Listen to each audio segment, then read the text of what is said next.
the table tennis platform. Oh, certainly. And this is what you call psychological dominance. Even if Shabazek can actually turn around, but he will eventually keep the ball on the table. It's clear is what will he do next? And then this is what is exactly called psychological dominance. So yes, and obviously a youngster, only 16 years old. So you really you really learn from all this. Look, not every teenager is going to be a Harimoto who starts off by beating all the champs. A teenager normally, what does a teenager do? He or she are there in their own world, and it really requires some talent to come up to this level. And obviously, someone like Shah Bozek has got that talent, no doubt. But just to expect someone like him to be another Harimoto, it's obviously an ask too big. And you rightly said that Harimoto data ending 43, sorry, Japanese 43, but For a both the moment, I was parents, very happy to hear that. both the parents were former table tennis players in China, and certainly they have really worked really hard on this. And in India, if I talk it out with a similar example of similar feature, Uncle Bhattacharya, parents, father and mother both have been table tennis player, and they have really built this aggressive player in India who not only is currently in top four, but has been winning medals across when he was in a younger category. When he was 17, he was already winning medals instead of 19, and when he was 19, obviously reaching up. So suddenly, as you rightly said, that when the sports culture is inside in the country as well as in the home, it can produce some of the really best players. Oh, 100%. And just we had a word with Ankur yesterday when we were down there in the lunch break and the Indian team was practicing. And Ankur, hailing from Kolkata, has obviously been one of the players to watch out for. So he's also expected to do very well, and one does hope that he does shape up into a very, very good long-term player for India, just as Sharad Kamal did. And Sharad recently retired after a long, glittering career, so many medals, so many laurels for India. And it was wonderful to actually catch up with him yesterday and wonderful to see him give back to table tennis as well.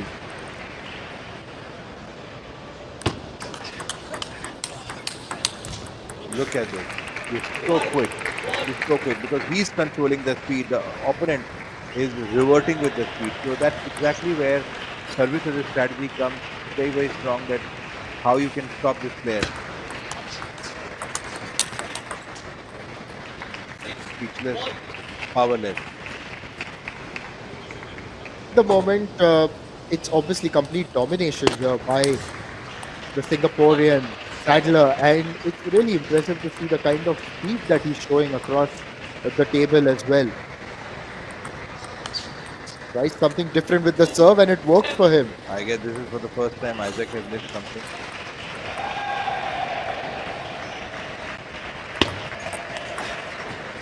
But this time, the forehand counter was on point.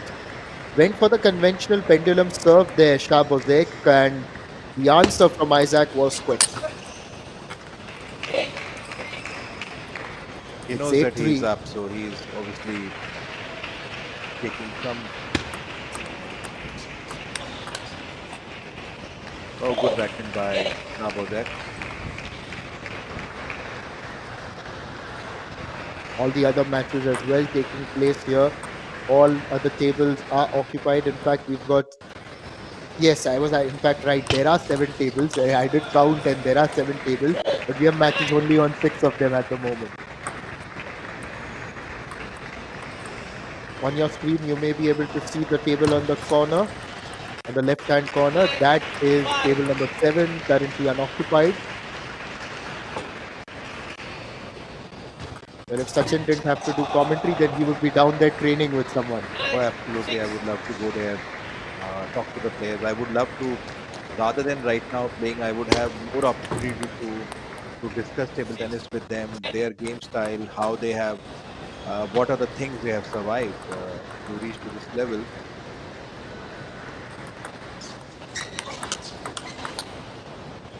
This is better. This is better by Shabosek, showing that spirit and a lot more decisive with those counters. Gets that point there. That backhand is good. He's really impressed with his backhand. Tries to lob it. It came off the net, and he started off with a win. Quick Isaac, a wonderful performance. Shahbozek improved, but by then it was a little bit too late. And he's taken this match 11-2, 11-4, 11-7. And Quick Isaac putting his team on course. Singapore are, of course, the favorites in this match against Uzbekistan, expected to go through to the next round quite easily. Both teams coming off victories over Oman last night. Certainly, I think Isaac has given a quite a flying start to Singapore, something what they want, and looks like if they continue with this kind of a flow, then they are certainly qualifying for the main draw. And this year, this is the team I would love to look forward to, because this is a team which has the power to challenge some of the dominating teams which are already in the main draw. And today I can see on the other table, while the players are getting ready for their second match lineup, we have Pang, Kyon Pang from Singapore and Sarvabek for Uzbekistan. Sarvabek was the only one from this team who played the championship last year. Gulomov Sarbavek is While only 20 years old, and Pankion is 23. He's the highest ranked player, in fact, in Singapore in this team at the moment at 135. So he's 14 spots above Kwek Isaac.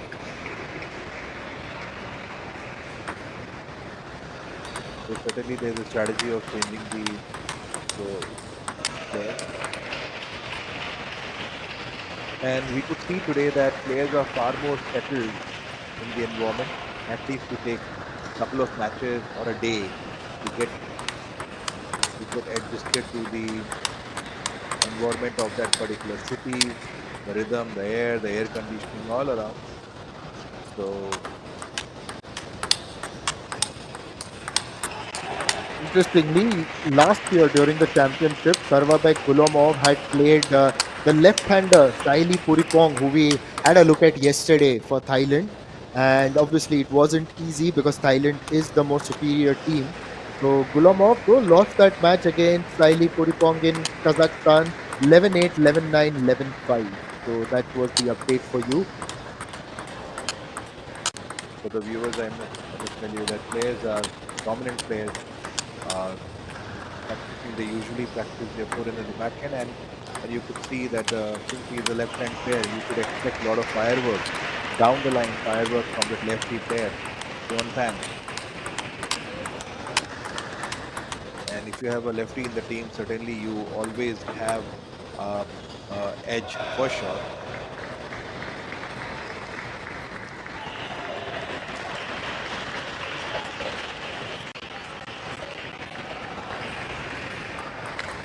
Serve back to serve.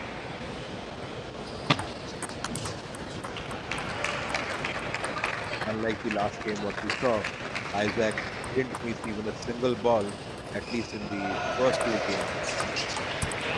That's a ripping backhand by John Tang.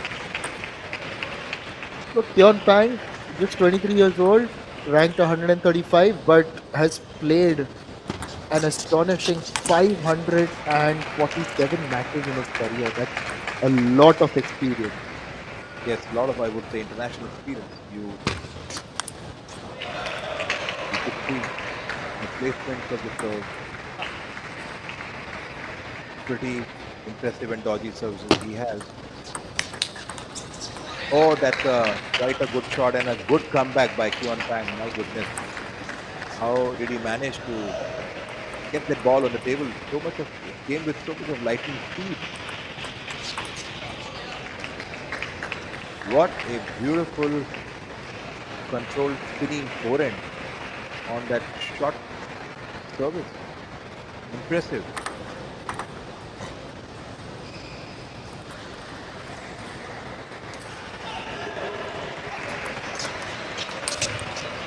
Tries to go for the smash, makes room, but hits it onto the net there, Kyon Pang. So it's 4-3 at the moment. So what did he do there? It was a serve that was a little bit different, angled a little bit towards his opponent's body, and the pace was a little bit slower, looks like. It was a bump service, cut loose service. You give a little bit of a bump on the table Hmm. so that opponent who has a strong backhand misjudge the ball and right see that he has given that ball right onto the body. So it's not easy to play that ball. You require a precision of hand-eye coordination as well as the thigh coordination to hit that ball appropriately. You could see John Pang he knows that to the short services he has to use banana to get dominance on that value. Wow, what a beautiful shot. Not when it's beautiful. What a amazing control on the ball he has. Great control. And this is where you realize the difference between the top level players and those who are coming up. Those who are coming up have to learn a lot of those finesse points, I would say, and those nuances. It's often in those little details that the champions stand out. And any emerging player, particularly, look at that Oh, placement. It that's was a good, but good the serve back. Controlled the ball pretty nicely. I guess Kyon Peng was not expecting that ball to come back, but you can expect. It's a challenger country. Challenge player is pretty. They're hard players. They're challenging. I like the emotion of these players, even if they're losing the balls, but their body language has authority.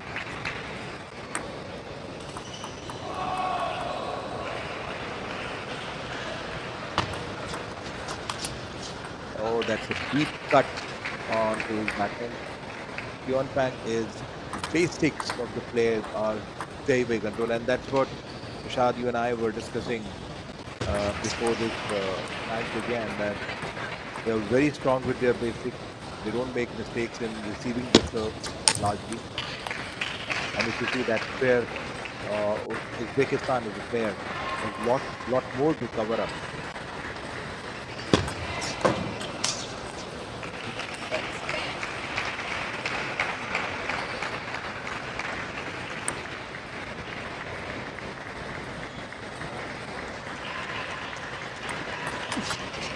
Okay, Sarvabek served on the extreme forehand. Don't do it, please. He will punish the ball. It's one of the it's one of the sin you can have. You can do when you're playing against a lefty player, giving them a long service.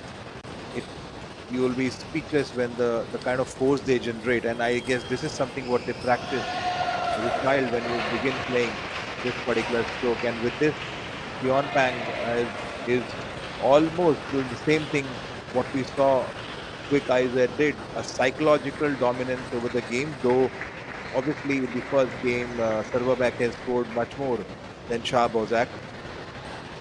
He managed to keep few rallies, few balls on the table, did some right receive, but still, Singaporean team is completely demolishing right now. one also wonders, like, Sarvabek had turned up even last year and he had faced Siley of Thailand, who's also a left-handed player. So obviously never easy when you're up against such players who are left-handed, and it's very different. It's a very different angle to get used to.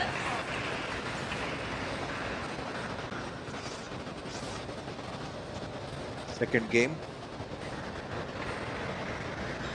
the three players are cleaning the table a little bit because even a small particle can impact the rally.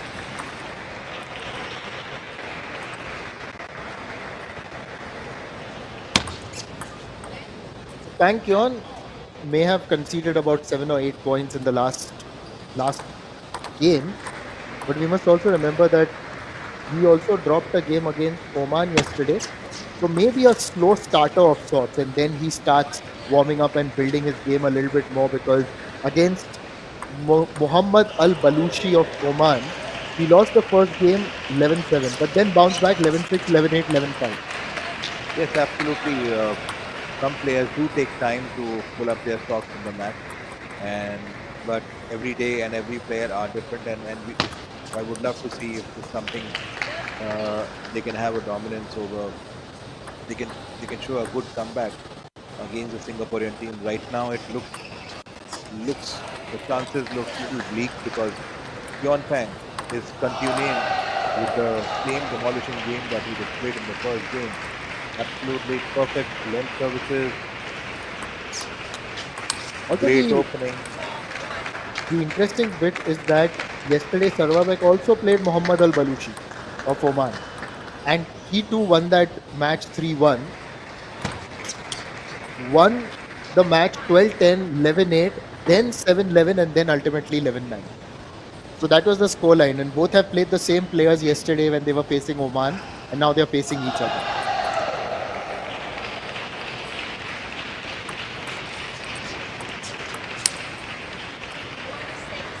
I guess the power is there in the Uzbekistan player, but somewhere they're lacking the. You could see Pyeonpang is not missing a single ball, and the way Uzbekistan players are right now, they're being bit inconsistent but great with spirit.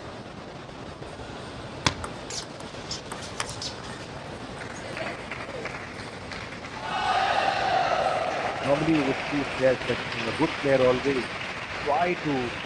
You've seen the habit of initially when you're a child, you're growing up as into a full-blown player, you do question yourself in the match.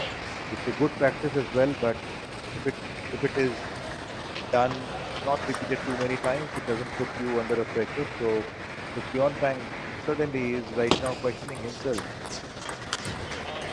on a couple of strokes that he is missing. Not very happy.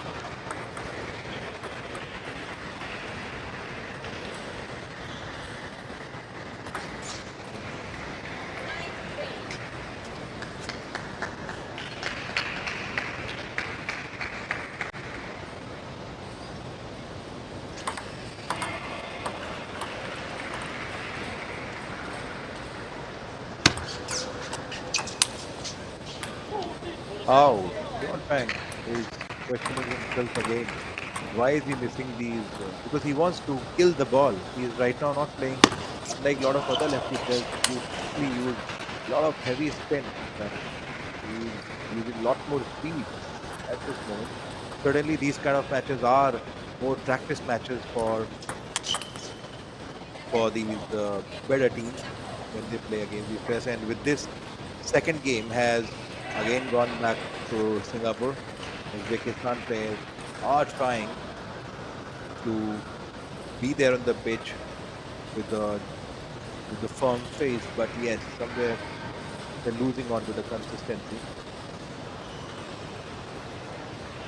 You could see on the screen Uzbekistan coach giving clarity to the players because obviously it's not easy when you are completely shaken by the competition, when you have such a powerful and a consistent competition on the table. It's not easy to face them. Then this is where the job of coach becomes very very important and difficult and important both to kind of push the players, push their levels up, and guide them at how they can still remain on the pitch and push the players. And we can see some stats on the screen right now. John Pang is playing a lot more balls, the shorter balls, somewhere in the middle portion of the table. You could see, and some of the big rally he's playing again on the somewhere in the middle of the center. This is the longest rally right now we have seen in last both the matches, and good start for the Uzbekistan player. It was very good to see Gulomov really fight on that one, showed that aggression. Now, once again, try to angle that serve across, but the return from Pang was right on point and quite powerful. Now he'll get to serve.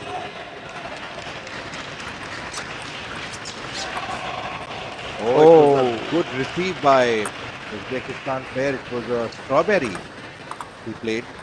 It's a stroke that is called in the modern table tennis.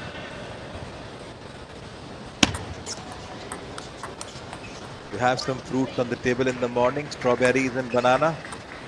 A good start of the day, a healthy start of the day.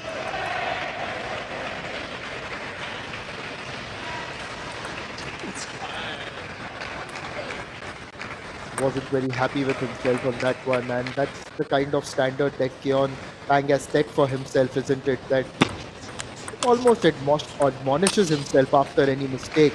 This time, a good defensive block, and ultimately, these long and tantalizing balls can sometimes seem very easy to hit. Trust me, they are not easy. Your eyes may light up, but you really need to place it well. You really need to ensure that it lands on the table, and Gulamov was not able to do that there. My goodness, two punchy backhand. The forehand and the backhand and the downhand finished it completely. You could see Newton's third law in the action. Every action has the opposite reaction. Wow, he's angry. He has given it back. Was a good backhand, very good backhand, and that is what Gulomov has shown shades of that talent as well in this match. You know, he's got that ability. There have been times where he's been aggressive. He's also blocked quite a few times. Look at that; the reactions are good. So has the makings of a player, of a good player. So we hope to see more from from Uzbekistan table tennis. I beg your pardon, in the years ahead, because even what we saw in the first match from Shah Bozek, a very young player at 16, and now with from this 20-year-old player Gulamov as well, these are promising signs. So I really hope back home in Uzbekistan they really are encouraged and they are sent for more and more tournaments. Absolutely. Oh yes. Because I think somewhere the grooming seems to be amazingly good for Uzbekistan players. What they lack is a little bit of confidence and service first three ball strategy. Typically, what is required. More than confidence, it may also be the lack of experience at that level. So, in sport, when there are multiple tiers and you see that the top teams have got experience of playing each other, so it's also about quality. When you have got greater experience of playing quality, it's very difficult to. Oh, that's a great counter backhand by Gulamov. It was a good Gulamov move, I would say. Yeah, Completely dominating on that rally. it was completely dominant, as you said, but at the moment it's 9 points to Bangkyon, only 2 points away from sealing the deal in this match. Not quite. He'll just have to wait. Gulamov isn't making it easy for him.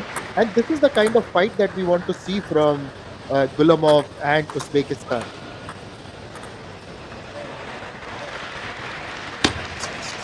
Oh, it's a good thump. It's a long service. Absolutely no reply on that third line service. And now this is going to be match point. Let's serve. He's got to do that again.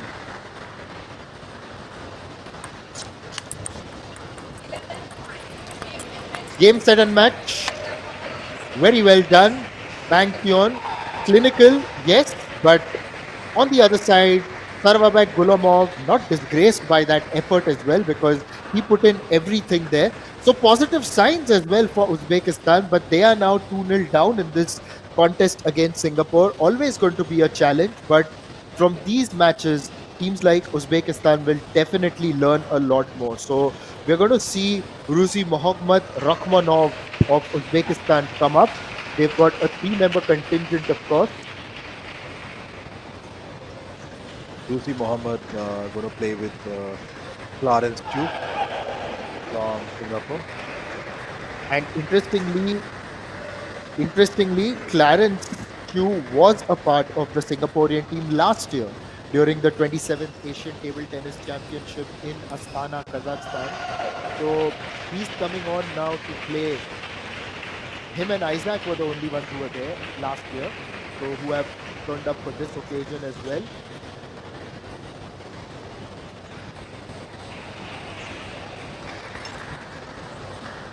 Rakhmanov Ruzi Muhammad had actually lost his game against Oman yesterday, the only game that Uzbekistan lost yesterday. He lost to Ahmed Al Riyami of Oman. Here's the scoreline for you. In fact, he was leading. Mind you, he was leading 2-0 and then lost it. He started off with 11-7, 19-7. My goodness, And that's I would say the longest, one of the longest use and advantage situation, at least since yesterday, something what we have seen, and in generally also matches doesn't go that far. then that is when Ahmad Al Riyami bounced back. And then he wins that encounter with victories in the next three games 11-7, 13-11, 11-7. I would say that this must have been the most interesting match, and because you could see the second last game it went to 13-11. How I would say Al Riyami Ahmed would be really fighting for his own victory for the country. That's so critical. Another lefty dominated player, Lawrence Chu, against Ruzi Muhammad.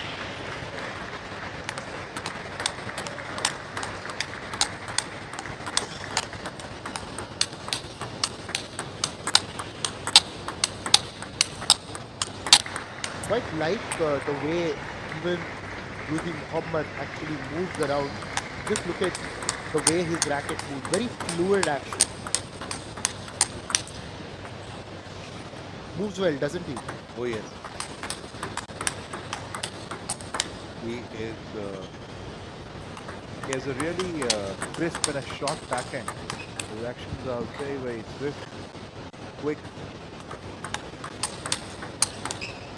But I'm equally liking the attacking lefty, the way he's generating power.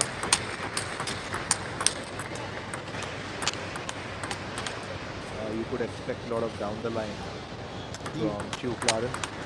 the interesting bit is that Hugh Clarence, obviously much more experienced, 29 years old, 302 is his ranking in the world, and he has played as many as 722 career matches. In comparison, Rachmanov has only played two. A 22-year-old, so he's up against it. Having said that, really want to see the way he turns up. Yesterday, he could have won against Oman, but lost it after winning the first two games. So, something to play for, obviously, for Ruzi Muhammad.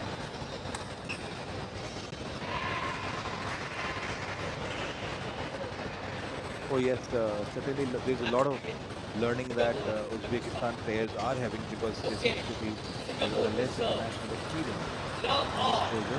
Love all. Clarence to serve.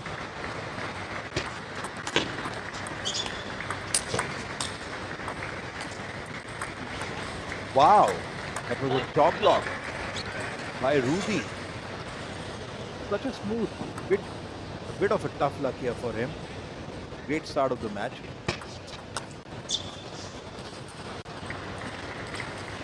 You could see good amount of confidence in Ruzi Muhammad. And just having a look at him right here from our commentator's box, which is perched up on the third floor, we get to see an eagle's eye or a bird's eye view from here. Just you can also figure out that he is one of the taller players as well.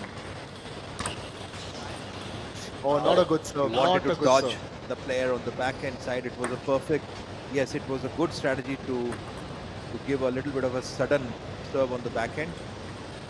But it was unsuccessful here. And you require a lot of precision when you're doing that serve. Down the line, fast service, pendulum service, you got to be in control. And look at this. This is something what exactly perfectly demonstrated by Clarence to Ruzi. It gives you a shock.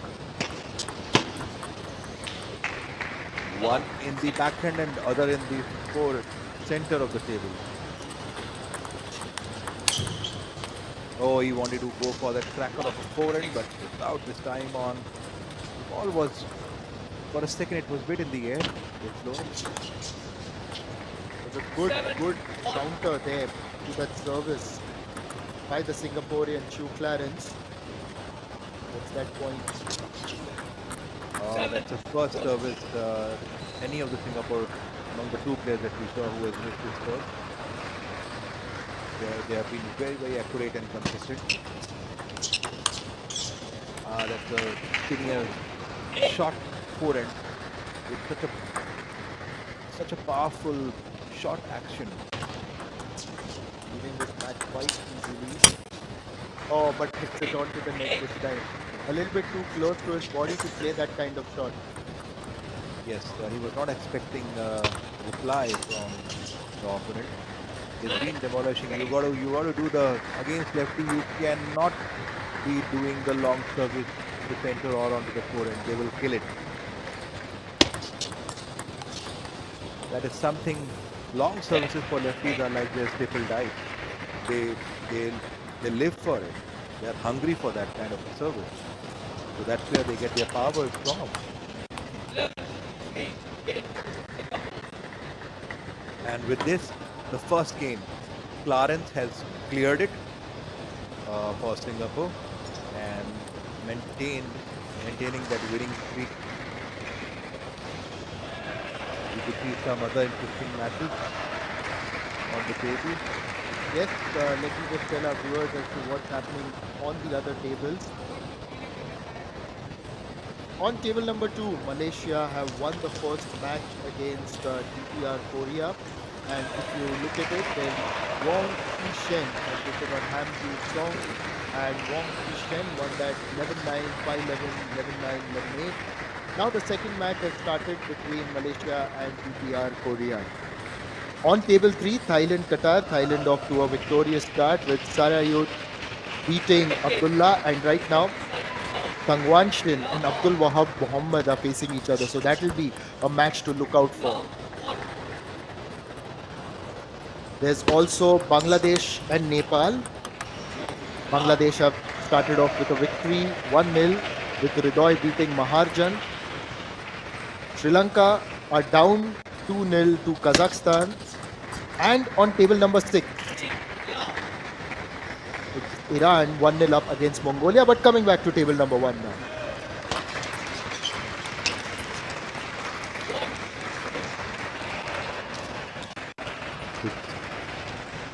Again, almost a similar start.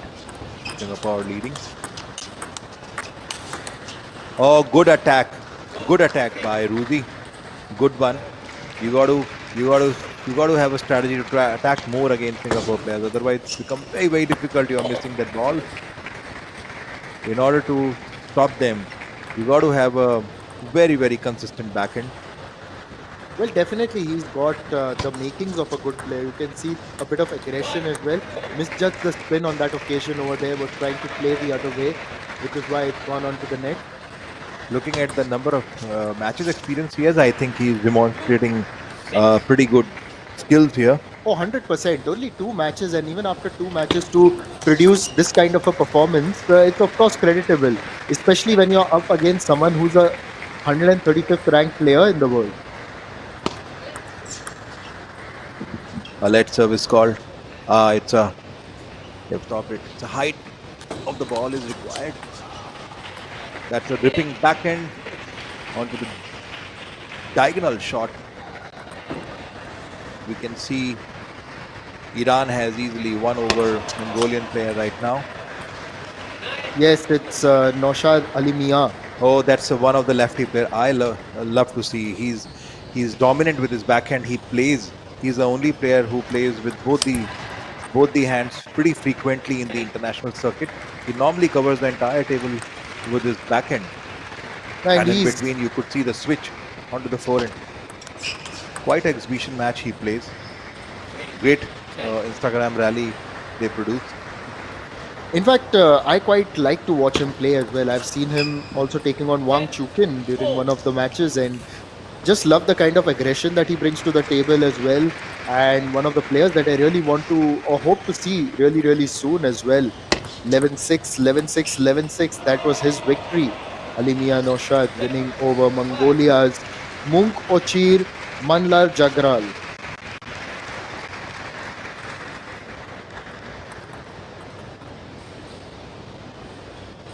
So for the benefit of our viewers, just would like to tell you again that what you're seeing on your screen, that's just table number 1. In total, there are 7 tables. At the moment, there's action on 6 of them. The 7th table is empty. And right now, when we just updated you about a result from the Iran-Mongolia match, it is on table number 6 at the moment. So setting the context. But at the moment, a victory here once again for the Singaporean player, and he has moved ahead. Chu Clarence, that is, closer and closer to taking his team through to the next round. Yes, I guess it's expected there when you have experienced players against the lesser experienced player, lesser against team in the national circuit. You could expect a similar kind of results. But as we move the food chain, as we move up the food chain of this entire tournament, you would see a lot more action coming up. And what we are seeing is just a small iceberg you have. You would see tomorrow and day after tomorrow when the top players, when the main draw begins, you would see a lot more fireworks on the table. And right now, you have not even seen the Chinese player on the table. Yesterday we saw Wang Chuqin, Ling Shindong, Liang Jingkan practicing their explosive uh, strokes. Oh, yes, it was absolutely incredible just seeing the way they were practicing and turning up. We had the opportunity to go down and see them from close quarters. The Indian team was also practicing on one of the adjacent tables, so that also gave us a very good view as to what they were up to. We would also see the Indian men and women coming up and playing today. The crowd would want to see the likes of Ankur Bhattacharya, the Manav Thakkar, Manush Jain, all of them coming over.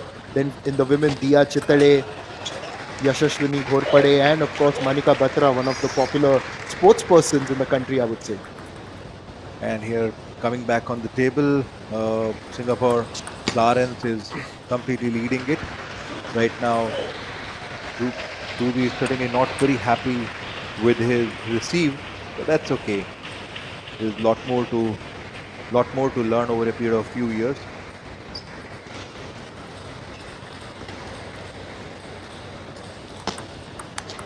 A bit of a change in the strategy, but again a long serve if you cannot. That's the punishment. That's expected punishment.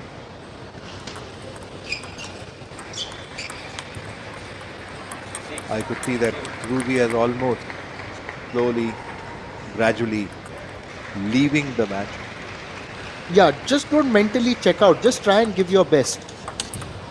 It's also one of the things where you need to understand that from such contests, when you're playing superior teams here, Sachin, then it's not just about learning about what to do, but also learning what not to do. Oh yes. So first and foremost, never mentally check out. Oh, the ball went completely out to a different zip code altogether. Well played, Ruby. We are sitting in Bhubaneshwar. It was towards Cuttack. Oh, what a powerful forehand. He's opening up right now. He's And- playing so freely, and I guess that's what you require. Play more freely, demonstrate your character. Over a period of years, you can have your skills.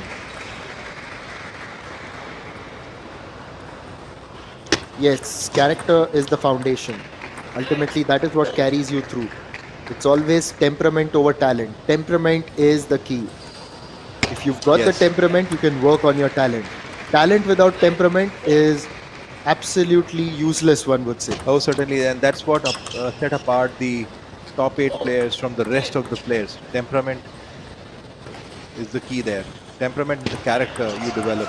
And- Oh, that's a beautiful receive. Oh, he was completely confused. Flicked it onto the backhand side, and the winner is Singapore, as expected, 3-0. Complete power victory over Uzbekistan. Yes, it's a completely dominant victory, and Singapore romping home with this victory 3-0. It started off by Isaac Kwek beating Shahbozek Gulomidinov, and that was a 3-0 victory, 11-2, 11-4, 11-7. Then Pang Kyon got the better of Sarvabek Gulomov, 11-6, 11-4, 11-5. And ultimately, Chu Clarence adding the icing to the cake against Rokhmonov Ruhsi Mohammad, and that victory was 11-3, 11-6, 11-4. So That's another victory for Singapore, and they sail through to the next round. Uzbekistan will, of course, play the classification matches, which are also very important in order to determine your future as well and how you're placed ahead.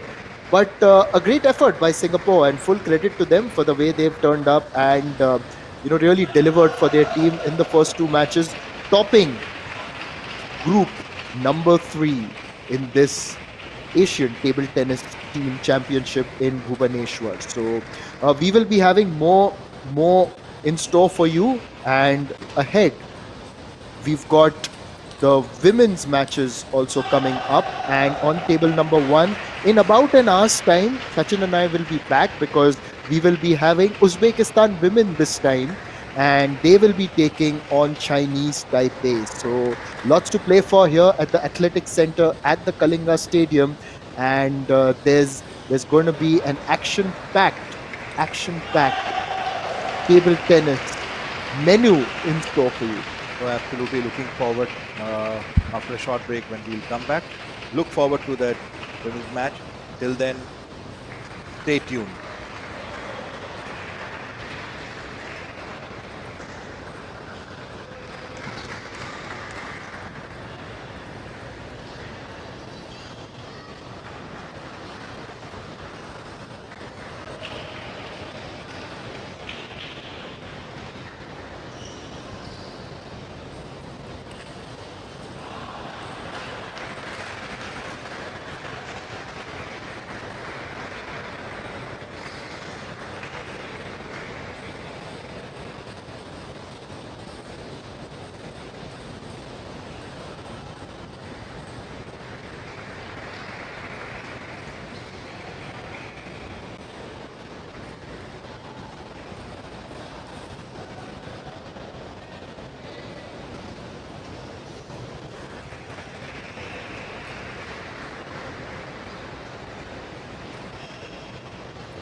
afternoon from India, beautiful city of Bhubaneshwar, and welcome back to our next lineup between Chinese Taipei and Uzbekistan women.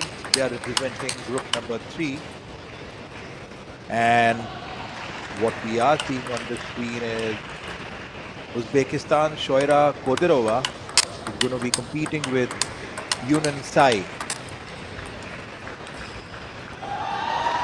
Chinese Taipei, you can see it in the green color, and Shoira Kodirova from Uzbekistan in the blue color.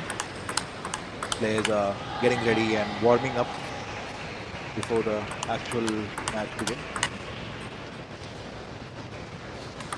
And I would request my partner Nishat to talk about the overall ranking, how the teams have been performing overall. Oh, absolutely, and great to be back here now, Sachin. Just looking at what the standings say. So, we are looking at the women's event at the moment, and this is group number 3. And interestingly, Sachin, group 3 has got 4 teams, and those teams are Chinese Taipei, Uzbekistan, Macau, China, and Bangladesh. So, both teams played a couple of matches. In fact, it's only Chinese Taipei who played 2 matches yesterday, and they won both of them. And Chinese Taipei was successful in beating Bangladesh 3-0. Then later, Chinese Taipei were also up against Macau, China. They were beaten 3-0 there. That is, Macau, China were beaten. And now we are ready with Tsai Yun-en, who's going to start proceedings. Tsai Yun-en, ranked player, 165th in the world according to the latest rankings. Is only 21 years old and someone who has impressed over the years. Look at her overall record, Sachin. Very impressive because she's played 252 matches, out of which she has won 181. That's a winning percentage of 72%. So that is impressive.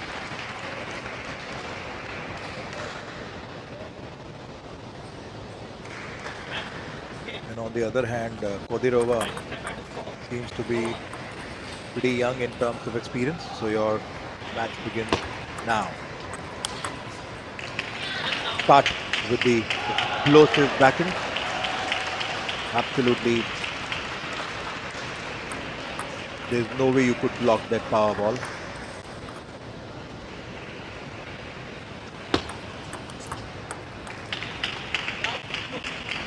A bit of a short service.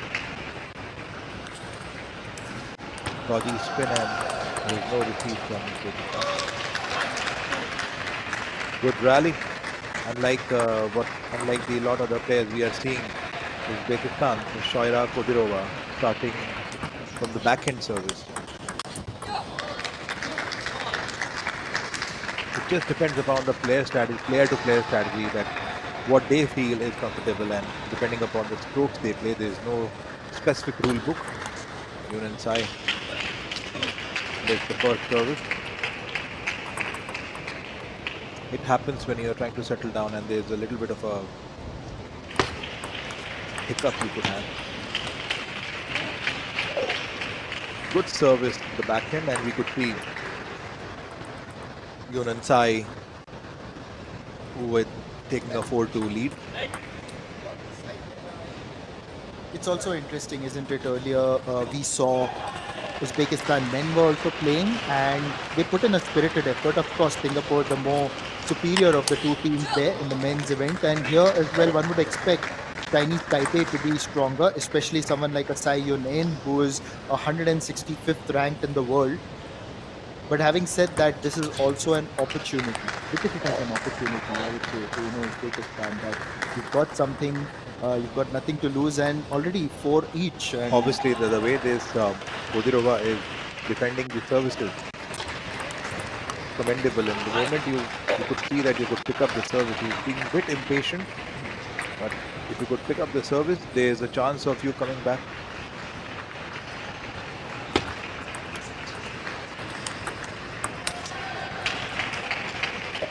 Oh, it was a power smash. Power smash, but what is impressive is Shoira Kodirova is quite positive in her movement.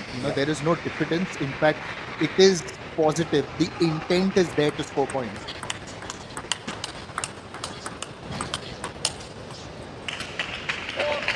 Oh, it's a long counter rally, counter to counter rally, but uh, Chinese Taipei, Tsai Yun is pretty clever in placing the ball on the forehand side.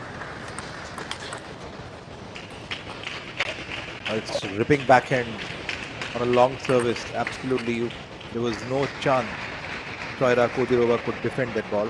So that's 4 points in a row right now for Sai, and just showing her class. Oh, it was a good shot block by Kodirova, but as we see, Chinese Taipei's Sai is pretty athletic. They practice in and day out, the second and third ball. This was a good service, good length service, well received by Kodirova. She's in a bit of a hurry. Yes, and it's now game point already for Sai. Is she going to seal that? She does quite easily, and the first game has gone in favor of Sai right here. But Kodirova initially at 4-4, and then suddenly it is Sai who has completely dominated. Scoreline will indicate dominance, but sometimes these numbers also can be very deceptive, isn't it? Because doesn't quite reflect the fact that Kodirova's performance was quite spirited, if you ask me. Yes, the match actually looked like that the game finished in a jiffy, but there was a clear-cut strategy followed by Sai that she's going to go for a spinny attack from both the end, and that she perfectly demonstrated. Though in a match, yes, Kodirova came back and did a 4-all. It's commendable. Spirit is good, but tactically, somewhere down the line, she's not there completely, but looks forward to it. The way the spirits are, sometimes you cannot say much in the first game, but as the game progressed, you could see change in the game strategy, mindset, all can come together. And also the fact that that's what we have been discussing, right? When you look at the more established teams or the bigger players, they do the smaller things very well, consistently, day in and day out. Their strategies and the nuances are stronger, and those are the strategies and nuances that the emerging teams will also learn from such experiences. So, for Kodirova and players like her, a wonderful opportunity. Look at it as an opportunity to learn and get better. Yeah. And the intent from her has been impressive, I would say. It's like you can sometimes just hang back and feel a little defensive, but that's not what she's done.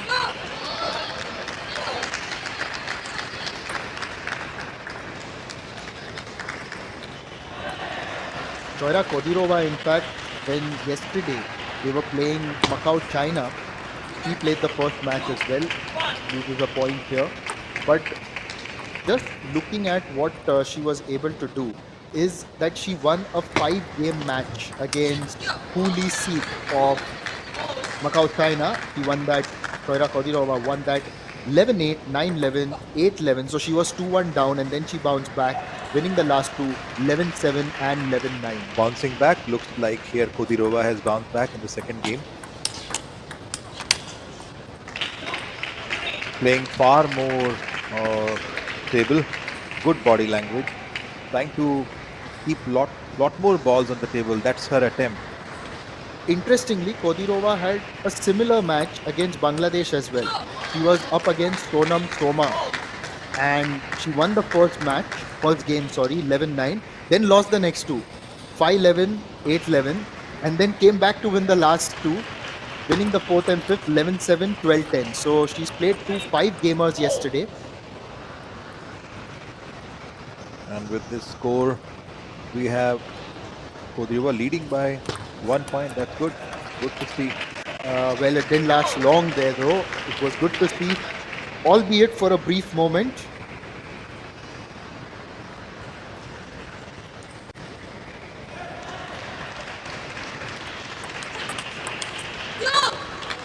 It's a good defense by Kodirova. Well played. Good comeback. You could see determination on her face.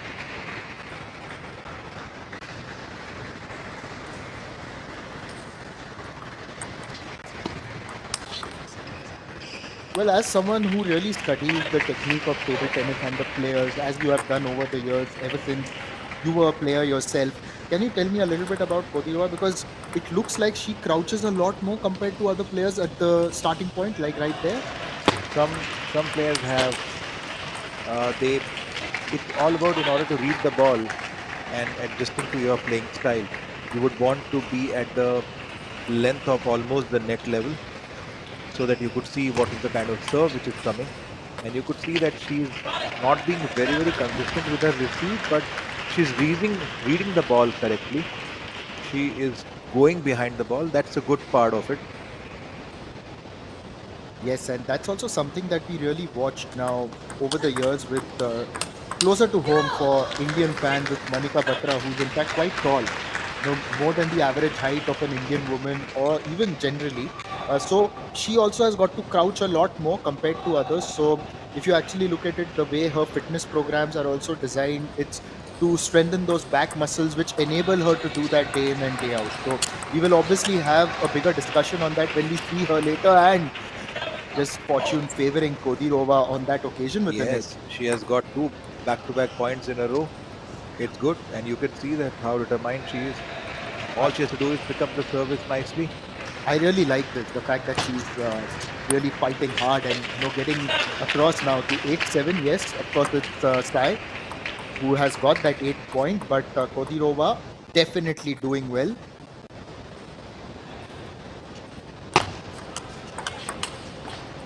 Oh, that was a long backhand with a follow-up backhand by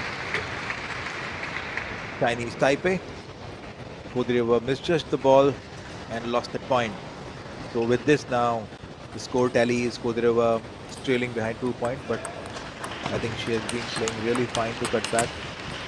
She's been really placing the first three balls. Whenever she is having the service in her control, she is quite well controlling the game, the placements of the ball. But somewhere the attack of Sai is so powerful that the defense mechanism has to work very differently. Oh, that was a ripping backhand down the line finish. And with this, Chinese Taipei is 2 lead to 0. That's great. A lot of times we often judge teams or players by score lines. Yes, they are important marks, but also we have got to look beyond that, because for teams like Uzbekistan, this is an experience to learn when you're up against the bigger ones. And I keep emphasizing this point because we've got to view their performance from a different lens itself. We have to view as to what the potential is for the future. And definitely what we saw from the men's team as well today. It was quite good. It was really great to see Rakhmanov, the tall player. He performed well. Then you had Sarva Beck also, who was there last year in the Asian Championship. He was quite decent. Shah Bosbek, obviously a youngster, so only 16 years old. You're only learning at this stage, so never easy coming to such a platform and playing such bigger teams. And likewise, even for a team, for the women's team, this is a vital experience. So let's have a look at what they do next year, and so on and so forth, when they keep turning up to the Asian Table Tennis Team Championships and other competitions as well across the table tennis circuit. Meanwhile, we are now getting ready for the third game, and Sai will serve, and if she clinches this game, she will win the match as well.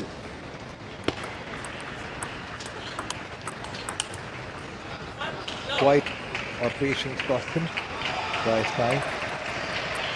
Follow up with the backhand, and that's what has been disturbing all this while to Kodirova. It is one of the big attempts. It is one of the very beautiful attempts by Kodirova to take the attack first, because all this while she has been playing a lot more backhand. It was a good move, good strategy, good change. But Sai has block as a stroke in her arsenal. Oh, this was a good attempt by Kodirova, and again she's back to controlling the game whenever she's doing the serve. It's great to see that she knows her game and the grit both. That was a fantastic forehand there by Sai, and although Kodirova got across to that one, in no way she was going to control that.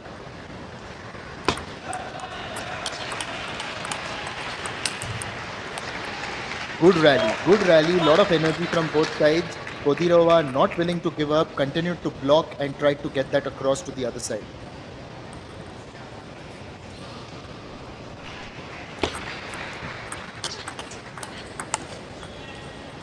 Oh, that's two back-to-back backhand. Kodirova not being able to manage the spin of the ball. And a lot of these Chinese and Malaysian players, they use a lot of hard rubbers to generate a lot more spin. And you could see that how they are using their legs to generate that spin. You know, the interesting part is that on table number 2, we still have got the men's game that is still going on. It's been a couple of hours and it's still not finished. Oh yes, I could see Republic of Korea versus.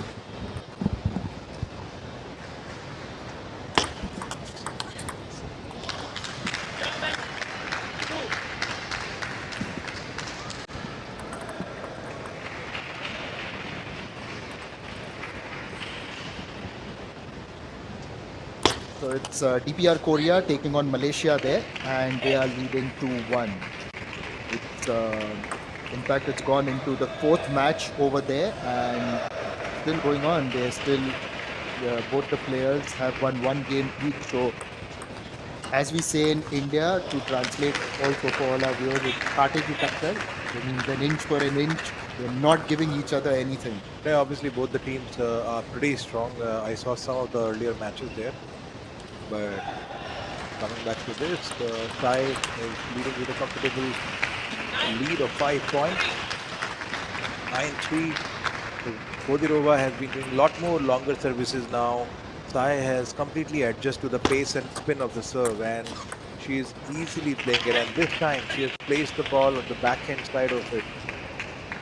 Kodirova for a second was confused whether she will hit on the right or left, and that's the only time you can judge. Oh my goodness. What a beautiful play here. And with this, Sai has won this match, first match for Chinese Taipei. Kodirova well fought her battle but finished it. Never in doubt, actually. You know, Kodirova was, of course, spirited, but the talent and the consistency that Tsai Yun-en has shown was ultimately going to be triumphant on the day.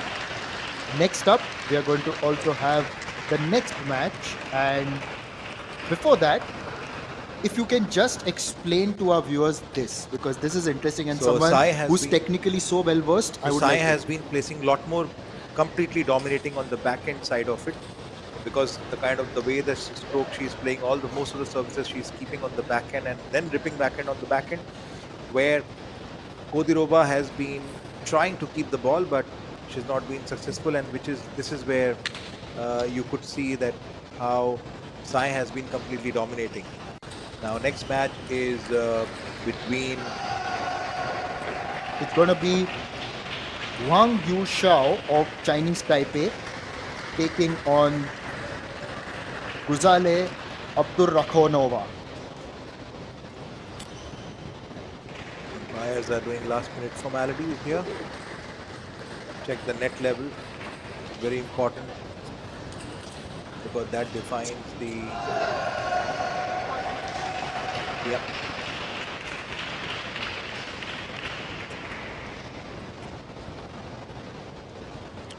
Yeah.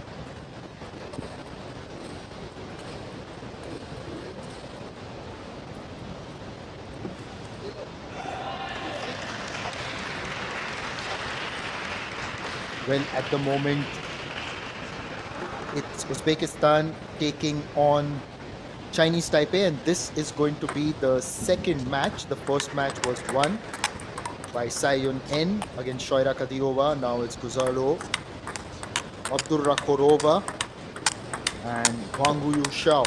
Wang Yushao is on your screen right now. She is ranked 136th in the world. Although I must say that the Uzbekistan players, both the men and women, are not ranked at the moment, but looking at the way they move across the table, you can see there's that flair, there's that discipline, and they've got the basics right. Now, as again, I come to you whenever we talk about technique. What are your views on that? Yes, of course, their fitness level. I think table tennis today is first starts with a lot of fitness, and your body has to be adjusted to the dynamics of the game that you want to play. And since in today's technique, you got to attack from both the hands. From that point of view, the basics seems to be absolutely all right. But looks like from looking from the first game, the Chinese Taipei, they have been dominating with their service, the variations in the service, the position, and then of course the attack.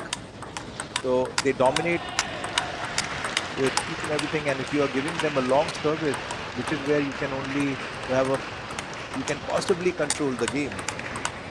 If you give a long service, it will be badly punished by these players. And now you have a lefty and a righty combination, which is again deadly.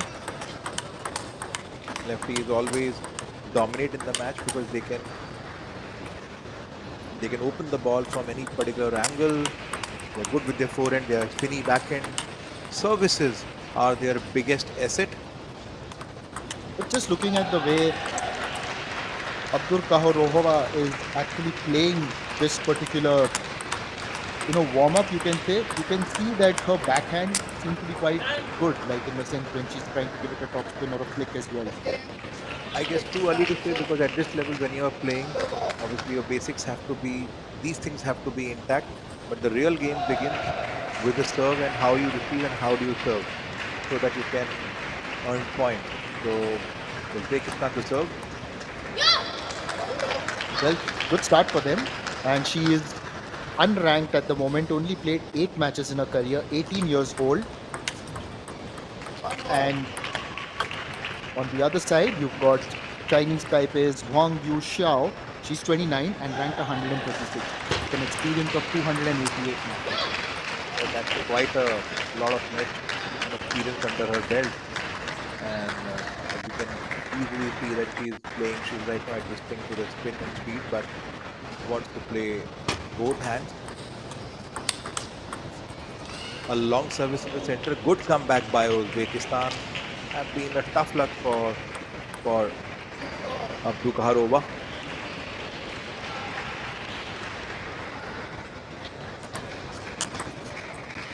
That's a ripping forehand. Again, that's a mistake. We have seen players in the morning also giving it to the lefty player. Long services, you cannot. A left service. Also to let you know that yesterday when Uzbekistan played Macau China, Abdukharova also won a 5-set. Lost the first match 2-11, bounced back 11-4, lost the next one 4-11, and then in the last two took control at 11-5, 11-4. And she was up against Chi Hun Cheong of Macau, China. It's 3-5. Good comeback by Abdukharova. But losing these points on the service was difficult. Empire is calling out for the height of the ball. She's come back something where she feels safe, and this time the pressure, you could see pressure mounting on Abdukharova. Missed the serve. You could see Huang is facing a bit of a challenge whenever Abdukharova is doing a short service in the forehand. A pendulum service in the body. Interestingly, Wang Yu Chao didn't play yesterday against Macau, China. In fact, it was Wang Yu Ji who turned up and Lee Yu Jun. It's good to have that, as you can see on the bench as well, they've got enough bench strength so they can keep rotating and shuffling around in the matches. It's important to have that. Yes, absolutely, because as I said, that as you move up the ladder in the tournament, you could face any kind of player, and a lefty righty always needs to test all their game and everything. These kind of, for a stronger team, always they look at upcoming teams as important practice matches they do. So they shuffle the players so that they can keep them ready. And this time, a powerful forehand down the line by Huang. Absolutely, there's no way that ball can come back with the lightning speed. That's game point, but at the moment it's just flicked the net and gone out.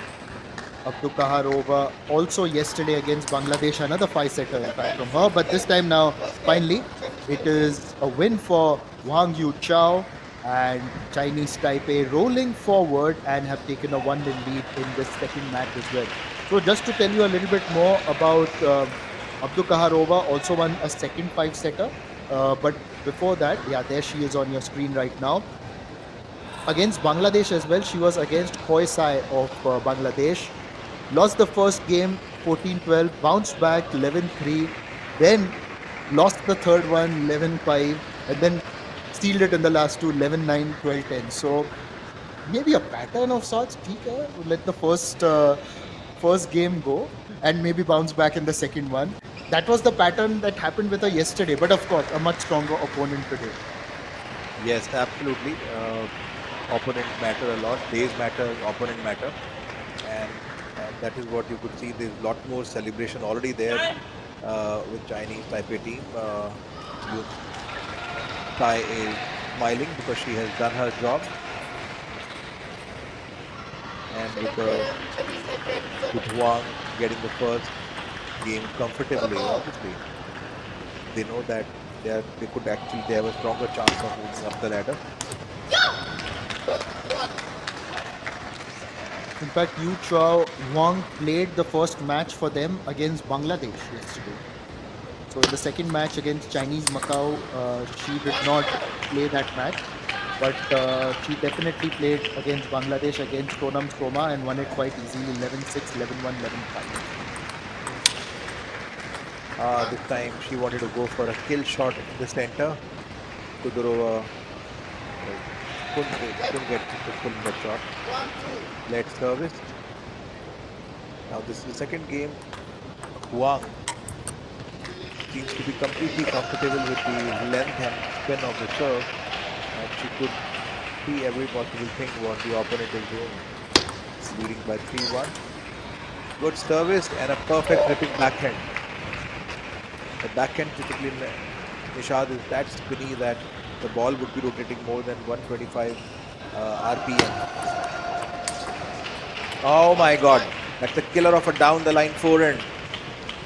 Kudorova was motionless, as if somebody would have said statue to her. Kudorova to serve. This is frustrating. When you commit an error on the serve, extremely frustrating for the player and the coach.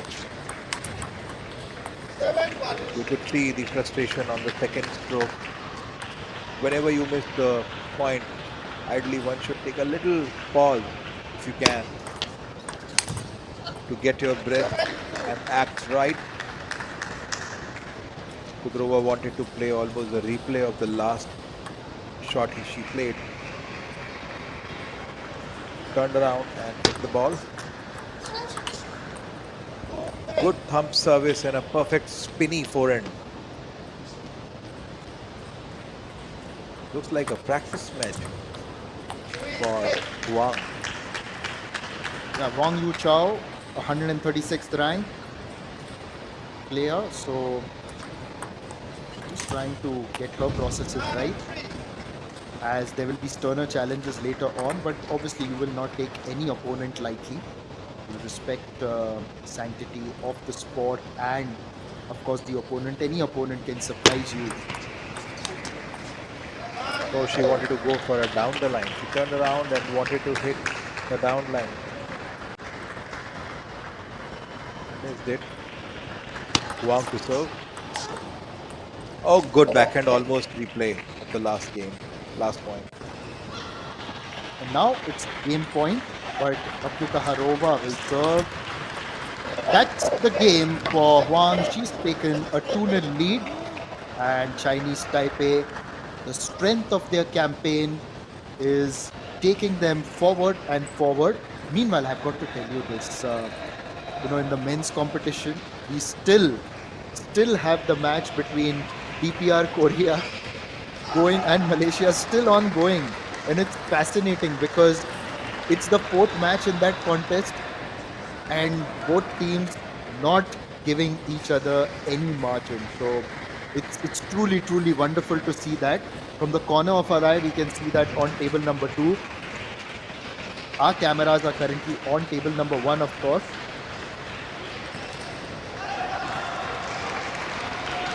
Let's just have a look at some of these fascinating graphics, and would really want you to give us a perspective of this. So what it is depicting is that whenever service is being happening, Huang is trying to keep lot more longer balls because she is a lefty player, and lefty typically they want to play a lot more longer balls.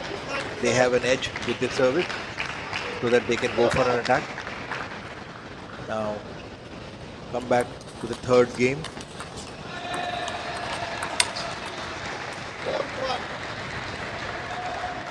In last 2 games, we have seen that Kudrova has got the first point. This is the first time in the game she's lost the first point, and this time it's 1-all. Yeah, You could see a little bit of a pump from Kudrova. Yeah, but this was more to do with Huang not quite executing that shot as well as she would have liked. This time she does. Tried to do the same thing, but she's landed it right in the middle of the table. So a perfect comeback. This is where you are seeing the experience at play. Good shovel service on the back end. Kudrova could adjust to that spin. Very deceptive serve. And puts that out wide. Generally, Nishad, I've seen that whenever you lose, whenever you kind of are unable to receive a good serve from the opponent, it plays on top of your mind. So it becomes very difficult.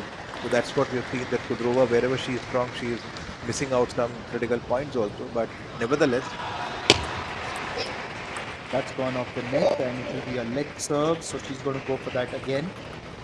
You speak about the mental aspect, right? And it is so imperative in today's modern world to really focus on sports psychology and all those aspects, because gone are the days when you could only win in sport on the basis of talent, but now everything has become so tight. Margins are fine in every sport, which is why nutrition alongside your fitness, strength and conditioning, and mental conditioning has become critical. yes, absolutely. And you could see that Kudrova managed to get 4-all, but now Huang has taken a 1-point lead again.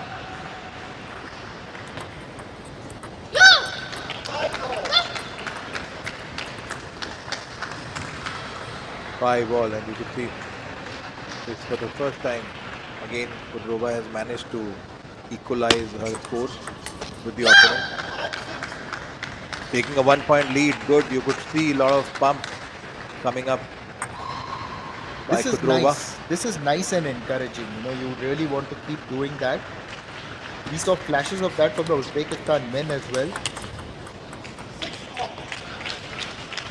But giving those long cuts onto the forehand of left-hand players is absolutely not appropriate if you have to maintain that lead in the match. Because normally at this level, with this kind of an experience, you mentioned more than 100 matches, international matches. Beautiful receive. That was a dodgy one. Also, just to let you know, there are these other matches going on as well, of course. Although on table number 2, Bangladesh and Macau, China were to start, but they've been delayed because the men's match between DPR Korea and Malaysia is still ongoing. It's a really close contest. And then on table number 3, Malaysia leading 1-0 against Iran. On table number 4, Kyrgyzstan leading 1-0 against Nepal. Thailand have taken a 2-0 lead against Mongolia on table 5. Wow. From the other table, I would want to come to this table and look at this, how Kudrova is fighting tooth to nail to get at least one game in her stride. And look at this, with this serve, with this point, you could see little Huang is getting a little bit disturbed. She wanted to go for that power smash onto the forehand side, missed out. This was an opportunity with Abdurhakova to maintain the 2-point lead, but nevertheless, now it's lefty's turn, and that too with a serve. Absolutely, it was a perfect length serve with bit of a floated spin, with a cut loose serve, up in the air and down the line smash. 10-9. Let's serve. Game and match point with Huang. Yes, game and match point, and she's going to take Chinese Taipei. Looks like to a 2-0 lead in this contest against Uzbekistan, and a very, very good performance yet again by Wang Yu Chao, ranked 136, depositing the rackets back with the umpire. Customary handshakes will also be seen right now. But overall, if you just look at the way the other tables are also dishing out this action, and it looks like finally has the match between the men's match, that is between DPR Korea and Malaysia, has it finished. I can see that the players have moved towards their respective dugouts. But look at this now. Give us a sense of these percentages and explain to us what exactly was done by the Chinese Taipei player. So this is where what the stats are, that Huang has taken a lot more points. Somewhere in the center, if you see, almost more than 60% of the point has been taken somewhere in the center of the body, because that's where he could see opponent was standing. Yes, and these are some fascinating graphics, and we will continue to bring to you those details and all those statistics which really tell us a lot more about the game. And we are very lucky that we've got Sachin here with us in the commentary box, because having studied table tennis techniques over the years, he can really explain this to us and explain it to us in a very simple manner as well. So looking at the score, just to tell you, Sachin, DPR Korea is leading 2-1 against Malaysia. So what happened is that initially DPR Korea lost the first match, then they bounced back in the second one, which was a 5-gamer.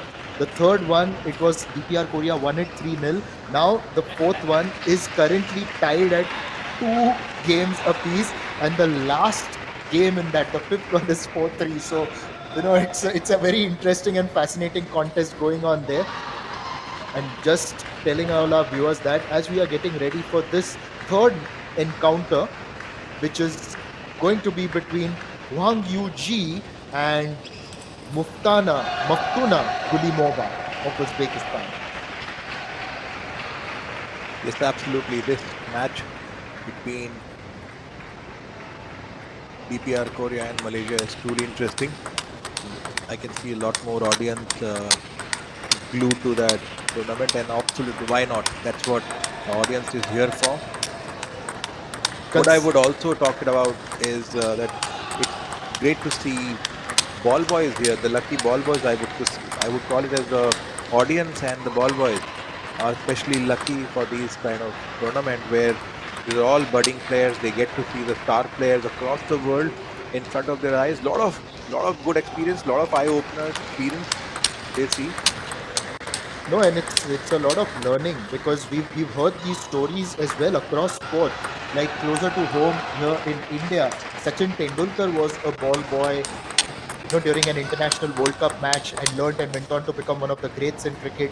Look at tennis as well. During a tournament in Basel, Roger Federer was one of the ball boys as well, and who doesn't know Roger Federer across the world today? So who knows, one of these children here, we may be talking about them a few years later as a potentially great Indian table tennis player. Absolutely. Players are warming up for their battle. For the viewers who don't know this stroke, they are doing a backhand practice. You could see a lot more spinner attack by Chinese Taipei, Wang Yuji. That tells you the strength she would carry in the match, and since lot of the match are dependent on their backhand strokes, so that's the reason in modern table tennis coaches have started guiding and mentoring players to have a very, very strong backhand. You cannot have a very good forehand and a weak backhand. It doesn't work. Yes, and we are now going to get going. It's Gulimova Maftuna, who's only 17 years old, and she's going to start proceedings. Concedes the first point though, and again a tall order for her because UG is ranked 97 in the world, is 22 years old, and listen to this, already played 357 matches and won 240 out of those. That win percentage of 67% is mind-boggling. Among all the matches talking about your team of women players, she seems to be the highest till date right now in the rank. Something what our viewers have seen, and you could see great service and a forehand skill she has. Huang leading by 2 points. There's a cut. Could be a cut on the racket. It was a beautiful shot received by Huang. Gulimova was not expecting. You could see.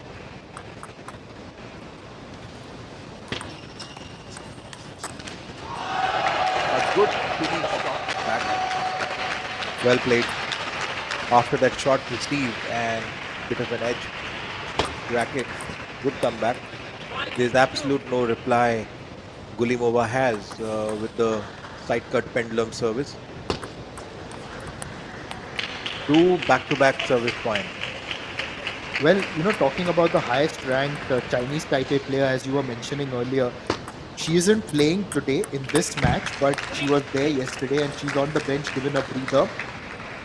Chinese Taipei has a 49th ranked player as well, who is Yi Hua Huang.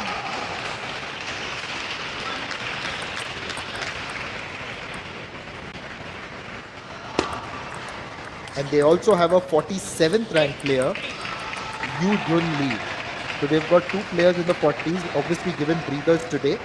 So we've so far seen a ranked player at 136, 165 and 97. So, in later matches, we will see Chinese Taipei also unleash their best players a lot more. Absolutely, you could expect that.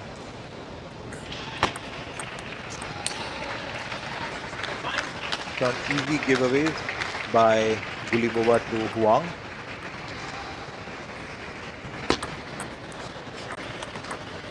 Oh, such a short spinny service. And then by a powerful forehand down the line. She knows her game. She can read the opponent game, and with this power smash, the first game has gone to, as expected, Chinese Taipei. Going back, players are now going back to their respective coaches for important tips. And we could see smile among the players of Chinese Taipei, and we could see so much of roar between DPR Korea and Malaysia.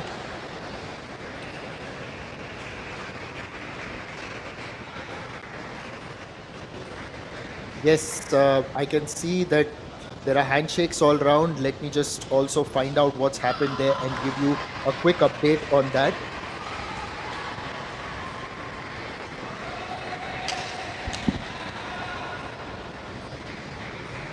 And it looks like it is DPR Korea who have won that. They have won that 3-1. But just looking at what Wang Yu-ji has done so far, Has tell our kept viewers about this. Yes. kept the opponent somewhere in the middle of the. She's playing a lot more balls on the backhand and keeping most of the balls absolutely short, somewhere the center of the table. So not letting opponent attack more. See, look at the same strategy. She's using the same strategy. A shot somewhere service in the center of the table on the backhand and then using power. Look at this. It's a perfect execution of the strategy. And this is how the senior players try to dominate the junior players who lack this kind of understanding of the game. Oh, She just was to lob absolutely not ready for that small receive by Huang. Gulimova is expecting a lot more longer balls, but whenever she is servicing, Huang has technique and a feel in her hand, which with which capability she's placing the ball, and with this such kind of a slow and spinny game, she is steadily moving up in the score tally. Obviously, the first spinny ball and the second power attack, Huang, well executed. Wang Yuji. It was expected. Gulimova is giving long services, and obviously Huang has completely seen this ball like a football, and you could expect that kind of a power smash. Wang Yuji had beaten Koi Sai of Bangladesh yesterday 11-3, 11-4, 11-5. There she is serving right now. Gets that point as well. And then later against Macau, China as well, Wang Yuji beat Chin Hun Cheong 11-1, 11-6, 11-8. So coming off those victories into this match today, quite confident, of course. 10-2 lead. And with this easy spinny attack, the second game's come to an end. 11-2. And now we could see a lot more empty tables. The long matches are coming to an end. But yes, DPR and Malaysia was one of the longest match since morning, is something what the audience in the stadium has seen. And we could see the stadium is today being Sunday, Bhubaneshwar.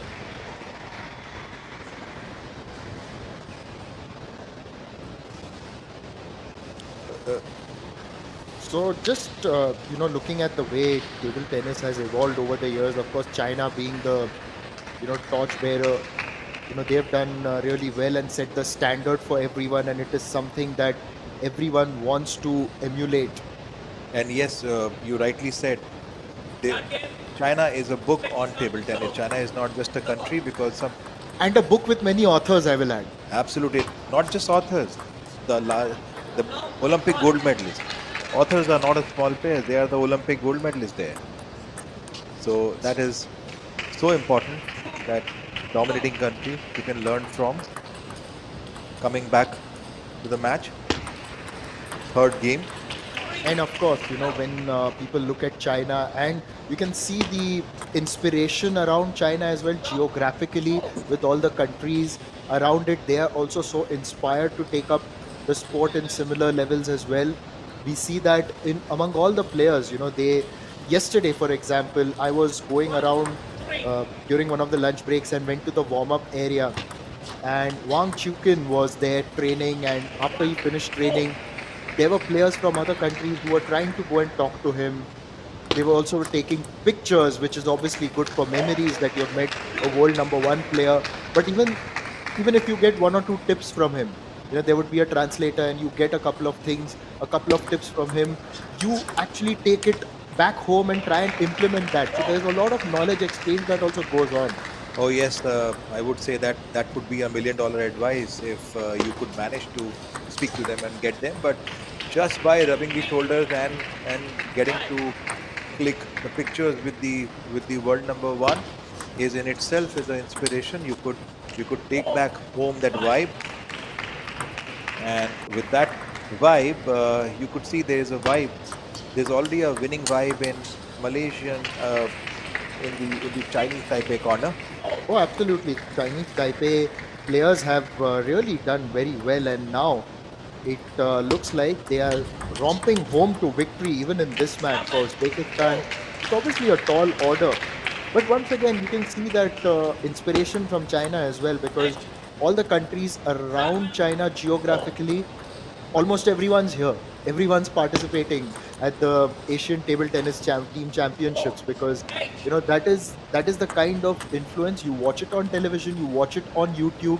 Of course, back in the day, there wasn't any YouTube, so a lot of players would have obviously played it at their own clubs and then seen some on television as well. But today, with YouTube, so many players around Asia get inspired by what players like Wang Manyu or Wang Chukin they have been achieving over the years in the men's and women's categories.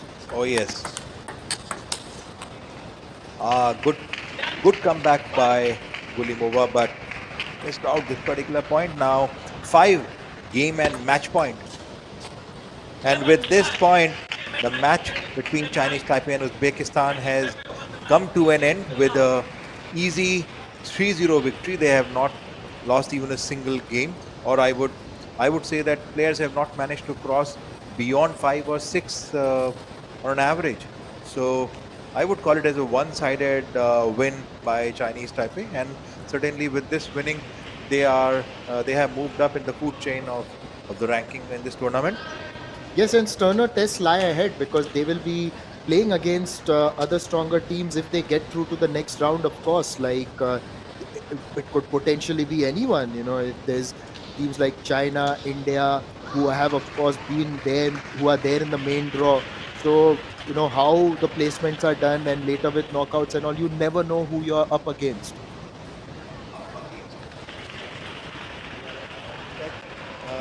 As we said, up against.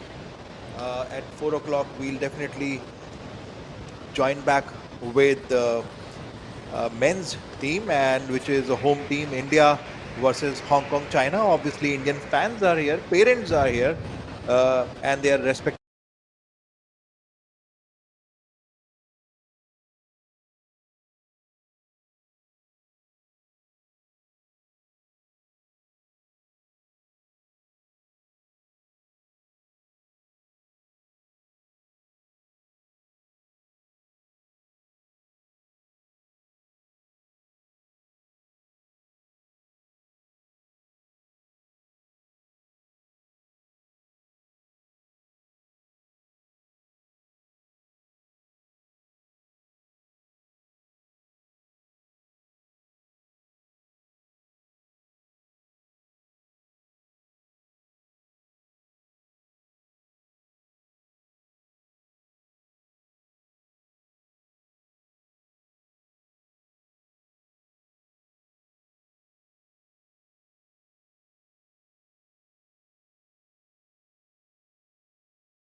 or Sharad Kamal, the legend of Indian table tennis.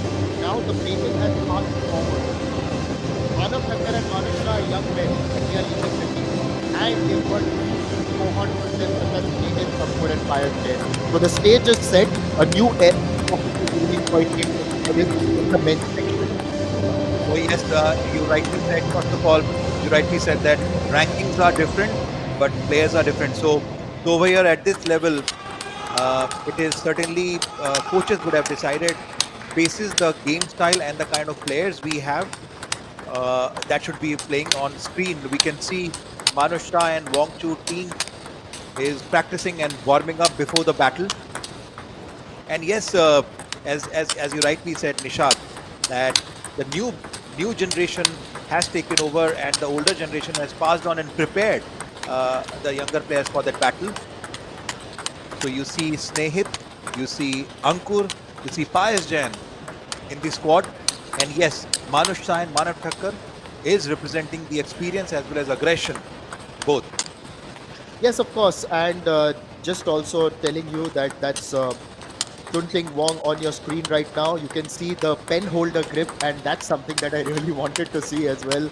So it's going to be interesting how that is going to come across. And he's up against, of course, Manush, who's a left-hander. So it's going to be uh, an interesting contest because of these styles, I would say. Having said that, let me also tell our viewers that there's the other quarterfinal which is also happening on table number 2. That is between Japan and Republic of Korea. So we will also keep you posted about those numbers as this match goes on. Meanwhile, the other matches are Singapore, Thailand, that's in the classification for 7 to 11. Qatar, Sri Lanka in the positions for 12 to 16. And Oman and Kyrgyzstan in the positions from 17 to 21. So we are ready, and Chunting Wong is going to begin. It's a good start for the Hong Kong China player there. Yes, players have well prepared before this match. Their body and their strokes are completely warmed up. You could see the spin and speed both.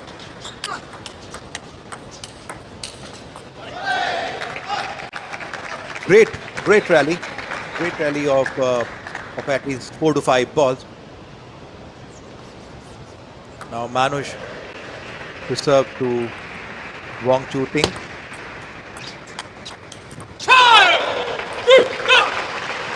The first point in India. It is 1-2. You're going to see more crowd support and feel it as well because the home favorites are here in attendance. Good hit. But a positive start right now for Chunting Wong. Manush wanted to play it very short, but the ball was hitting up the net. You could see the aggression from Indian squad here. Manush Shah. Absolutely. You need to keep that aggression up. That body language has to be absolutely positive. And you also see one more thing when it comes to Manush Shah is that whenever he gets the point, you can see him just go around his corner a little bit.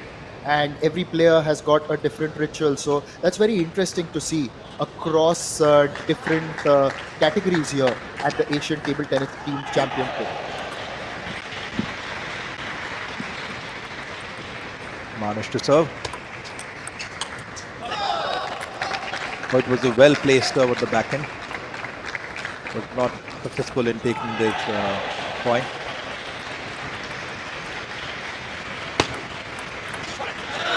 Oh, it's a pretty good serve. It's a pretty spinny backspin short service in the center. He managed to change the game and got the point. Now, so far on our broadcast, we've generally seen that there have been matches between players who are far apart in ranking. Now it gets much more closer as well because Manush is 72, as you know, Chunting Wong is 48. Top 100, it's a different level altogether. But at the moment, it just looks like the Hong Kong China player has the better so far at the beginning of this contest. He's moved up to 7-3.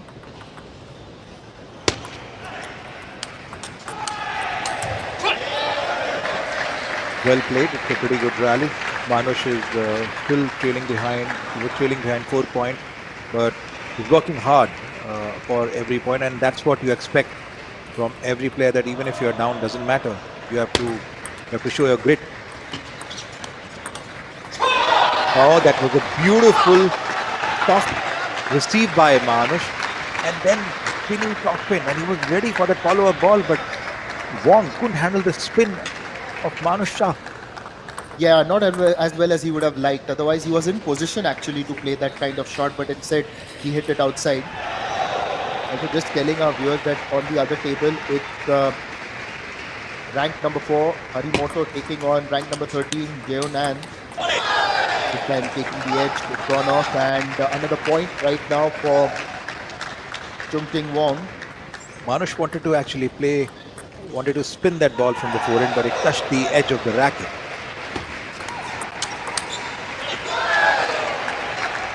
Wong is constantly pushing Manush towards the deep backhand side of it so that he can put a lot more pressure. He could see that Manush is not playing aggressive backhand. That could be the one of the reasons.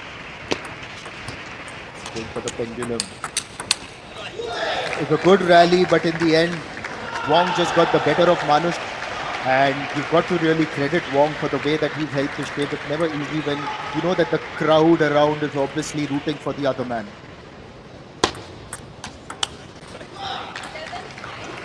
The first game in favor of Hong Kong, China.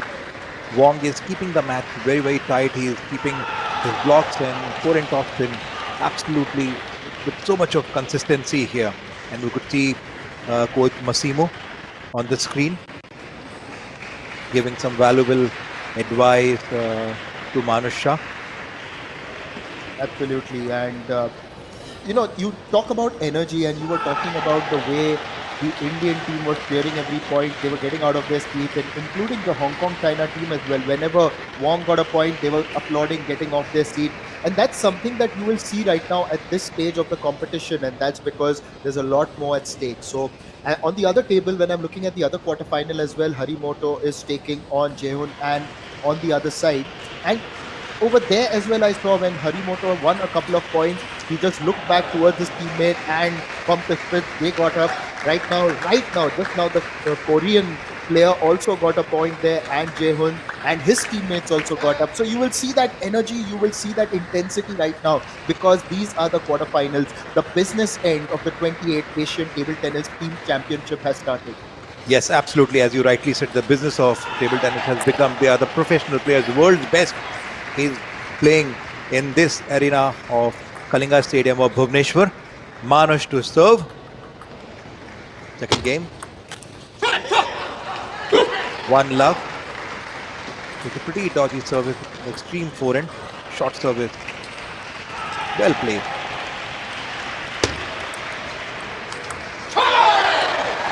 Manush looks like a change of strategy. He's keeping more short balls in the forehand and trying to have more pacier attack, finding the right cap on the table.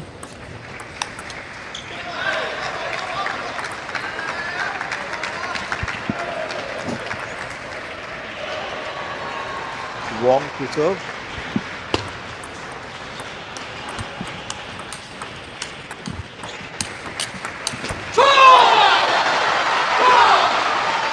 Manush is showing his complete control over the game, at least in the beginning right now. 3-1. Yes, and you can see that he needed that spurt of energy, and looks like he's just gotten it after the break, and that's something that he's got to keep it going. For the moment though, that was a very good shot. Wong getting that point.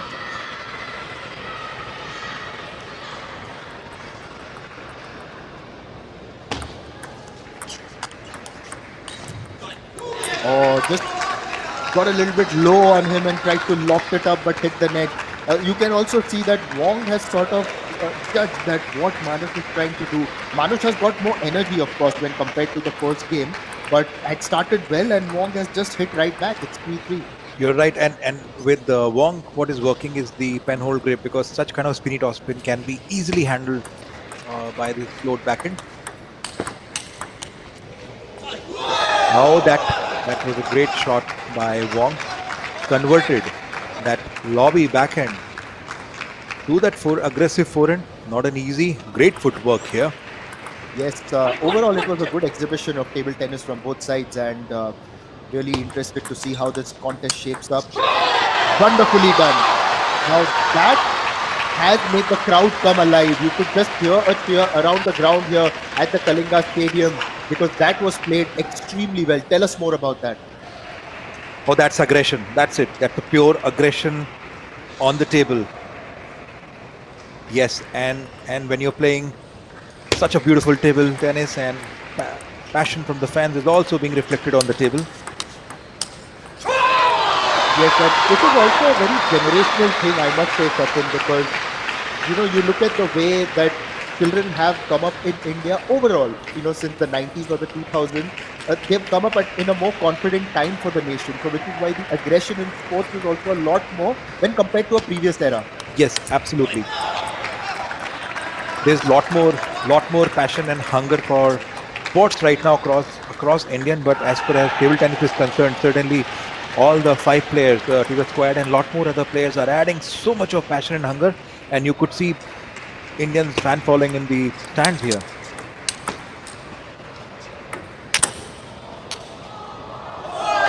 He did very well actually to get to that one, but it was almost unplayable. A good competitive rally, that ultimate lob, it bounced just after the net, but then Wong was in great position to play that. I would call it as a lobbing contest. I would wanted to see that lobbing contest here.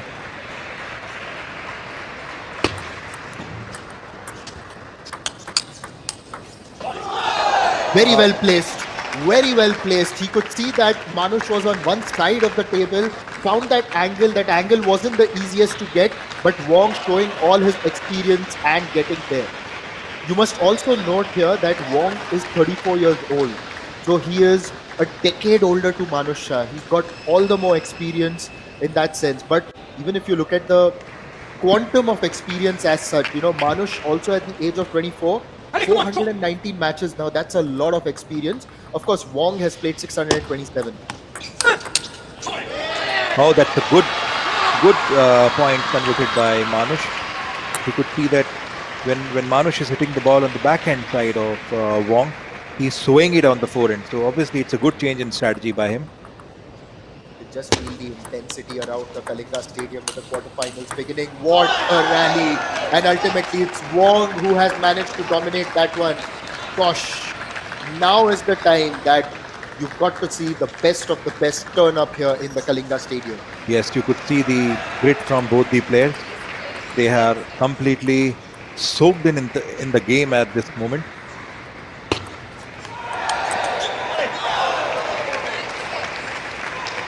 Bit of a change brought in by Wong.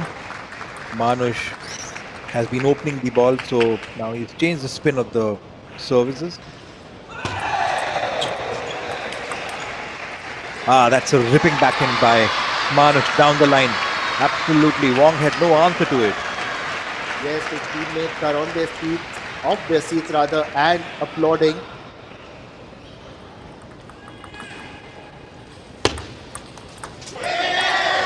Again, once again, that applause just grows louder. And now is the time you're going to see that energy. And I'll keep repeating. I've got one eye on table number 1, the other eye on table number 2, and I keep seeing all the aggression. But Manush, what's he got now for the Indian fan? Yeah. He's got the aggression and he's got that point as well. Moves around the court just as he always does with that point. And with this point, it's 9-all. India is cheering up for Manush Shah.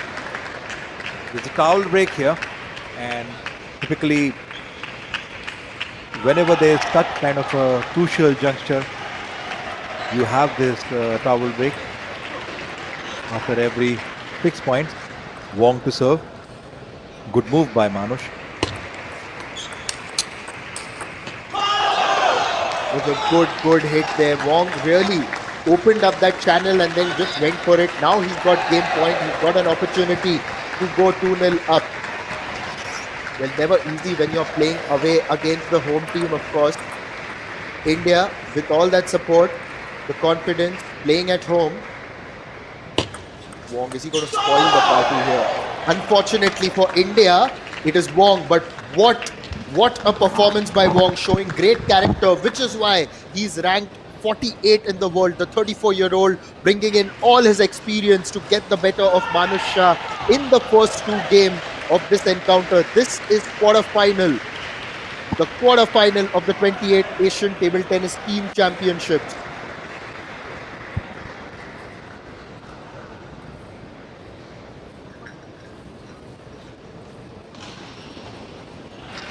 China coach on the screen. Certainly, at some point of time, it was looking like there was too much of a gap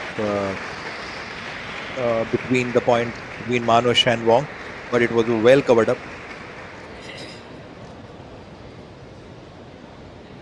Just having a look at what Wong Chung Ting did in that, in fact, the second game, and you can see all the shots and winners. What do you make of this? Wong has been consistently swaying Manush onto the backhand side of it. He's pushing it very, very heavily, and sometimes he sway on the forehand of Manush. That's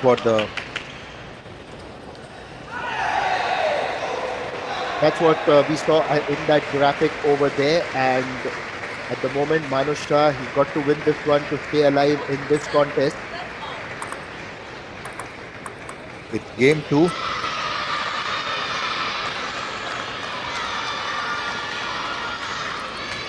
Both the players are equally aggressive, an eye for an eye right now. First point, beautiful toss in by Manush Shah on that half-long serve. It's a very, very difficult serve, but great move by Manush.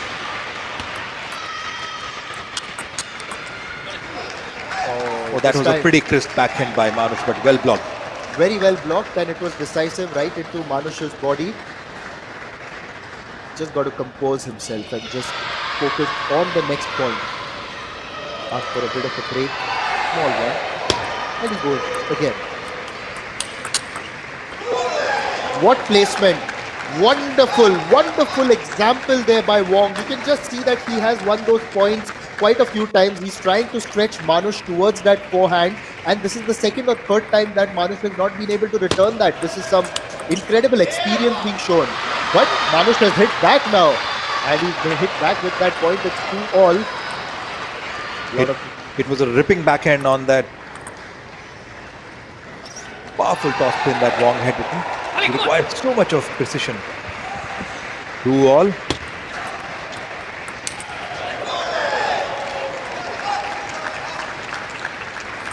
In the background, just again, you can see the Hong Kong China coach off his seat, just trying to applaud Wong.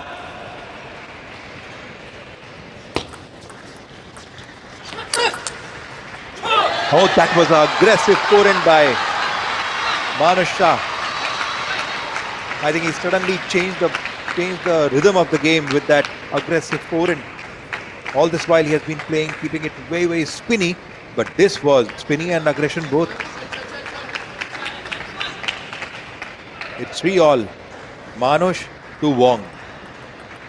3-all, all right. Pressure still on Manush, misses the table. Manush has actually had quite a good year if you look at what he's achieved, especially in the doubles and the mixed doubles. It's been incredible to see the way he has partnered with some of them, with Dia Chitale in the mixed doubles, and of course in the men's he partners with Manav Thakkar. Them again off target. Bit of a fortune here for Manush. 4-all. But fortune also favors the brave. Though Manush is trailing behind 2 games, but I think he's still in the game, fighting for every point. Yeah, that's gone. That was a good return, and then ultimately Wong just trying to put that back in, but could not get it onto the table. And now Manush has taken the lead at 5-4. It's a slender lead, all right, but a bit of a confidence booster in this all-important game number 3. But once again, draws level there, Wong.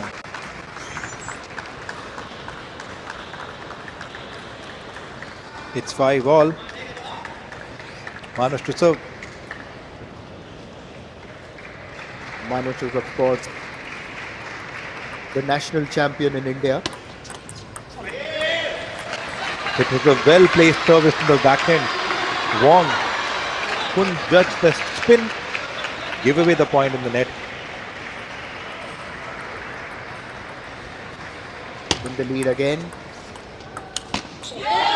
This was a beautiful change made by Manush at the last second. He wanted to hit that ball fast, but changed the spin of the game. My goodness.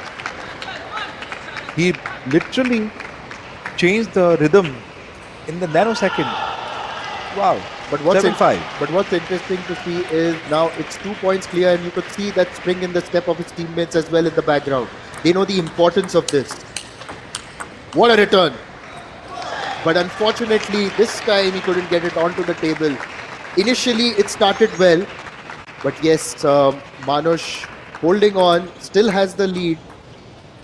It's not easy playing someone like Wong, and they've just called for the timeout. The right decision by the Indian team at the moment. The coach signaling to Manush that come over, let's just have a breather, let's have a bit of a chat. And at the same time, it also allows the Hong Kong China coach there, Sachin, to provide some advice as well. But major work to be done by India there. The good thing is that there's a pressure on the Wong as well, and right now, since he's leading by 2 games, it's a good strategy to take a break here. But Manush, if he pulls out this particular game, Wong knows that there could be a problem. So obviously, Indian fans, we could see Indian fans cheering all around for Manush Shah, the local hero.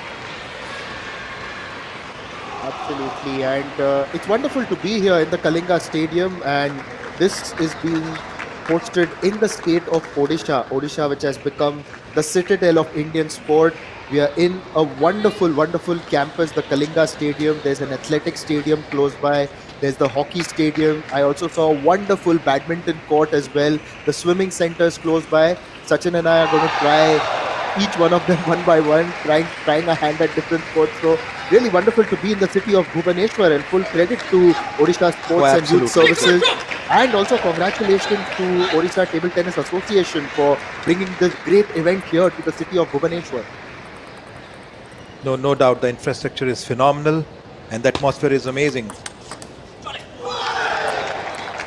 Draws level now once again. Wong. Manush has got to compose himself. I've got a question for you, Sachin, and this is something that we had a short discussion about earlier off camera. And would you have expected Manav to play this game? Yes, I was expecting Manush to play this game because he's much more experienced. Manav, right? Manav or Manush? Manush. I was expecting it that Manush would play this game because not because of the ranking, but the kind of sheer experience and a lefty he is, and he can bring it surprise here. Can possibly give a flying start to India. And yes, right now, even if the match is going neck to neck, but Manush has added a lot more spirit on the table at this. He is doing a great job. Hit was a beautiful toss spin by Manush. My goodness. Again, he changed the spin at the last moment. I think I have never seen this happening, at least in Indian table tennis before. Changing the spin at the last moment. Well, he may have changed the spin, but he's also changed the decibel levels of the crowd with that one. Which unfortunately for them, it's going to go down a little bit with that because it's 9-all. You take one step forward, I'll come with you. That's what Wong keeps telling Manush Shah. It's beautiful spirit here.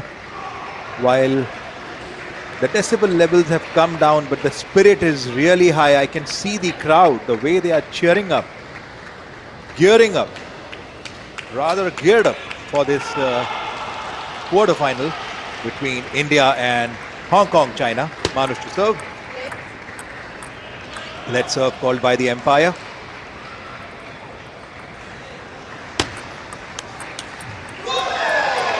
It's game point yet again and match point for Wong. Oh well, Manush is up against it. Now this is a critical service. What's he got? Can he take it to deuce? All answers for you. Don't take your eyes off this if you're an Indian table tennis lover. Let's serve yet again.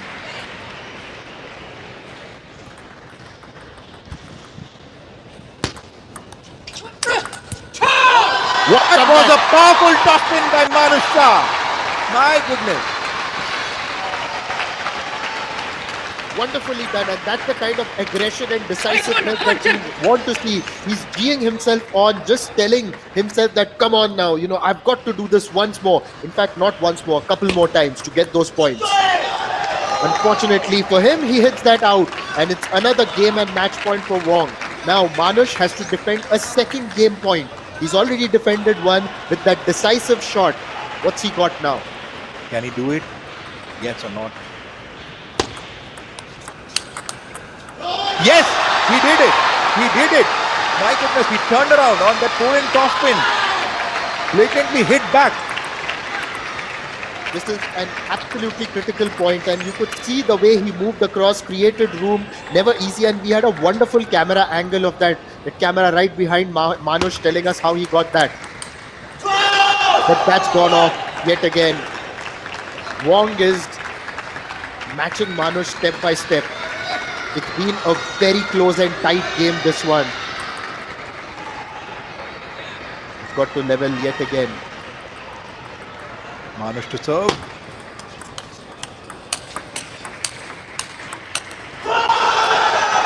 Both the players literally fought for this rally, but Manush lost this match 3-0. That game was a great exhibition of table tennis. You could just see the way Manush was fighting, but in the end, that man on screen, ranked number 48, the experienced campaigner, the 34-year-old Chung Ting Wong, emerged victorious, getting Hong Kong, China off to a winning start in this competition.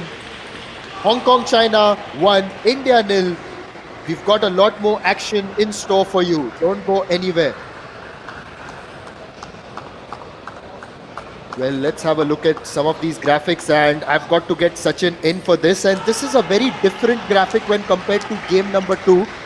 What do you make of this? Because in game number 2, it was more towards the other side. Yes, absolutely. So Wong Chu Ting has placed Manush this time more on the 4-in side of it. You could see that he has been disturbing with a lot of half ball rallies here, and some bit of the rally, 36% rally on the long side of it. So certainly he wanted to, since it was a third game, he wanted to keep the ball very, very tight, and that's why they played shorter. Now, the next match is between Chang Baldwin versus Manav Thakkar. Yes, and Manav, talking about Manav, has been a flag bearer of India for a long time now. He has been one of the most, I would say, consistent player when it comes to playing long rallies. It's not easy for players to actually push the ball on either side of Manav, because he has beautiful footwork, amazing control over the ball, and on the other side, Chang Baldwin, pretty aggressive. Yes, you've got Chan Baldwin at the moment, and looking at the experience of the two players, Manav Thakkar there on screen for you. India's number 1 at the moment, but overall in the world, he's ranked 39. 25 years old. He's played 607 matches across his career. Has a win percentage of 65%. This year, he's played 33 matches. He has won 17, lost 16. So it's been a mixed bag of scores this year. In fact, these two met last year. I must tell you that Chan Baldwin and Manav Thakkar have faced each other once, and that was during last year's championship in Astana. And on that occasion, Chan Baldwin had emerged victorious 2-0. So this is an opportunity for Manav to equalize matters here, and he really needs to for Team India. Talking about Hong Kong, China's Chan Baldwin, he's ranked 59th in the world and has played 328 matches. So 20 spots separate these two players. Both right-handers at the moment, so we are going to see a bit more of a conventional style. I beg your pardon, Chan Baldwin is actually a left-hander. And he's a left-hander here with around 59, 328 matches he has played. And it's a lefty versus righty combination. It's something what we're seeing a reverse of it. Manush versus Wong. Now here Baldwin versus Manav Thakkar. On the table number 2, we could see some interesting moments here between Harimoto and Anjayu. Pretty interesting match going on. As usual, Harimoto with his high decibel level cheer up for himself. Sometimes you don't need audience when you yourself cheer up so beautifully. Yeah, we had a look at the way Harimoto was practicing during our lunch break, and it was absolutely incredible. He was warming up for this match.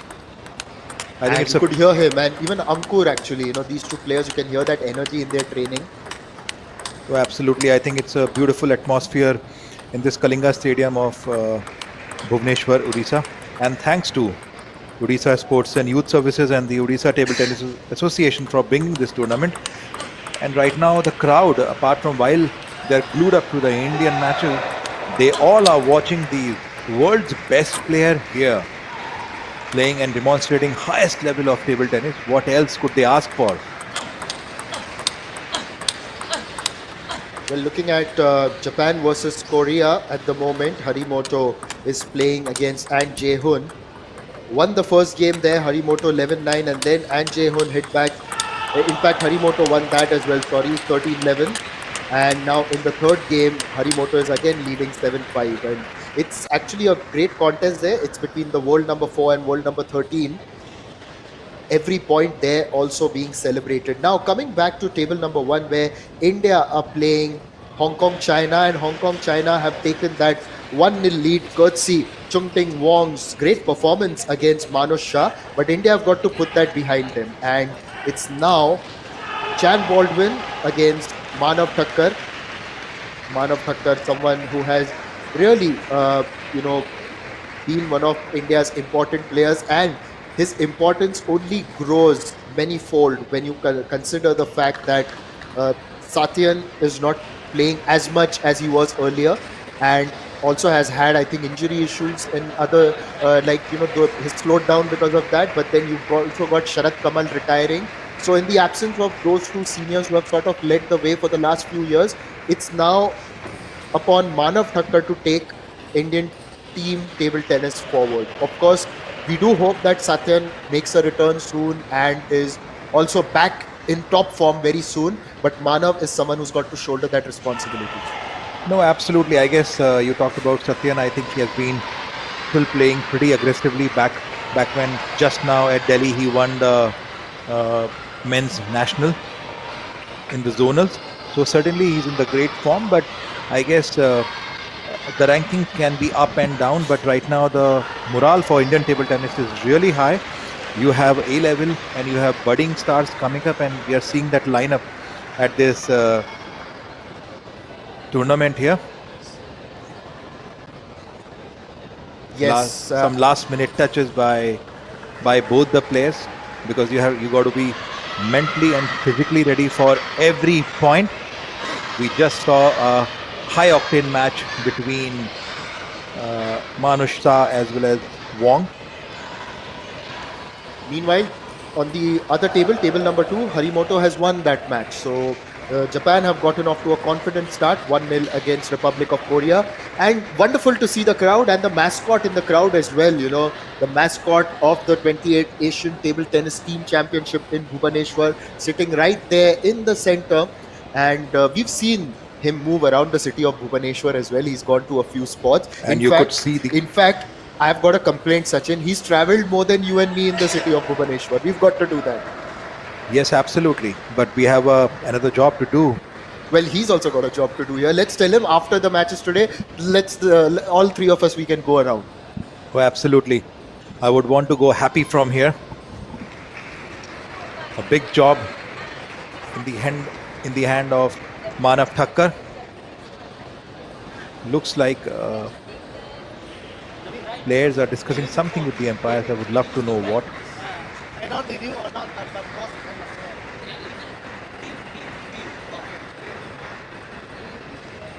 Looks like Manush has made some kind of a request here.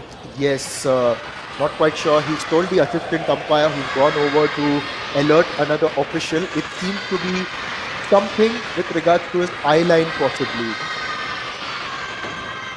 Maybe something to do with the lighting or something like that. Not sure.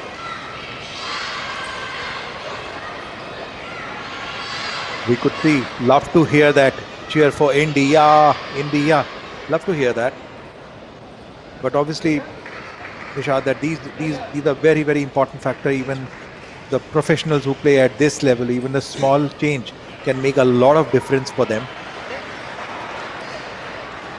Looks like Manav is comfortable here. Yes, and we seem to be ready to get going, and it's going to be Chan who's going to serve. No, it's going to be Manav who's going to serve. Looks like he'll go for the traditional pendulum. He does. Pretty aggressive start. Confident start.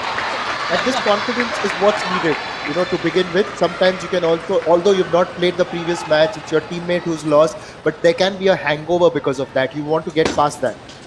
Yes, and I guess Manav and Manush, since both also comes from Gujarat, state of India, they play together. So obviously, Manav is pretty much comfortable in playing the services and the deceptive services of left-hander player. Yes, Manav and Manush actually play together. They reached the finals in Brazil as well together in the men's doubles event. Know each other's game quite well.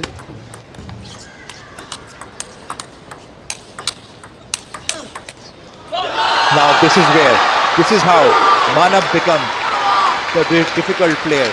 It's not easy to let the ball pass through. And Chang Baldwin tried his complete luck with that long rally. He's the crowd favorite, all right. You can see We Love Manav banners also. Oh, it was a beautiful placement right into the body. Manav is showing really high level of table tennis here. Great for the fans, great for the Indian crowd. The crowd right behind the Hong Kong-China player Chan Baldwin there in his eye line, and they're going to just get louder and louder. It was decisive, it was aggressive, and a bit of expression there as well, with a bit of pumping of the fists, because otherwise you generally see Manav, he's not very expressive when compared to other players when he wins a point, likes to maintain a poker face. Oh yes, I think Manav has got a great temperament, and he has worked over a period of years on his style of working, become consistent and aggressive. Earlier he used to play a lot more spinnier game, but I think he has really worked hard on his fitness levels, and he's really moved the game really up. Oh, that's a good comeback. Good comeback there by Chan over there. Applauded by his teammates. Only 20 spots separate these two. The last time these two played, Chan Baldwin was victorious. Tried to go and slow the pace of the game. Instead hits the net, and which is what gives Manav Thakkar another point. Moves across to 5-3. Baldwin got the taste of his own medicine. His service spin was well received by Manav. He's pretty quick, but this time he was unlucky to win this point. Still leading by 1 point.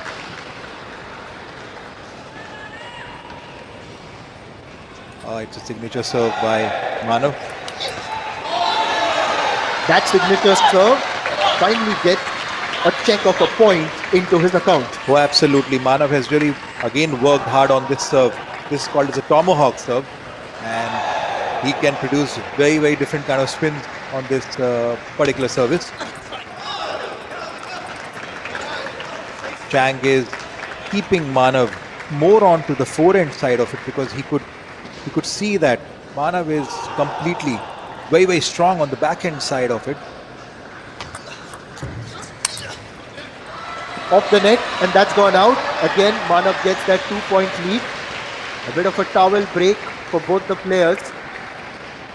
When you look at a player like Manav Thakkar, who's been around the circuit for a while and, has really caught the eye and attention of Indian table tennis lovers across the country, their hopes are on his shoulders.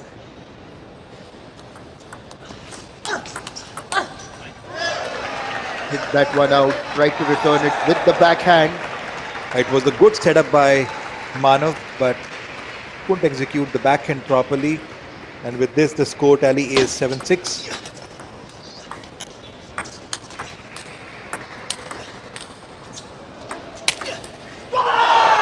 Manav wanted to come back, wanted to block that ball. He flew in the air.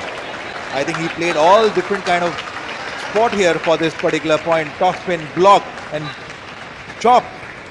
Defensor, offensor, everything, whatever he could do, but medal.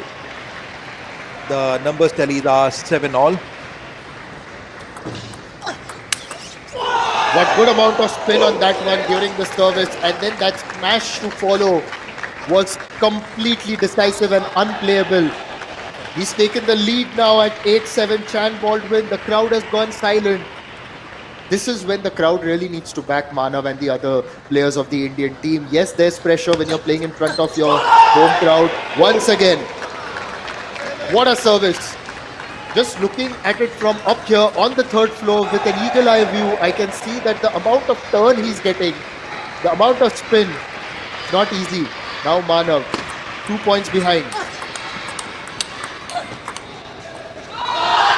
It was a good comeback by Manav after these 2 points, back-to-back points. Certainly, while the decibel level in the crowd is low, but I could see that Manav is not one of those players. He doesn't put down his shoulders. He comes back and he fights back. Yes, you almost have to have that Zen-like mindset over there, isn't it? You know, you've got to block everything out. Yes, if the crowd is cheering for you, you want to canalize that energy as well. And he's got game point with that. Chan Baldwin, following in the footsteps of his teammate Chun Ting Wong, is on the cusp of beating Manav Thakkar in this first game. The game has not ended yet. They are professional. There's still only the 2 points lead.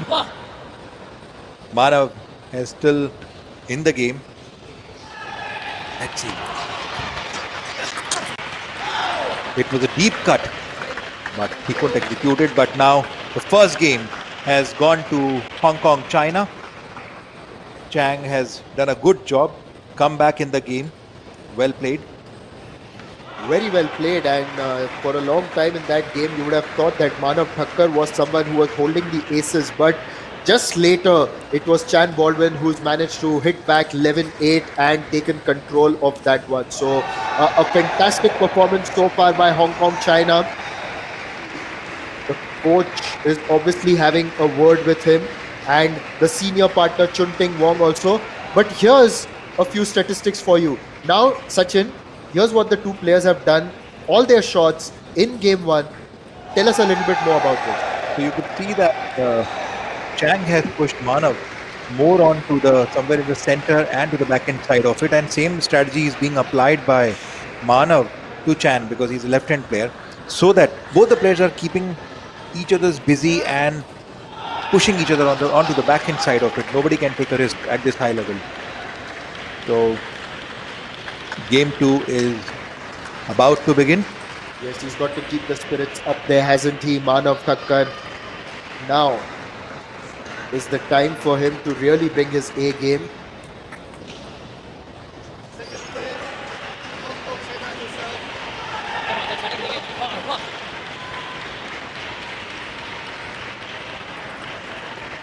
Chan to serve.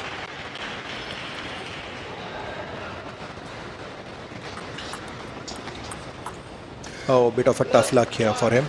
Yes, a little bit fortune coming into play. It does a few times during a game of table tennis, of course. Yesterday, in fact, last evening, you may remember in one of the matches where it was, I think... Oh, it was a beautiful flick by Manav. He could see the opportunity and he lashed onto it. It was, I think, a match between Iran and Thailand, I think, where one of the players, it was game point and it just flicked the top of the table. It was bad luck, and you could just see him standing there in despair. Yes, I guess you always see these kind of lucky points here. We saw something in the morning with Qatar. That last point at the decider point, if it is taken as a lucky point, obviously you get disappointed in such a tight match. So at this moment, the match seems to be pretty tight to all. Chan to Thakkar. Oh, this time he had a ripping backhand, but tough luck for Manav. Ball touched the net. And whenever ball touched the net, obviously a player loses the rhythm. You prepare for a different stroke, but suddenly you have to play a much different stroke. Look at this, the number of time ball is touching the net. Both the players are trying each other to play very, very close and tight to the table.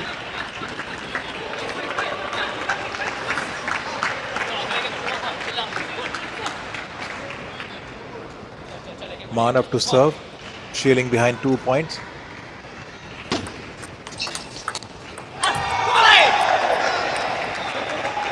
Good block by Manav, but couldn't execute that backhand. Yeah, just on what I was saying earlier about that ball flicking the top of the table. In fact, it was today's match between Thailand and Qatar, which was a 5-gamer. It was between Sangwan Shin and Abdul Wahab. Manav now got that point, just reducing the deficit a little bit. Got a lot of work to do.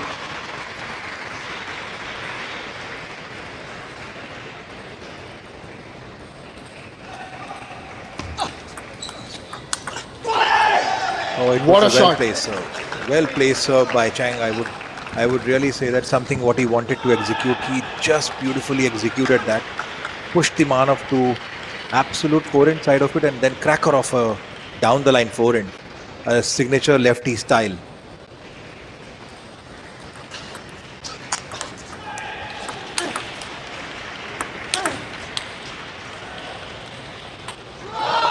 Oh, again a lob. Good block by Manav. Beautifully executed. And typically lob, Nishant, is not easy to execute. Last rally was almost one of the longest rally with 8.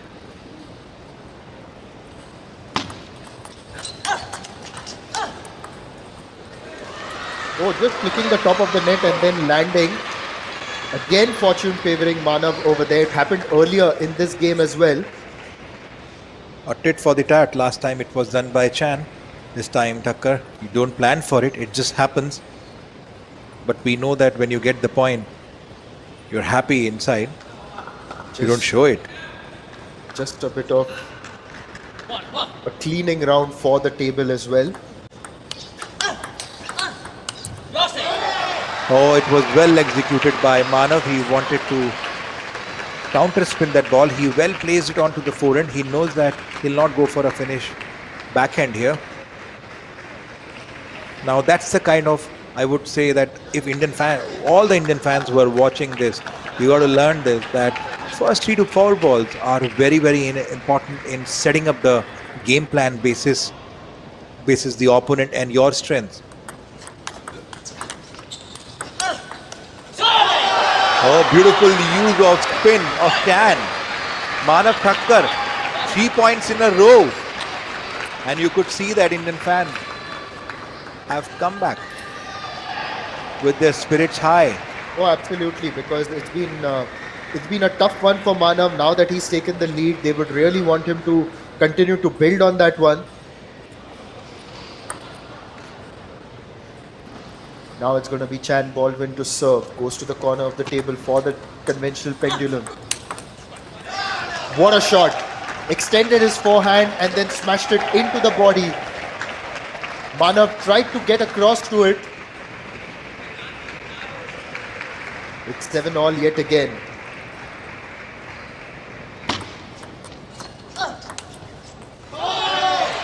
Now it's taken the net and gone out. So Manav gets that slender lead yet again. Remember, he had also taken the lead in the first game. Now it's about maintaining it. Now this is where Manav has to be ruthless. Yes, this is where turnaround can happen. Or just trying to exploit that angle, I think, and missed hitting the table. 8-all yet again. Yes, I think that was the whole plan, but couldn't execute it well. Manav would actually do well to see what Chang has done, especially in the last match. Chan actually, he when the match reached this situation, that is when he really turned it on. That is when the intensity increased. Misjudged the serve. It was a short, loose serve.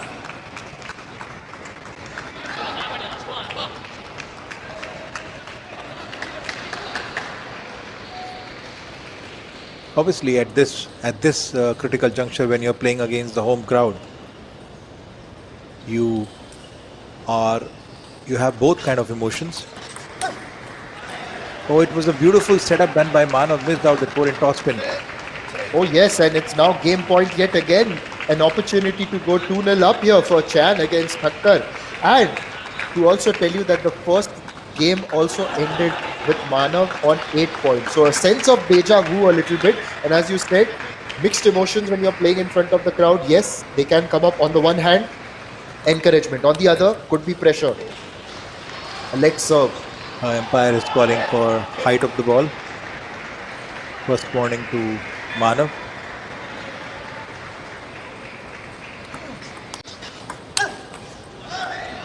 Oh, it was a well set up by Manav, missed out. Now the second game has gone to Manav. 11-8. I think you rightly said that he's bringing the match so close, and in 1 or 2 points, match is getting out of the grip of Indian squad here. And what's happened has been identical in the first 2 matches actually of this encounter, because you look at Manav and Chan, just the positions they were in. Chan, one would believe, the more ruthless of the two. When the match gets to say 8 points or 9 points, looks at the finish and says, I'm going to finish this clinically, I'm going to get this done. But on the other hand, Manav also needs to take a page out of that notebook and do something similar. He's got to bring that energy in those critical moments, because it is those critical moments that really define a player. And it's not that Manav has not done it earlier. Of course he has, which is why he's ranked number 39 in the world. So Manav's got to get his A game. At the moment, Baldwin Chan getting a bit of tips from Wong as well. Wong, the 34-year-old, got his team off to a victorious start. Meanwhile, Manav Thakkar also gets that encouragement from his teammates. Now this is a critical game, a very critical game. He would want to avoid the fate of his teammate Manoj Shah, what had happened earlier in this encounter. But of course, out of these two, Baldwin Chan walks in with the aces in his hand. Yes, I guess a lot of tough job to do by Manav. This is a very, very critical game for him.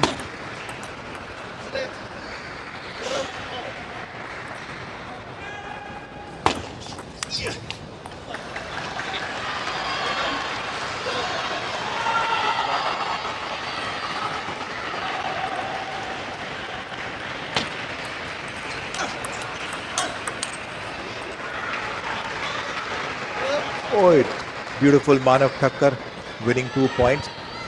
Certainly giving a lot more confidence.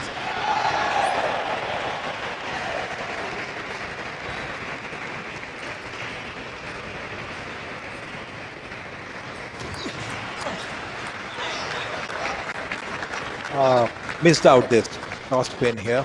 Bit of a misjudgment by Manav here. Chan 1, Thakkar 2.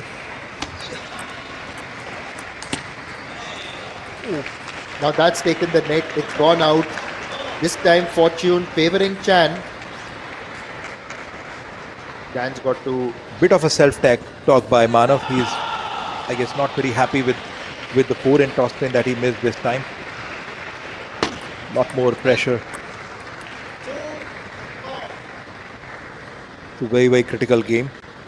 Manav has seen in past, he has turned around the game. And good that he is backing himself up a lot. Depends in these critical hours, that when you are playing at this level, there's so much of pressure on you. No, and also you've got to convert those opportunities. Or it was a little bit lobby, I will say, but a little bit slow. He tried to go for it, hit it out. The margins, of course, in international table tennis so small. And behind we can see that Ankur, Bhattacharya and Payajan both have come after a short practice here. Ankur has the next match coming up. A lot of hope from him, from the young squad. What a hit! What a hit by Chan. There's no let up of the pressure. Well, India may be great hosts. There is, of course, a sense to welcome guests, of course. But on the field of play, you play for everything. And that is what Hong Kong, China are telling India. I think At the moment, it's a timeout and much needed here for India just to break the momentum for Hong Kong, China. Oh yes, I think it's a perfect tie break which Manav has taken here. A lot more. I guess both the players have understood each other's strategy here, but it is just about breaking that ceiling here. Both the matches have gone both the games have gone so close, but in the end, the game just slipped from the Manav's hand, and that is what he doesn't want it to happen here. So it's a great move. A lot of work to do actually, because you're already trailing 1-0 overall, but in this match you're trailing 2-0. You lose this, you go down 2-0. And And then there's the whole pressure is on Ankur Bhattacharya. Yes, Ankur Bhattacharya is one of the best up-and-coming players going around. I still call him as the best in the beast. Well, India would say that we hope that he lives up to the billing. But at the moment, it's Hong Kong, China who have been ruling the roost and are looking completely in control of this match. They have been ruthless, they have been clinical, and you can find all the adjectives that you want to describe a performance that has really been a standout. India have to dish something really special out now to come out of this muddle. Oh my goodness. A turnaround shot. Beautifully executed by Chan. And hit so hard that Manav Thakkar had no opportunity to even adjust. It was onto his backhand there. A good comeback by Manav.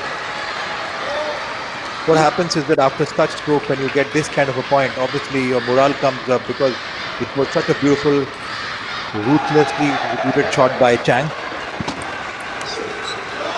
Or two back-to-back points. India coming back in the business again. It's 5-all now, it's level again, and his teammates encouraging him, egging him on. He's got them right behind him.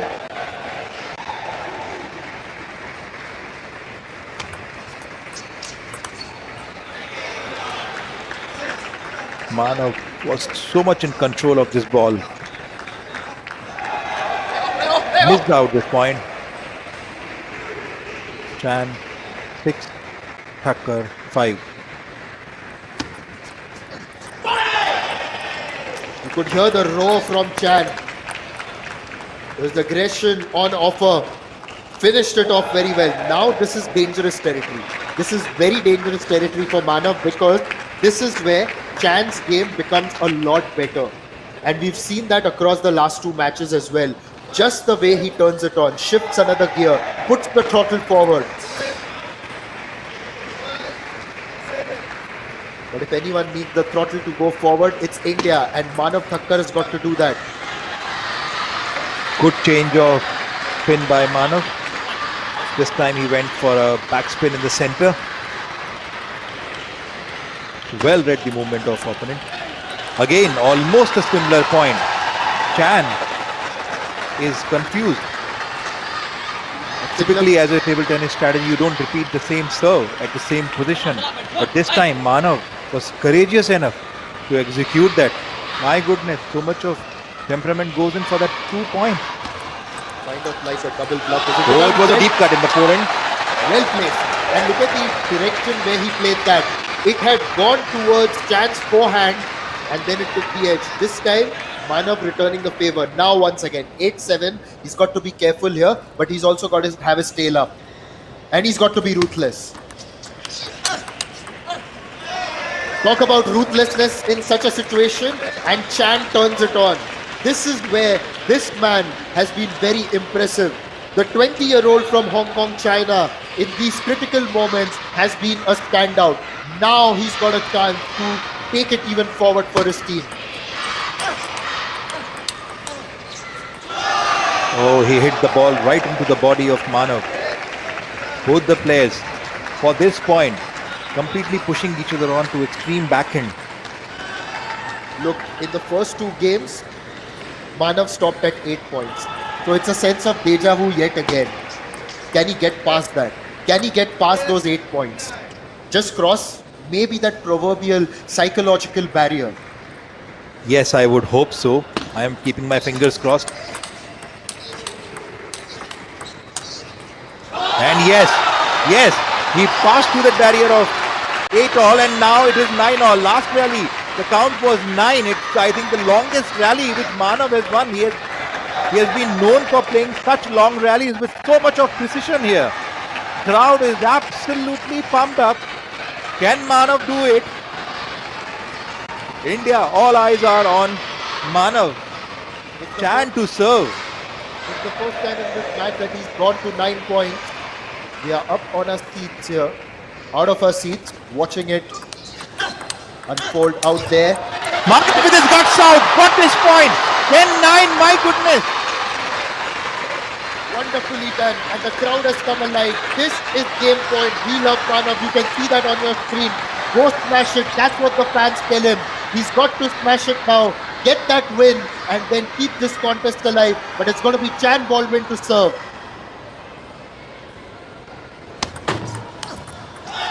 Oh, unfortunately for India, it's going to be deuced. You can hear a pin drop here at the Kalinga Stadium. Manav also looked back at his teammates. He's telling him, fine, stay calm, stay calm. It's a deuce situation. Now the serve, of course, just as a reminder for all our viewers, is going to go from one end to the other. Starting with Manav. Manav to serve. Manav with his guts out again. You could see the on the table.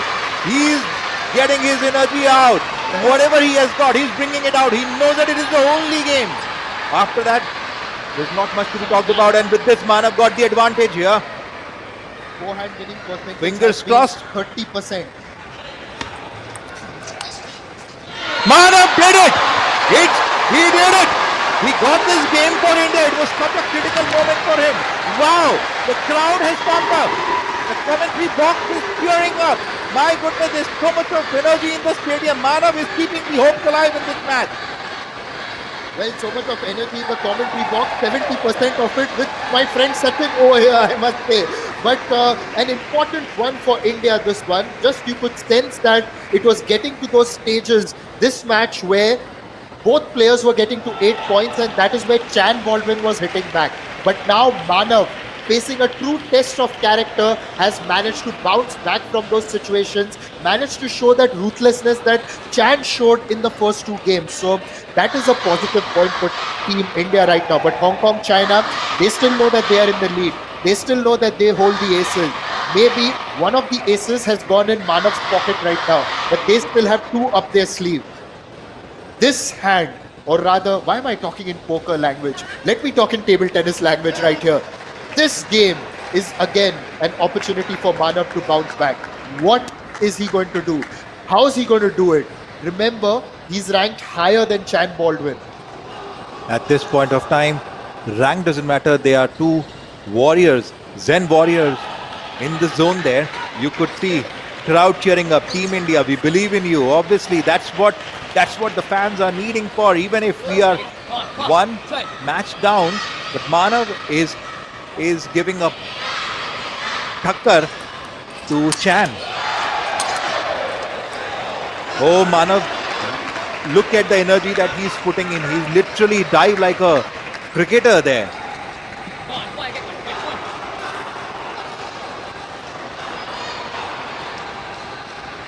I guess Manav is absolutely pumped up for the fourth game. The first two games he lost it towards the closure there, but he got the match. This time a beautiful flick on the backhand side of it. He well read the spin. Yes, read it very well. And now that you have the confidence after winning one game, then automatically your processes get better. It's all about following those processes. Once again, very well done by Manav. Kept the aggression up. And he's now moving ahead, trying to take the early advantage. And if he can continue to extend this run, it's of course going to give him an opportunity. But unfortunately for Manav, he's hit that out. Oh, it was a beautiful tight backhand onto the backhand side of Chan. Well blocked by him. I must appreciate it. Was the ball was with a high speed, but Chan blocked it. Bit of a tough luck for Manav. It touched the net. Chan to serve.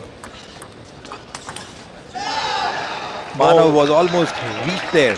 He knew that he's going to hit that with a lightning speed there.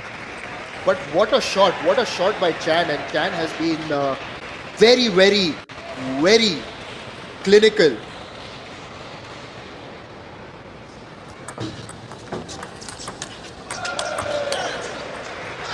Oh, bit of a deceptive serve here for Manav. But still he managed to adjust and kept the third ball on the table. Chan leading by 2 points. Chan may be leading by 2 points. Thakkar and to serve. trying to take the early advantage of the net. And he's got that. This is a critical point once again.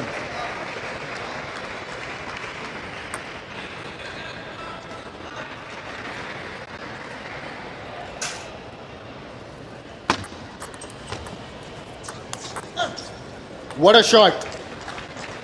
You can sense the way Chan really shapes up for those forehands, clinically putting it forward, going for a bit of top spin as well. For Chan, this is a nice opportunity now that he's taken a 2-point lead with the service in his hand.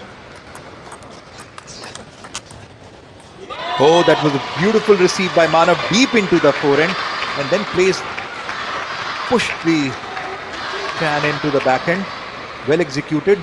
Very well executed. In fact, the way he received that service and placed it, that is where it set it up for Manav. Oh, yes.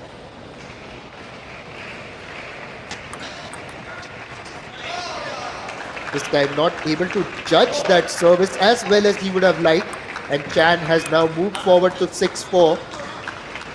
But Manav will be serving.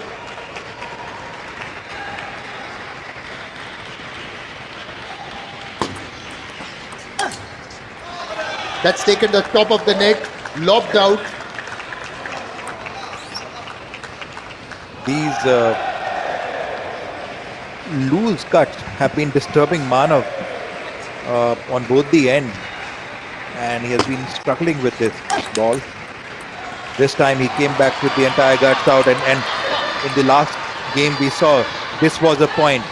Exactly, this was a point where Manav changed the rhythm of the game, getting the 2 points. Can he do it? But this time the service is going to be with Chan, and when you have the service, you have the advantage.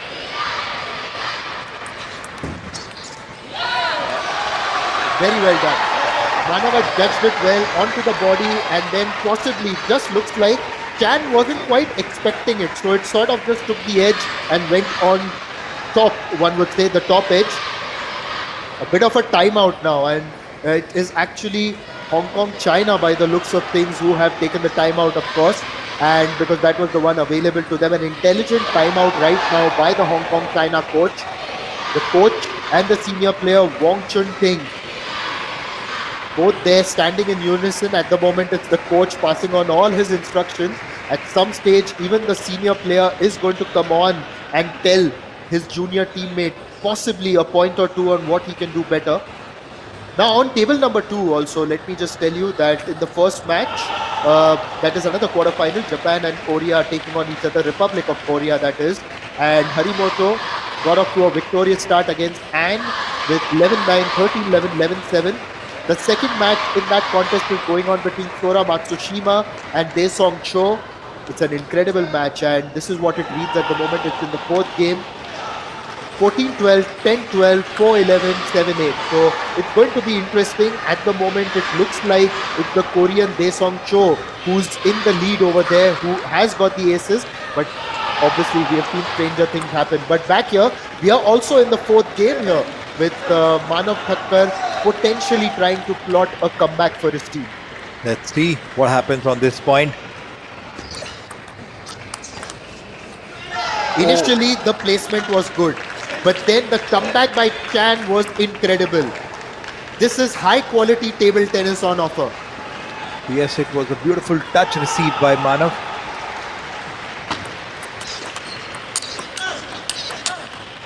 Oh, beautiful! It was such a power point here. Both the players were almost last rally count. The 7. My goodness, 7 rally, and that too that fast. It's really highest level of table tennis you could see. His teammate enjoyed it more than him. They will enjoy this even more as he draws level at 8-all. In fact, it's 9-all at the moment. 8-all. Sorry, our scoreboard a little bit moving forward. But yes, this is a critical moment yet again. Again, just like the last 3 games, Manav and Chan both had 8-all. What a hit. Chan smashing it back. Manav did his best to block that one. But because it was hit so hard and so well, now yet again, 8-9. We saw this happen during the previous game as well. This is when Manav turned it on. This is also when Chan plays his best table tennis. Now, which of the two are going to maintain that intensity? All to play for.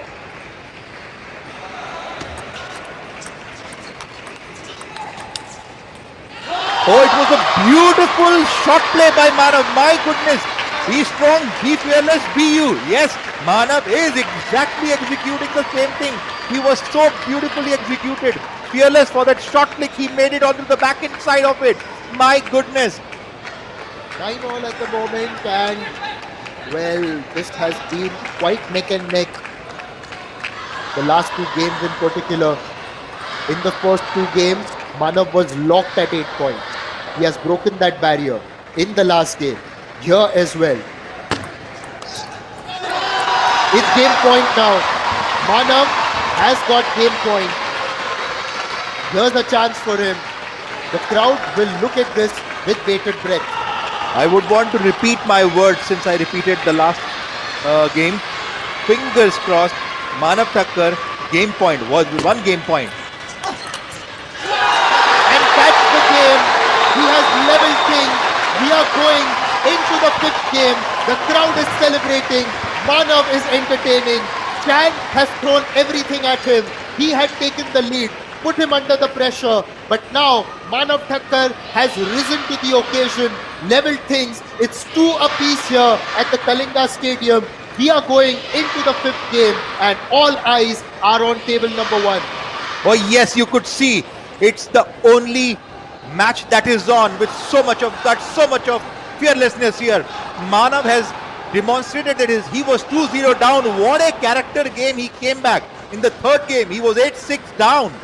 With his 2 tomahawk serve, he changed the rhythm of the game, and right now Chang is bringing every possible thing to him, but Manav is giving a tucker to Chang. Yes, and we have seen in past, whenever Manav goes through this kind of a competitive situation, he is really standing strong there. Well, I've got to ask you one thing since we've got all our international viewers joining us. You said Thakkar, so you've got to explain that. Having said that, let's see what Manav Thakkar has done in this game, and then we'll come to what Thakkar means. Here we go. So Manav is actually pushing. If you see 75% of the ball, he is pushing Chang into the backhand. Now it's the decider, all-important decider, Manav to serve. Starts off by smashing it a little wide. So just a comment, you said that Manav has given a Thakkar. Please explain that for our international viewers.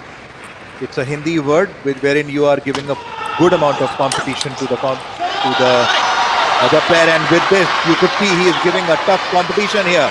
After losing the first point, it's 1-all. Manav in his element. a lot of this over the next few days, of course, because it's been Well blocked by Manav. Chan wanted to go for that kill. Manav put the ball back into the court, and this time it was little short. Manav beautifully blocked that powerful shot onto the back end. I could see that Chang would be under a lot more pressure here. Chang to serve. misjudged the spin on that one, which is why that's gone out. This is neck and neck. This is absolutely thrilling and entertaining.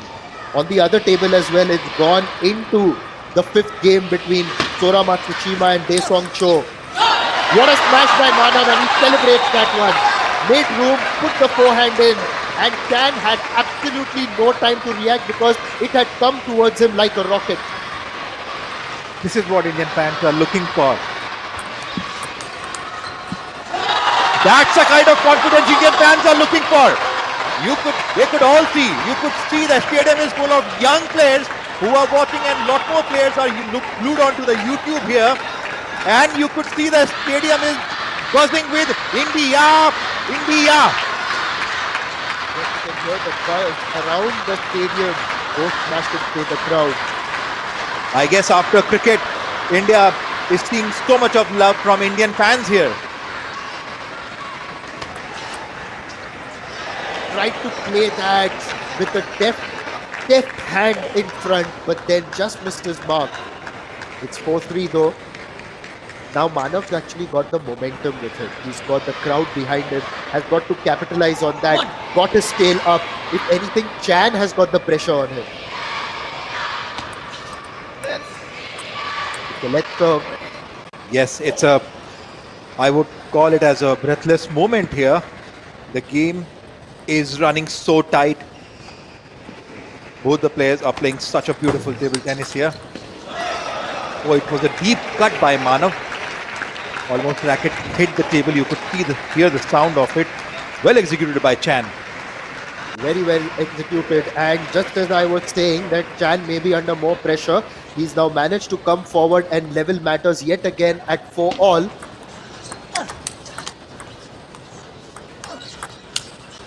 High quality, absolutely high quality.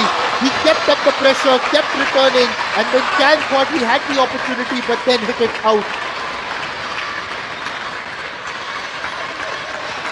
Well played, Manav. Such a beautiful block he did. You can call it as a chop block there. It was right onto the body, but well said, Manav. And that's what you can see. Even it was an easy ball for Chang, he missed it because there was so much of pressure. Manav to serve, 5-4. Manav wanted to go for a kill shot on backhand. Well, beautifully placed serve there. Well, beautifully placed, and this is fantastic. You know, it's gone to 5-all and wonderful. It's glad to see that this high level of table tennis right here in Bhubaneshwar. It was such a beautiful receive. Such a shot ball with so much of critical precision here. And then powerful backhand onto the extreme forehand.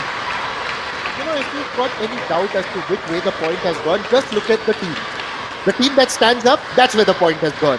And that's what I do generally, because the ball travels across so fast, it's better to have a look at that. Oh, this time it was a spinny backhand by Chan into the body. Manav flew up in the air with the toss spin shot, but couldn't execute it well. Well, right now it's 6-all. Both the players, I would not call them as the players now. Both the warriors are fighting tooth to nail for every point. Gone out, and Hong Kong, China celebrate. We spoke about warriors. They are more like the proverbial gladiators with paddles in their hand, right in the middle and center of the arena. The crowd may be behind one to go for the kill. Oh, it was a bit of an unlucky point for Manav. Ball was up in the air for a moment. Now, once again, we are reaching the critical stage of the match yet again. 8 points for Chan.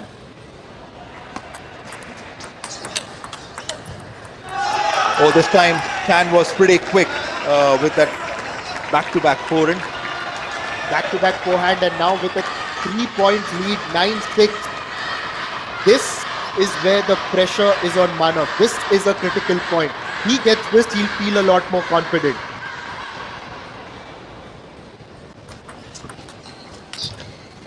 Wonderful for Manav. He gets that service very well, returned it, and then Chan hit it onto the net. What this does is that the serve now returns to Manav, and these two serves are extremely critical, Sachin. Beautiful placement by Manav. My goodness, the way he blocked the ball onto that fierce backhand there. Wow, you could see the standing ovation by Indian players there. 8-9. Manav, all eyes are on Manav.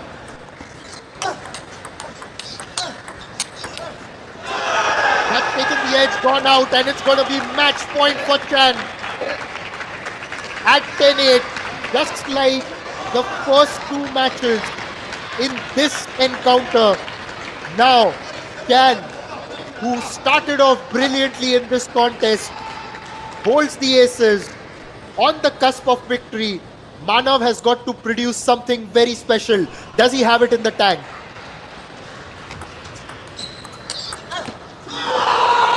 What a victory! What a victory by Chan.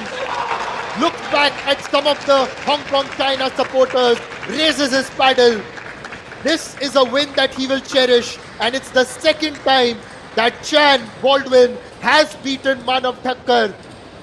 Last year as well in Astana, he had beaten him 3-0, but this time there was a better fight from Manav. But now India, under extreme pressure, having lost the first two matches, Manav and Manush, their highest ranked players, going down, and now all eyes will be on Ankur Bhattacharjee, the 118th ranked player, who is going to turn up now for India and try and save them against Hong Kong China. But Hong Kong China, especially Chan Baldwin, take a bow. You've been incredible. Yes, absolutely. I think the way Chan has managed to compose here, we see, my goodness, the fireworks on the table. The half of the table is completely 52% and 40% long. Both the players have changed the strategy in this game, keeping a lot more pressure on the longer. This is where Baldwin has been disturbing Manav with more third balls here and a lot more balls, 50%, almost similar strategy he applied. And this is how he changed the game, because in this moment the ball would come onto the body. Now here you have on screen Ankur Bhattacharya from India taking up Lam Su Hang.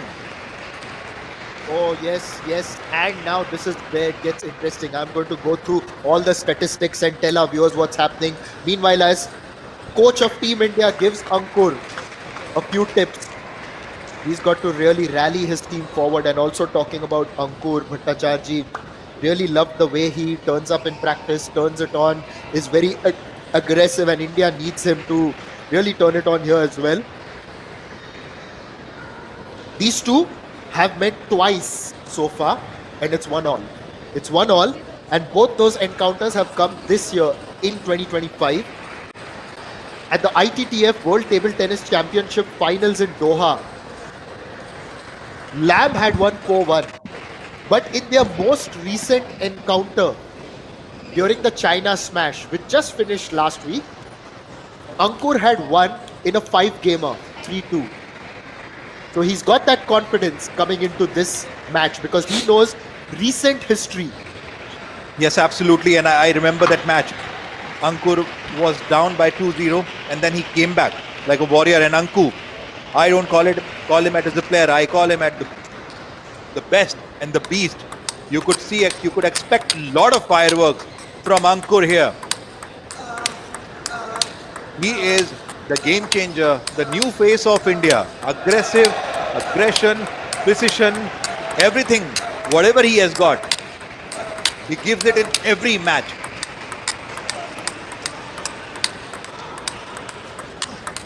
Oh, absolutely, you're right. And Ankur Bhattacharjee, the 18-year-old from Kolkata, comes from a family of table tennis players. Both his parents have played table tennis and were always there to guide him. It was his mother who initially inspired him to take up table tennis. His father then also started backing him. So it's been a family effort, and it's great to see the Bhattacharjee clan produce this player for India, and they would hope that he will really turn it on here at the Kalinga Stadium. At the other side, you've got Lam Siu Hang, who's 28 years old. He's ranked 130th in the world, and he has played 649 matches in his career. This is a critical match. I think the way strategy has been used, Ankur playing on the third game is right, because if Ankur, we would want Ankur to win this match obviously as an Indian supporters, and if it wins, then there could be a game change which could expect from the other two players. But yes, like we could expect a lot of fireworks in this match. Both the players are very, very aggressive, and certainly home crowd is loving Ankur. You could see in the warm-up only there is so much of aggression in the back end. Well, just telling everyone what happened in the other match as well, Japan versus Republic of Korea. Japan have taken a 2-0 lead, and in the second match of that contest, Sora Matsushima ultimately won a hard-fought match against Daesung Cho of Republic of Korea. And the scoreline read as follows here, Sachin. And, it can just tell you how keen a contest it was. It was 14-12, 10-12, 4-11, 11-8, 11-4. So, Sora Matsushima overcoming Cho Daesung. And now, we are ready for this match on table 1. Ankur Bhattacharjee cuts off with a point, and you can see that aggression now. This is the talking point here, Sachin, because we have seen that kind of aggression from Ankur across his matches in practice as well. This is something that impresses you as well. Please tell our viewers why. The good thing is that it kind of brings out your element, and every player uses a different way to kind of pump them up. But Ankur's favorite is kind of self-pumping. He doesn't care how many people are supporting him. He is himself good enough. That's how he plays. Look at his powerful backhand. Look at his absolutely motionless, speechless. And there's a bit of his personality as well. You can see him rolling up his sleeve on the left hand, and those tattoos as well. This is the whole package. The player is not just his skill, but everything. The body language, the way he presents himself. Lam Siu Hang changed the service this time. He could see that Ankur is pretty strong on the back end. This time he placed the ball in the center of the table, but Ankur beautifully executed that banana.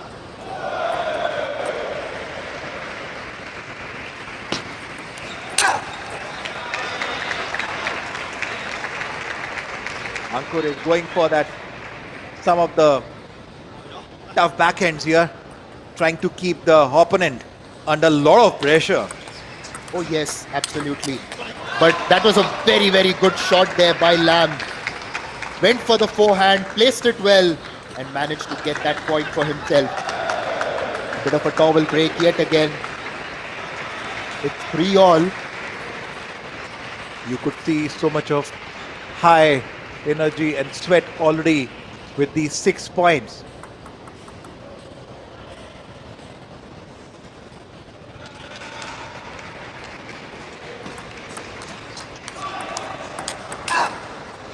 Ankur with that point, beautifully executed that. He showed such a beautiful amount of patience there onto that spinny toss spin, and then came back with his signature ruthless backhand, I would call it as. You talk about patience, and you look at Lam, and he takes his time to serve. He's got the ball cupped in his hand, and we are going to look at it right now. Look at that. He takes his time, waiting for it, and he's going to go for it now. So you've got to be patient as an opponent, and that return was good. Ankur waited for it, placed it well. So it's not easy when someone who serves is taking his time that long, because you're waiting and you're thinking, hang on, when is that ball going to come to me? Oh, absolutely. The kind of variety of players Indians have. Ankur is used to playing with so much of deceptive servers. Tried to go for it, showed that aggression, but that goes just off the top of the net and gone out. You could see Ankur's dad, who is his coach, onto the screen.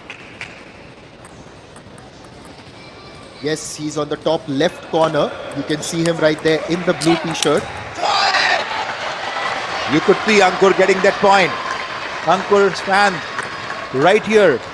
The stadium is full of him. He is one of the favorite in India. The local hero taking up Lam Suhang.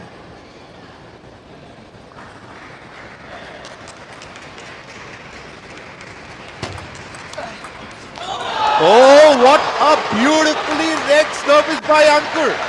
Lam wanted to deceive Ankur, but Ankur gave the taste of his own. Lam got the taste of his own medicine with that serve, with that beautifully placed backhand onto the forehand.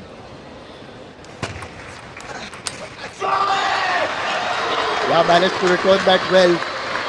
The crowd gets pumped up, everyone gets pumped up, but I also like to see the calm on his father's face. You know, you, as a family member, when you're coming to watch, especially live, it's never easy to have that kind of calm, at least on the outside. Maybe inside he may be feeling everything, but having been a player himself, you know, obviously that will be something really incredible. Tried to go for that smash there, not quite in his corner. The ball was a bit high this time. Mistimed it by Ankur. Ankur to serve.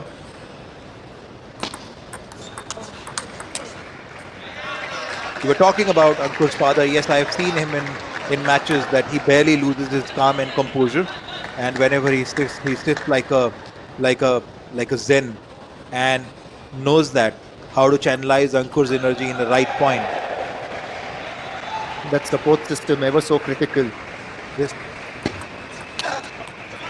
Ankur is in the lead, but this time tried to go for the wide angle. Wasn't the shot that he should have played possibly? Yes, I guess he wanted to play this shot a bit more aggressively, something what the way he played last time. He could have just placed the ball, but nevertheless, when the emotions are high, you are up, you got to show your character. A let service called by the umpire. Lam 7-8. 7-8 for Lam. Ankur Bhattacharjee facing. Oh, this was a loose ball. Lam is completely confused with that pin coming back at him. Standing ovation by his fellow mate, Payas Jan. Yes, 9-7. Payas Jain is on the bench, but he's also his hitting partner. You could see that they had warmed up just before this match. What a shot! That backhand, decisive, from the air, and he's got game point to his credit. Yes, you could see so much of determination on Ankur's face. He, game point. Such a critical match he has. Again, almost the replay of the last point.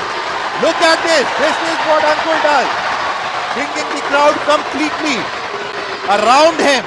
Look at the aura. Look at the energy. Look at the crowd. They're getting mad with this past game.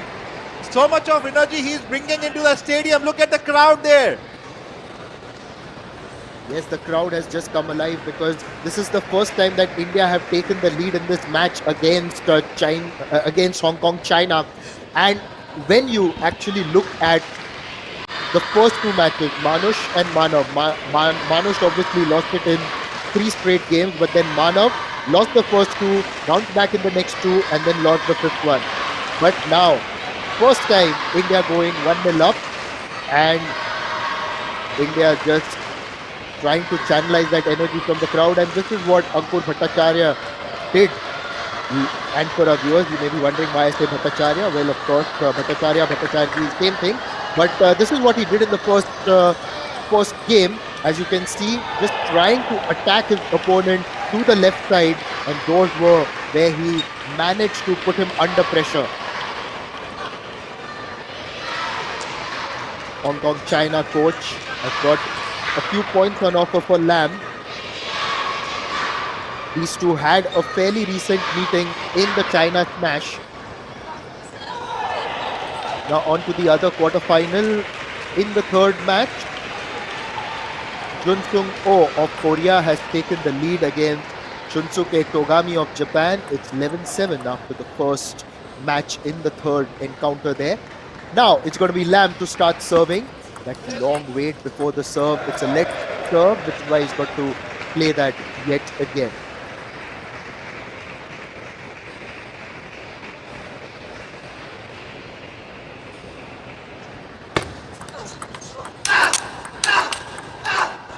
My goodness, two back-to-back powerful backhands, well blocked by Lamb, but you could see the roaring tiger from India with every point, the way he is prowling. Yes, and you can hear the grunt as well. It's something that even we've seen some of the other big players do that as well, not able to get on top of that one. One of the famous roles is, of course, Tomakazu Harimoto. We hear that during practice as well. And when you go around the Kalinga Stadium, especially in the warm-up area, you can hear some of these players going on the counters, trying to get that hit in, and they're quite loud as well, generating that power. He tried to generate that power there, but this time that's gone off target. So Lamb just taking a 3-0 lead early in this match.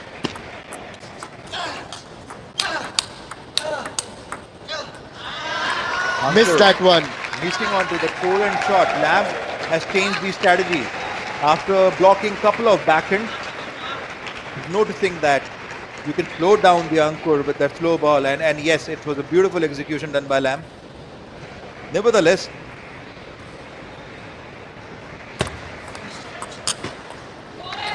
first point, opening by Ankur. Yeah, well, finally. Crowd cheering up. Yeah, he's going to breathe a lot easier with that one, with that point coming to his credit. It's 4-1, but Lamb is serving at the moment. As he grows into the lead, if he does, that is, you're going to see a lot more energetic responses from him. Look at that, a bit more muted this time. It was hit out on the backhand by Lamb.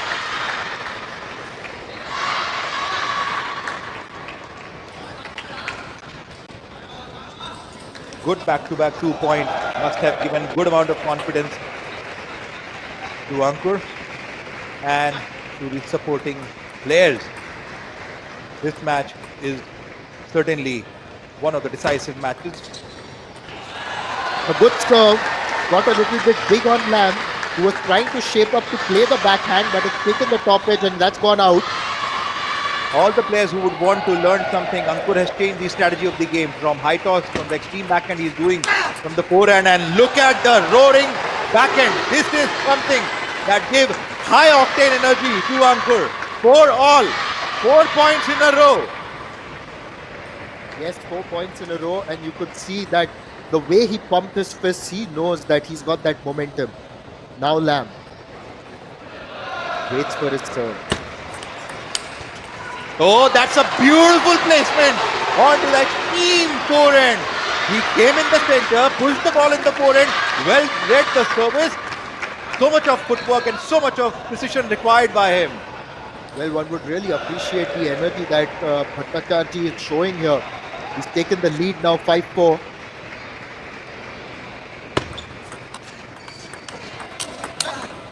That's strawberry. And Corin Kaufman on top of it. Absolutely, Ankur is controlling the ball, controlling the rhythm of the match, controlling the emotions of the audience. What else do we want from this Indian peddler? Roaring tiger here.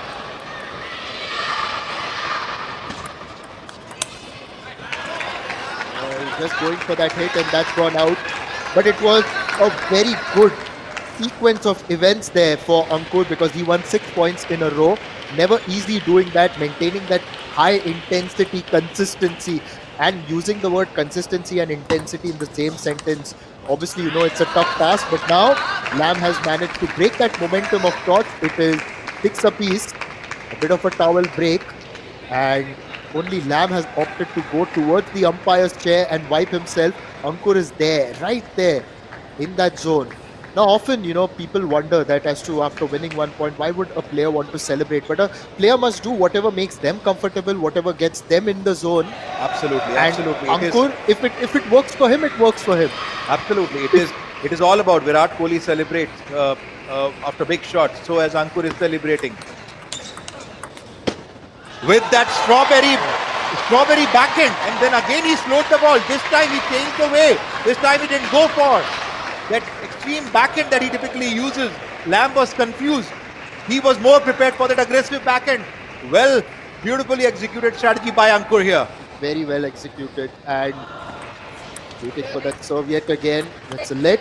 Well, talking about celebrations also, you know, with Ankur, I see shades of that from like shades of Rafael Nadal in that, because Rafael Nadal, even as a youngster, when he was 18, 19, coming through the ranks, I remember when he played the French Open semi-final in 2005 against Roger Federer, celebrated almost every point. Look at this again. Again, he changed the strategy, given the complete spin back to the Lamb.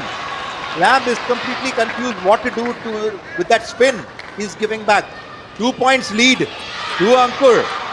It's a 2-point lead, all right. It 8-6. Make that Ankur 3 points. beautifully placed the ball in the center. He didn't go for aggressive forehand. Lamb was, he is completely playing with the mind of Lamb here. 9-6. Ankur to serve. Not very happy with him. Yes, he almost admonished himself for that one, because he thought that this was an opportunity for him to just flick it over the net and win that point. Didn't connect it as well, didn't get it across the net. Ankur now getting back in the zone, going to face Lamb. 7-9. Lamb to serve. Oh, yet again, Lamb manages to pull that one back. Whenever Ankur loses a point, you can hear a pin drop, and you'll only hear the applause from the Hong Kong-China bench.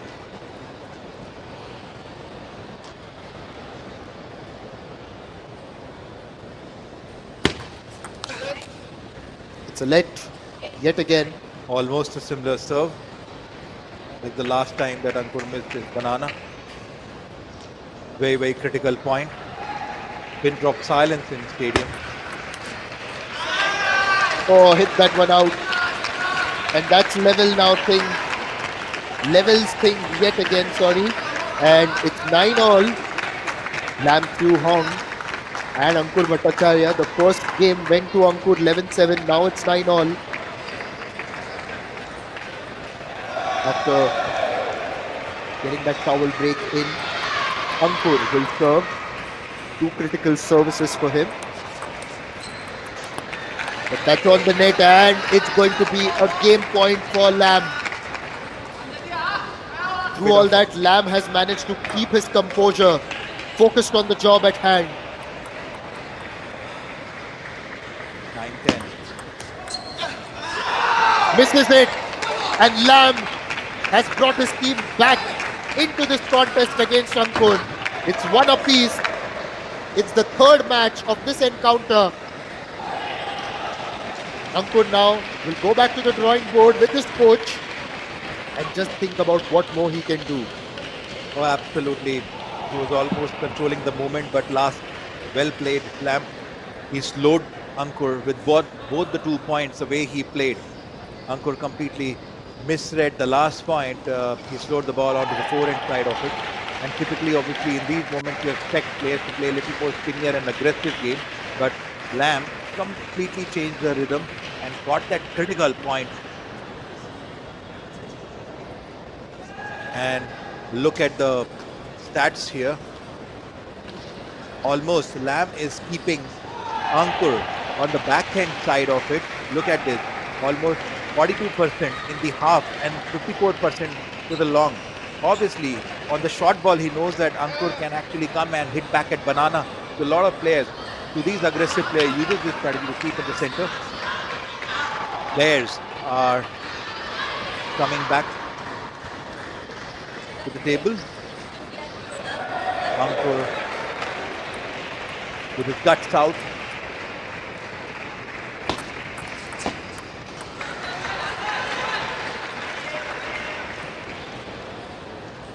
One love.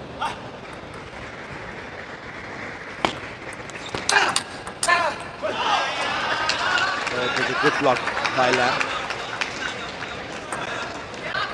The ball would have landed on the table. It would have been Ankur's point there.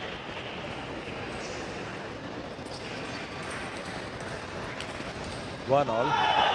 Lamb to serve. Ankur this time he is playing a little more spinnier rather than playing aggressive.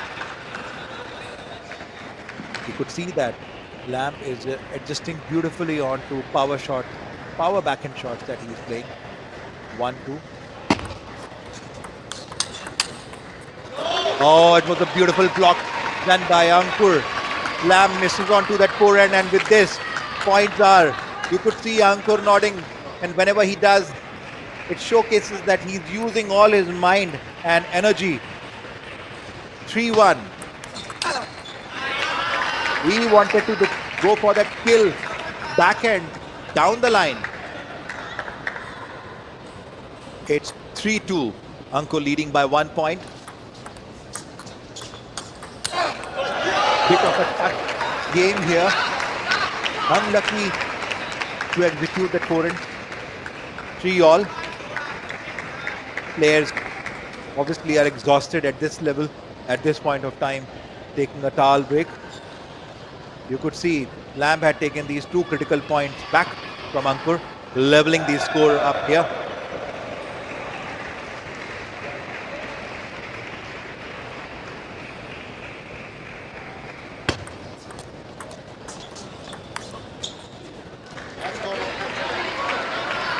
That's gone off the net, and yes, a point there for Ankur. It's 4-3.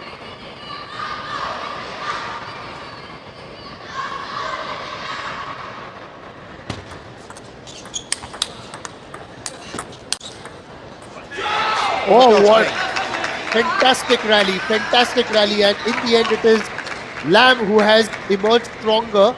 The returns from Ankur were on point, but whatever question Ankur threw towards Lamb, Lamb had an answer to that. Yes, at this point, both the players know their game. This got big on him there. You could see that in this third game, both the players are keeping the rhythm very, very slow and spinny. They are not playing over aggressive because they have adjusted. Both the players have adjusted to the speed of each other. You could see a lot of mind game here with that chop block. Senior chop block, Ankur changed the rhythm of the ball. Lamb thought that it's a kind of a lob there in the air and misses out to the spin. Yeah, missed out on that one. But at the moment, once again, 5-all.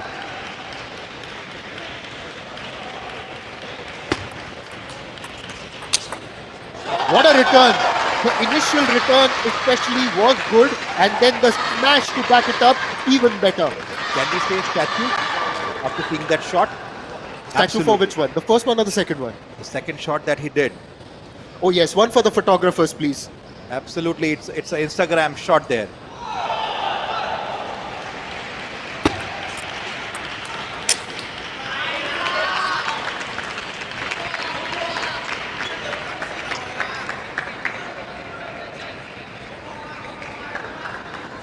A good bit of work there by Lamb. Now goes towards the towel break. It's interesting that haven't seen Ankur take too many towel breaks. He just stays there on the table. Does he not break sweat? That's the question.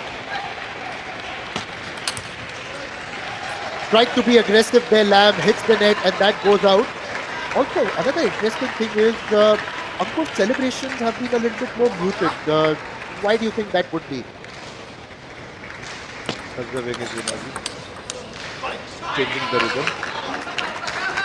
You require, it's not that he's not feeling the pressure, but sometimes you have to slow down in the match, play a bit more composure and come back whenever there's a high moment. And you could see so much of crowd has come to see India against Hong Kong, China.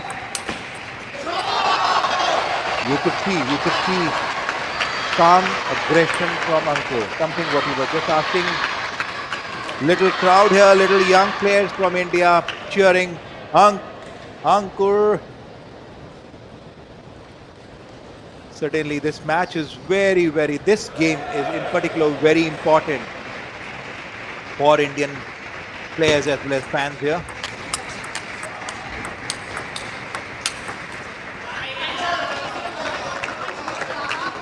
Ankur not very happy. He is saying, why don't you finish it at the back end? Lamb is using the strategy, pushing Ankur towards inside the backhand so that he should not able to play his aggressive backhand there. He knows. He's going to serve yet again. That was a very good return by Lam. You've got to appreciate the way Lam shaped up on that one, went for it, and then although Ankur tried to block it, but it went off the net. Gone a bit quiet there.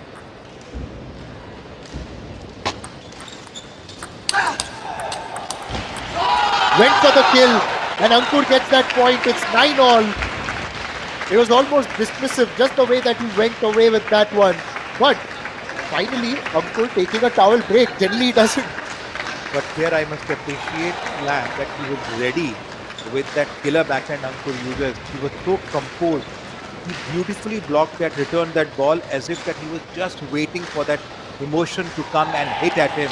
And right now on the screen, his father in the blue t-shirt. And you could see fans also cheering it up, cheering him up. Yes, they are doing something that has become popular since the 80s. The beat of We Will Rock You by Queen. Was a good hit. And if someone's rocking the shot right now, it is Lam. And he has moved towards game point with that one. And he's serving as well. Now once again, a test of Ankur's character at this critical moment.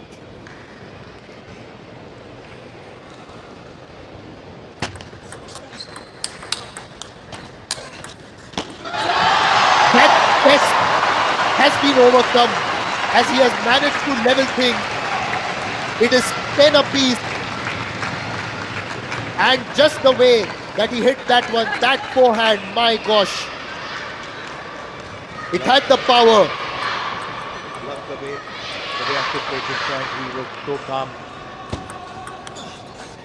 He knows that the job is not over yet. He knows it. He knows that the job is not over yet in this game. A minute ago, it was Lam's game point. Now, it's Ankur's game point. But Lam is going to serve as we are past 10 points apiece. I'm going to keep my fingers crossed for this point. Well, not just you, but the crowd sitting in front of us, they also have their fingers crossed. How's this one going to go? That's a leg serve. He's got to go for it yet again. Ankur just looking back towards his bench. Lam focusing on the ball. Look at that. He looks at it and then he goes for the serve. Right to lob it across yet again with that straight backhand of sorts. Almost like a left-hander straight drive, to be honest, from cricket. And Ankur used to really love cricket as a child. But levels things yet again. It's 11 apiece. Good fielding strategy by Ankur. But this time it's Lam's match point. Or rather, sorry, game point.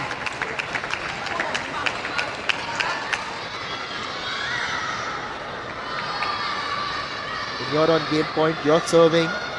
You've got a bit of the edge. Now, can he capitalize on that edge? Will he capitalize on that edge, rather?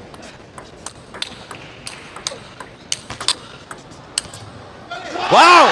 What a point by Ankur! So much of precision, so much of control on the table. Look at this. He is not celebrating. He knows that the job is not over yet right now. But literally this point was a killer of a point. He literally got that point out of the clutch of Lam here. You're right that he's stolen this point because he was on the defensive. If you look at the replay of that rally, then you will see how he was continuously trying to block. Whatever Lam did, Lam had the power in that, but Ankur had the intent with the defense. The intent is clear that we are going to here to win and win this game. And Ankur has done the right thing by taking a strategic timeout here. The momentum, the crowd, the energy, everything is right now for Ankur, this Indian peddler, Bengal Tiger here. It's an incredibly well-timed timeout. And here's why. Because it's, of course, game point for Ankur. Lam has got the serve. So when you've got the serve and you're sent back for a timeout, one that you have not chosen, you're going to think a lot more about it. You're just thinking, what do I do right? What do I do wrong? How am I going to go for the serve? You're just focusing on that one thing, your service. So this, at the moment, is a tactic just to put Hong Kong, China under pressure. You could see Indian fans praying for this peddler here, and they know that they are not just praying for this peddler. They are behind the Indian team. Such a beautiful crowd support we are getting for this spot here at this beautiful Kalinga Stadium of Bhubaneshwar, Odisha. Yes, the crowd is right behind Ankur Bhattacharjee over there, and he is up 13-12 in the third game right now. Ankur now with all eyes, or rather him being the cynosure of all eyes in the center of the Kalinga Stadium.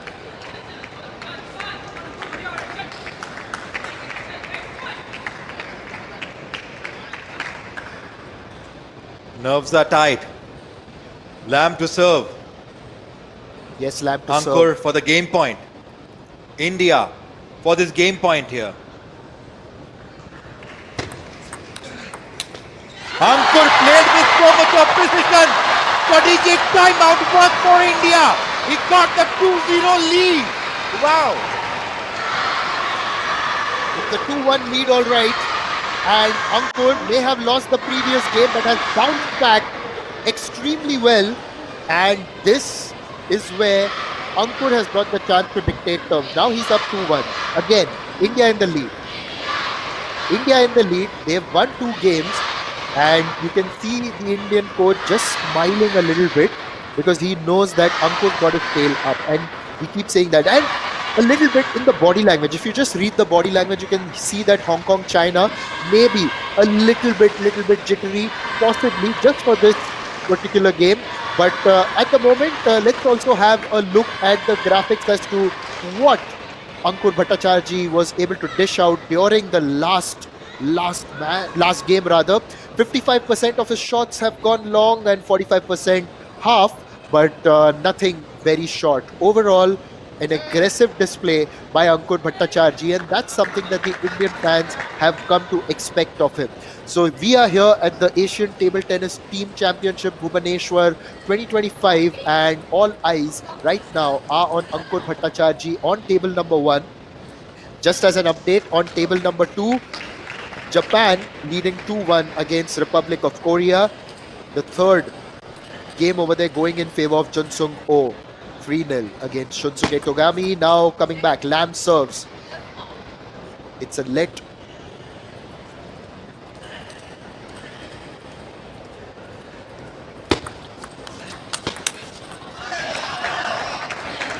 A good positive start by Lamb. Going on towards Ankur's forehand, trying to get him to play that shot, and he hit that very well.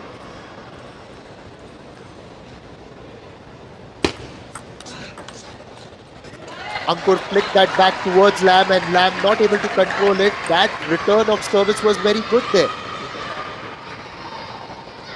You can see players are throwing the second ball. They are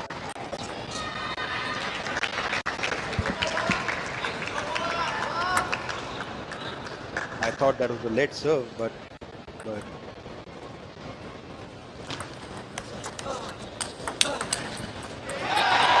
That's onto the net. Good aggression once again by Ankur. Just the way that he has moved, and he knows that he holds the aces here. for audience, I would say that if they can learn something from Lamb right now. He is not pushing to the forehand right now. He started using banana on Ankur's serve. It was during the first point that he actually pushed on the forehand, but then he stopped doing that. Oh, again Lamb. Ankur has been disturbing with his strawberry.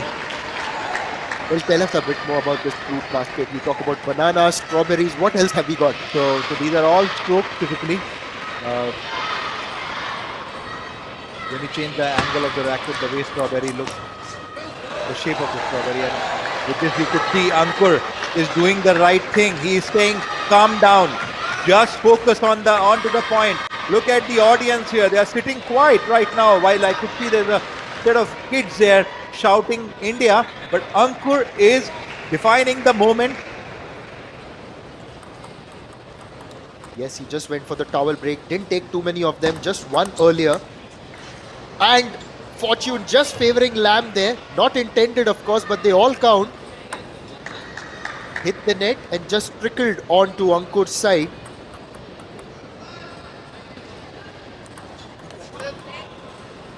at some stage in this game, if Lam is under pressure, I expect the Hong Kong China coach to go for a timeout.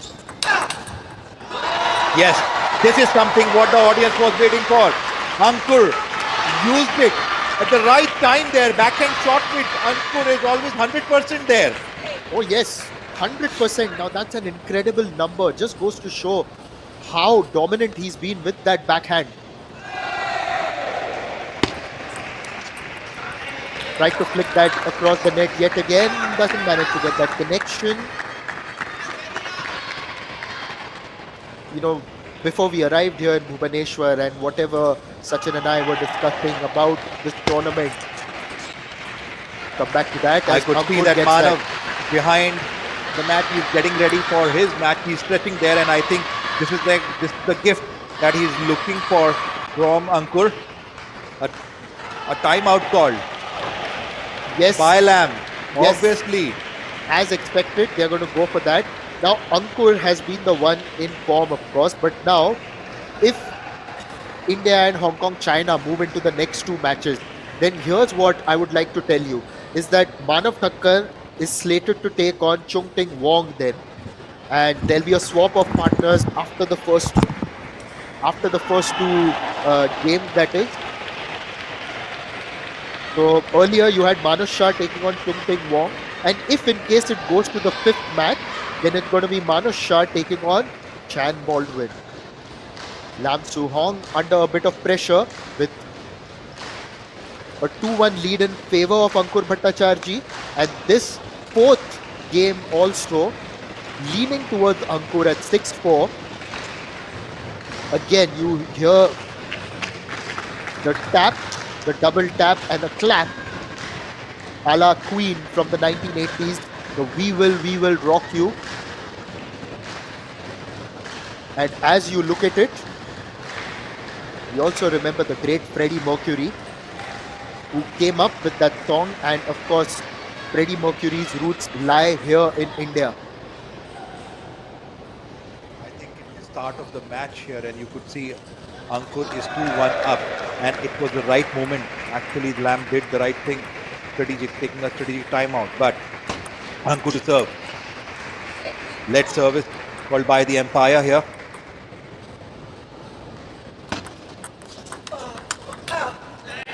That's just taken the top edge and that's gone out. It's 2-all.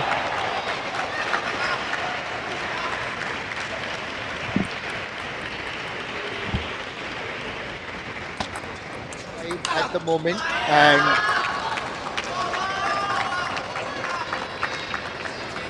so just that timeout may be helping Lam just get that focus a little bit back towards himself, because he has managed to level things at 6-all. It was 6-4 going into the timeout in favor of Ankur. Now Lam has managed to compose himself over there, so a critical one.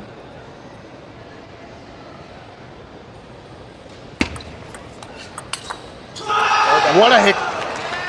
What a hit! He shaped up for that one, and then down the corner where Ankur didn't have the mobility in that moment to go and cover that one.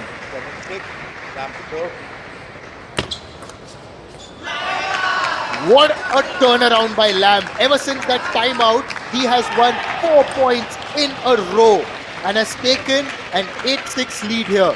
Now all eyes back again on Ankur. Ankur's got to make things happen for India. This is a critical match, critical game here. Not very happy. 6-9 down. 3 points in a row. Timeout. Work for Lam. In fact, more than that, it's in fact 5 points in a row. Make that 6 points in a row. It is game point for Lam. What a magic timeout it must have been. I don't know what the coach would have told him. I wish we had a mic over there. I wanted to listen to that, because he's managed to get 6 points in a row. Make that 7. And with those 7 points in a row, he has leveled things against Ankur. We are going into a 5th game here.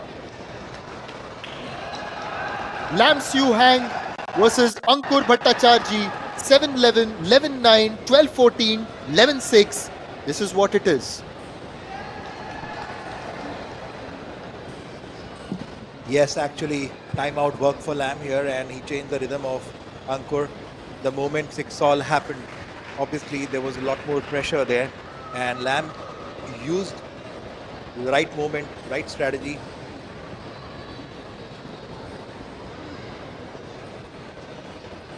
in favor of Hong Kong, China.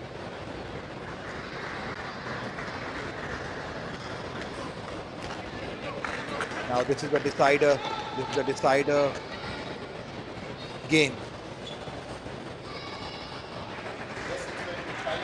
Game all right, but it's more critical from an Indian perspective, I've got to tell you.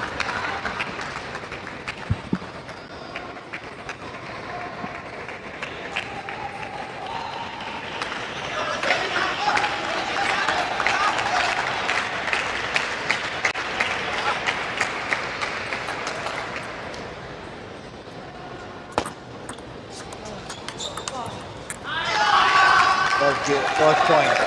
Lam had taken. Slow start. Slow and linear.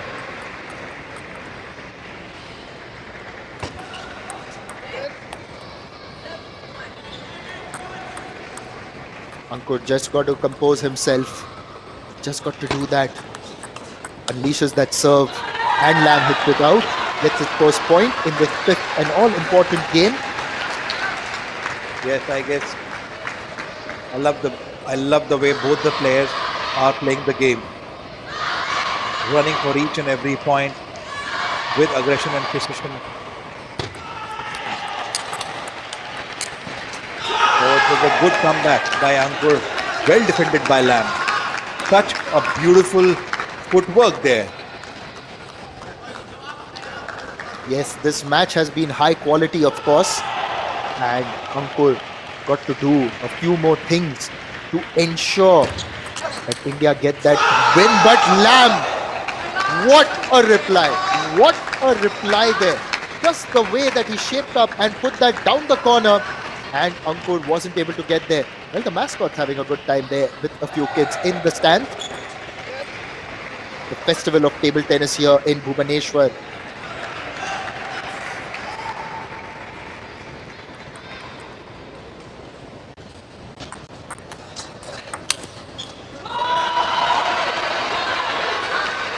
It was a good point. It's a good point. Won by Ankur after that couple of big points that Lam won. It was a good comeback. Very good comeback indeed. Now he's got to maintain that momentum. He does. He did. 100% backhand. And that backhand, as you like to say, a ripping backhand. And that's ensured that this has leveled things at 3 apiece. Both the player, you can see in the ring, they are completely tired. Now I would not call it as a table tennis arena. It's like a ring there. Both the players waiting for every point. Bringing up every possible ounce of energy they have in their body. They know this is a very, very critical game. Ankur had to defend India, where Chan had lead him to the victory. And with this point, Ankur is showing good amount of calmness there. He's not celebrating. He knows that the job is still pending. At this point of time, you're playing for the pride of your country. He's got to focus on the next point. That's all he's got to do. Yes, you're right. You've got to focus on the next step. Even if you're climbing a staircase, focus on the next step. Manages to get that. And it's 4 apiece. It's really, really been an entertaining encounter between these two teams. Particularly this match, actually. Ankur Bhattacharjee against Lam. What a return.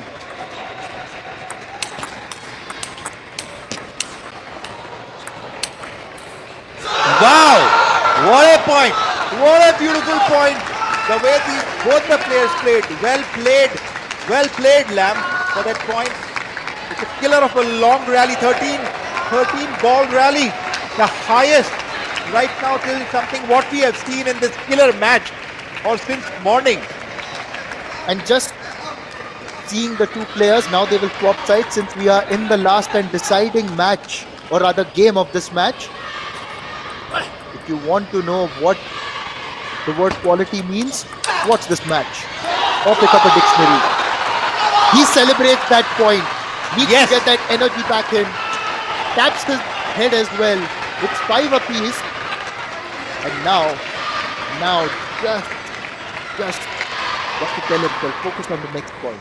Lamb also will tell himself the same thing.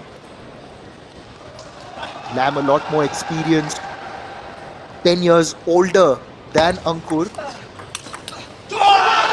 And that smash comes in. Ankur not quite able to return that one. You can just see the way Lamb has taken his game to another level as this match has progressed. Initially, he was under pressure, but manages to turn it on for himself and his team. 6-5, Lamb to serve. Good. It was a pretty deceptive serve. Ankur well received it. He didn't go for a big blow backhand. And Lamb misses that spin back at him. 6 all. Ankur is right now using the mind and aggression together. Well, for the first time, we've seen a bit of expression from his father there in the stand, just indicating something. Maybe Yes. telepathically trying to tell his son what to do. But at the moment, Ankur at 6 all serving. What a shot! That forehand, swinging past Lamb. He's taken the lead at 7-6. On the left corner, right now, you just saw his father on screen sitting along with the mascot. Absolutely.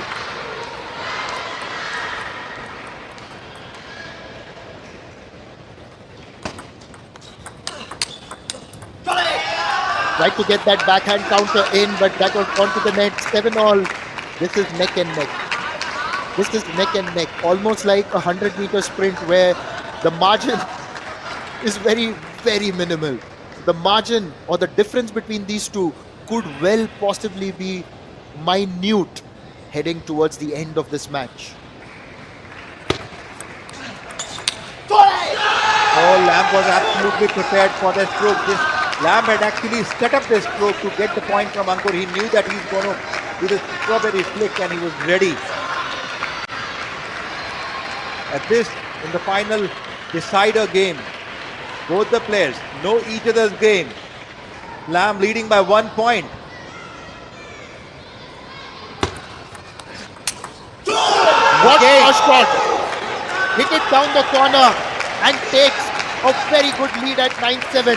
This has been a fight back to remember by Lamb because he was under pressure. He was down 2-1 in the overall scheme of things. Fought back in the last game and now he holds the aces. Ankur, does he have something?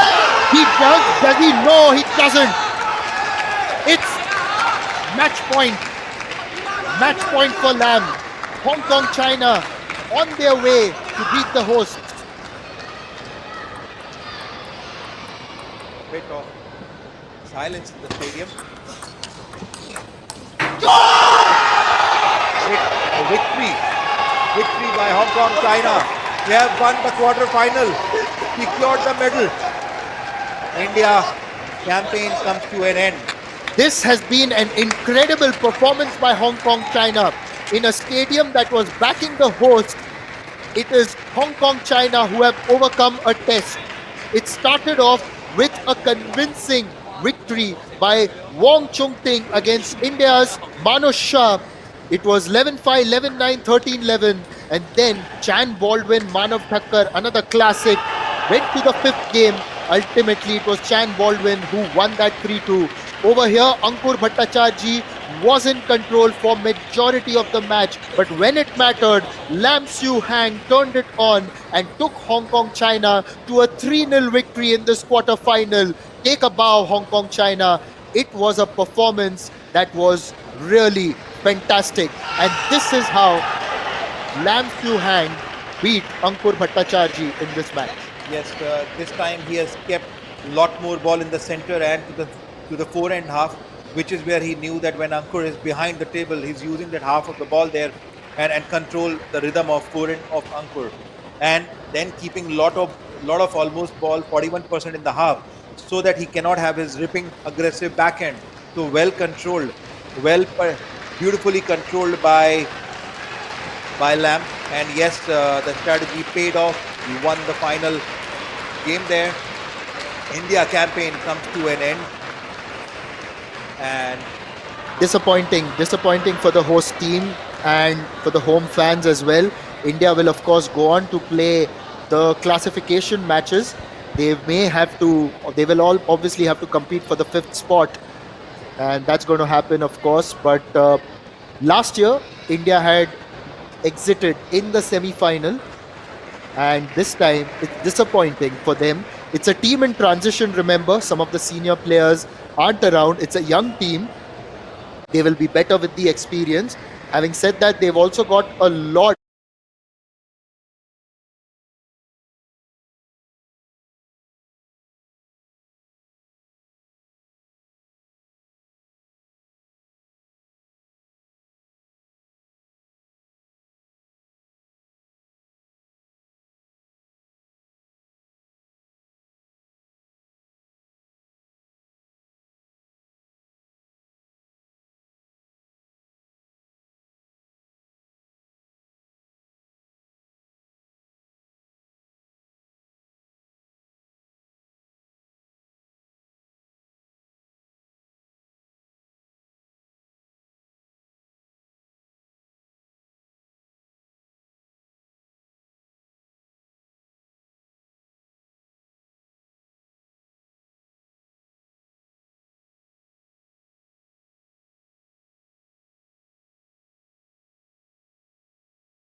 men's quarterfinals had kicked off here at the Asian Table Tennis Team Championship Bhubaneshwar 2025.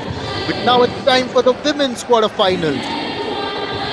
On table number one, we'll have Japan taking on DPR Korea. And then we also have Hong Kong, China, whose men just beat the hosts India in the men's quarterfinal. Now it's going to be their women who are going to face the Republic of Korea. You're going to be watching the action unfold from table number one. As you can see on your screen right now, it's Japan and DPR Korea. This is for a place in the semi-finals.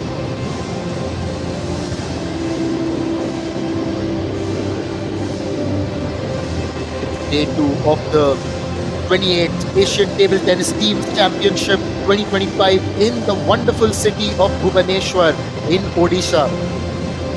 We've been entertained, thrilled, but let me also tell you that the action is only going to get better and better. Today we started off with the main draw, the quarterfinal. As we move ahead, the intensity will increase. There's a lot more at stake. It's the business end. We'll see some of the emerging teams also, your calls, and the established units. Now is also the time when you will see heroes being named, champions being crowned. And talking of someone who's seen a lot of heroes and champions over the years, let's bring in my co-commentator, Sachin Kumar, and welcome him into the commentary box for this final session of day two of this wonderful tournament.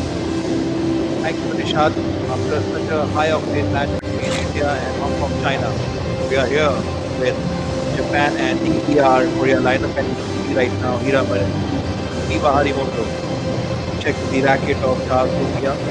See why player does it for the viewers. They check the racket and they know what is the kind of equipment other players are using, and suppose if you have a long tip or a short tip, different any odd rubber you have, so that they can formulate their strategy. Well, an update for all of you. Niva Harimoto, one of the true youngsters to watch out for. Only 17 years old and already ranked 7th in the world. Has experience of playing 433 matches. This year, she's played 62 matches and won 48. A 78% victory record, that is. And it really tells you that why she's rated so highly. On the other hand, you've got, of course, the left-handed Kim Kum-yong, who is ranked 42. That's the highest among the DPRK women. She's 24 years old, has won one career title. And also, Sachin, before I bring you back in, these two have faced each other twice. The first time they played each other was at the Asian Championship in Astana last year. Kim Kum-yong emerged victorious 3-1. But just a few months ago at the ITTF World Table Tennis Teams Championship, ITTF World Table Tennis Championships final in Doha, it was Niva Harimoto who triumphed 4-3. That was best of 7 actually. It's best of 5 here, but that was best of 7. So that means that we could expect a lot of fireworks in this match too. Niva Harimoto, sister of Tomokazu Harimoto. Both of them, brother and sister, are celebrated players. She's right now currently top 7, but they are in the league of elite players when it comes to the table tennis. Love all. Players are ready. Yes, we are now getting underway in the women's quarterfinal. So we get going. Cha Sung-yong got the first point.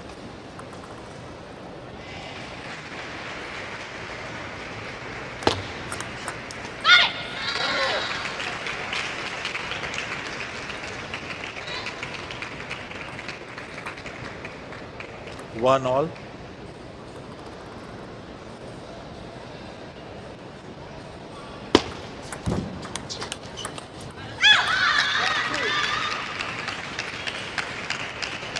Well defended by Shah. That was a beautiful top spin by Miwa Harimoto.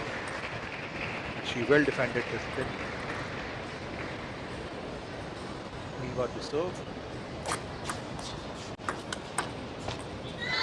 The energy was quite high for Miwa to do it, but she patiently waited for that ball. Hit that down the line spinny backhand. Shah was too out of position to block that ball.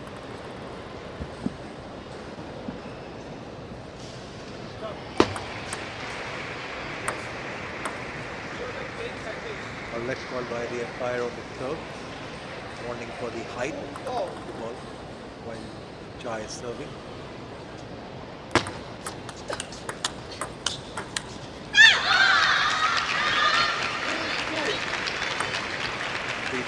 And Eva is showing disappointment while she is receiving that ball. Get into the groove there. Well, just an update for you. Apologies for the wrong statistics earlier. It is, in fact, Cha Soo-young has played 30 career matches. She's ranked 486. She's 24 years old, and these two have never played each other.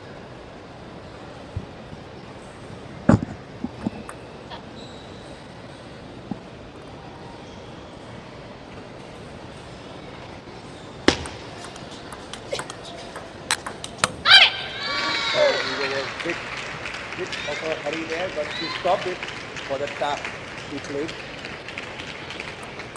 3-4.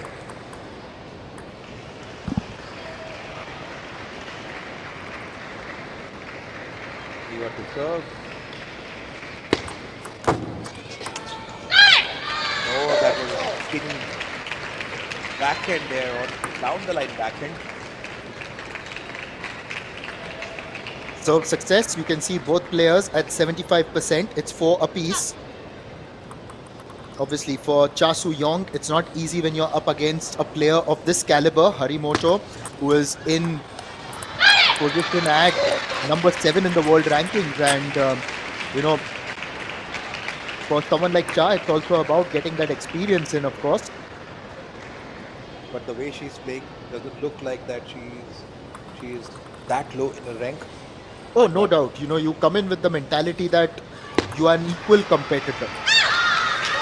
Riva is trying to push her. It is almost a replica of the last point where she is sliding that point, that crispy cut down to the forehand.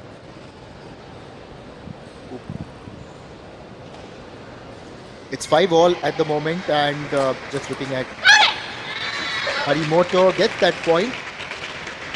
Went for that conventional pendulum serve, eh?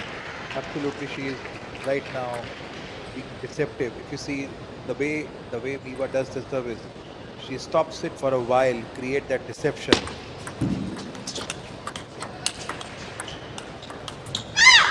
This was an engaging passage of play. You can just see that Cha is not letting Harimoto run away with this match. Yes, you may be 479 places above me in the rankings, but you know what? Once we are on this table, it's an equal footing. Absolutely, there is no rank there. She is slowly moving up the rank in terms of scores. And also a lot of the times, it's just about playing the ball and not the player. Look at the ball, not the player. We'll come back to that. Oh, that was a powerful smash by Miwa Harimoto. Still looks like that she is still not being completely grooved into the match. Sometimes it happens with the players, even with the world rankers, top 5, top 7 players in the world, that they take time to settle down. But it's not just about that, isn't it? It's also about the placement. Over there, you saw that it wasn't just strength, it was placement as well. But this youngster Cha right now is really impressing as well. The focus may be on someone like Harimoto. That last rally, a competitive one, an intense one, at 11 shots. Pretty good rally, and I would really love the way Cha is showing the grit in the match for every point. Let yet again. Quite an athletic point it was.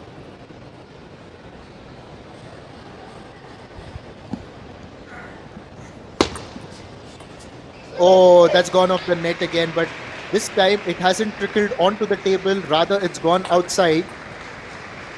Even the top players can come under the pressure, missing out the serve at a critical juncture of the first game. Yes, those things happen, don't they? And she's just got that net. Now that's three in a row where her serves have actually flicked the top of the net. Once it's gone out, and that's cost her a point.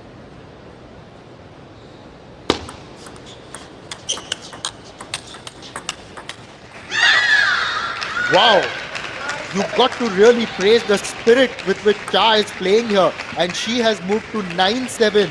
The serve is back in her corner, not letting up. Even if the shots are coming towards her, she's gritty and she's there to block. Yes, she's putting as many as ball on the table. That's a sign of a good player. Look at this. Cha, 3 game points in a row. Not overplaying any particular shot here. Grit and controlled calm. Yes, it's Serve about success 67% by Cha Sang. it's about keeping it simple, and she does keep it very simple. Seals those 3 game points that were available to her. Wow, wow, wow! It was Cha Soo-young. Who would have thought that Harimoto would concede the first game? Now, this is at such a juncture here, Sachin, that Harimoto will go back, talk to her coach, and say, it's time to shift gears. Who knows? Because champion players, when they are pushed to a corner, they then just bounce back. They know how to bounce back. They know how to put the opponent under pressure. At the same time, Cha Soo-young, it's also about managing those expectations as well. How are you going to manage those expectations? Now, this incredible game, let's have a look at this fantastic visualization of that success for Cha Soo-young. So 70% Cha Soo-young is actually pushing Miwa on to forehand side of it, and that to 70% shot she is playing so that she doesn't go for a killer forehand there. Well, very, very good strategy by Cha Soo-young. Yes, she's kept it very simple, and this is what, right? When you see some of these teams who are coming up the ranks as well. Now remember, in their squad, DPRK have only got one player who's in the top 100. We are going to see her soon, Kim Kum-yong. In fact, I had expected her to play this match since the top 2 ranked players would be taking on each other. That's what I had thought. But anyways, we are now moving on to the second game, and Harimoto starts off in positive fashion. First point, Miwa Harimoto with that spinny third line backhand.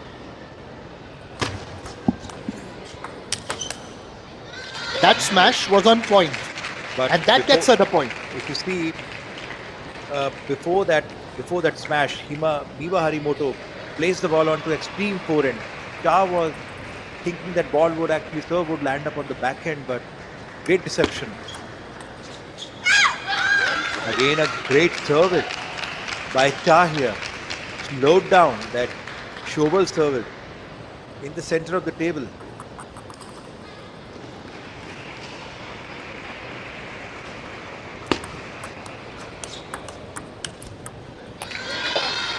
On the backhand, but that's gone into the net. Slow and steady, slow and spinny wins the point. And you could also see Harimoto taking a couple of deep breaths as well. It's also a nice calming technique. Your sports psychologist will be telling you more about that. But there she just hit it out. So Cha gets that point. Still, Miwa looks bit under pressure, and obviously a lot more under pressure of the ranked player as compared to Cha Song here right now.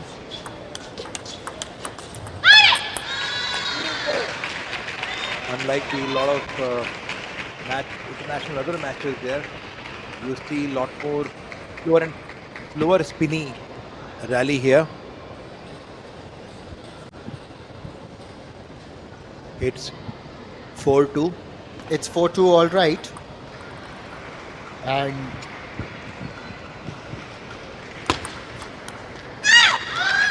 this time, he gets the point again. It's 4-3. Looks like it's all service game going on. Deceptive services and spinnier backhand. Nothing much we have seen right now all this while. This time Miwa Harimoto came back with that backhand and that powerful forehand finish there. 5-3 up. Slowly and steadily trying to get 1 to 2 points lead. Not playing any big strokes.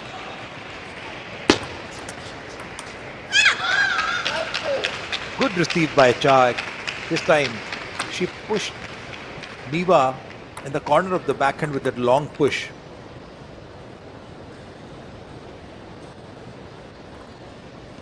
(5-4), Miwa to serve.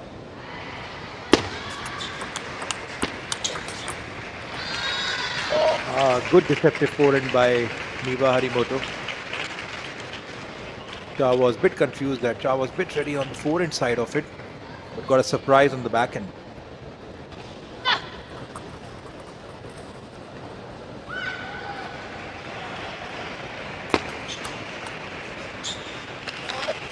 The second service, second time, Cha has used Shovel deceptive serve, shortened the length, and Miwa find it difficult to play that toss spin. Wonderful rally. This time Miwa changed the strategy and decided to turn around with that. Didn't go for that couple of counter spinny shot there. Converted with the forehand. Got the point. 2 points lead.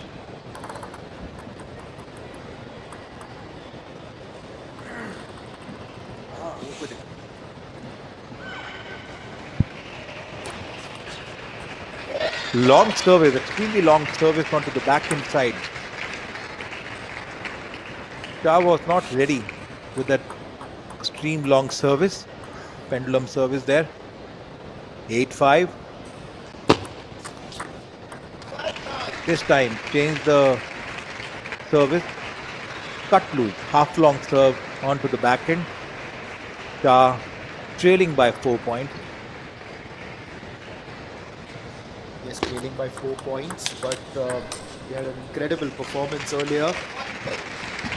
Now it just looks like Harimoto is getting into the swing of things, and she has got game point in the second game.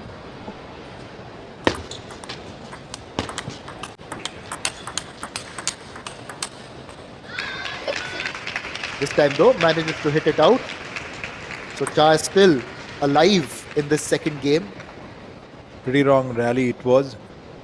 Something looks like both the players settled down with the speed and spin. You could expect a lot more longer rallies here. Longer rallies. What longer rallies? It's done. That's what Harimoto is telling everyone. The second game has gone in her favor. Now it's 1-1, and it's possibly something that you would have expected, that Harimoto would have come out a little bit more charged up for the second one after losing the first. Yes, absolutely. She's not playing that aggressive game. Miwa is known for her aggressive forehand after the spinnier backhand, but we could expect a lot more fireworks here, since looks like toward the end she has settled down with the rhythm. You could see the Japanese squad using the fan to cool Miwa Harimoto, and she's using ice on her head. Now coming to the stats here, Miwa almost playing 80% of the game somewhere in the center of the table, half of the table, and then only 22 points long. That tells the strategy that slow down the opponent and then hit it, the forehand. Yes, and on table 2, there's the other quarterfinal between Hong Kong, China and Republic of Korea. Yubin Shin won the first game for Korea, 11-6 again. Su Sung.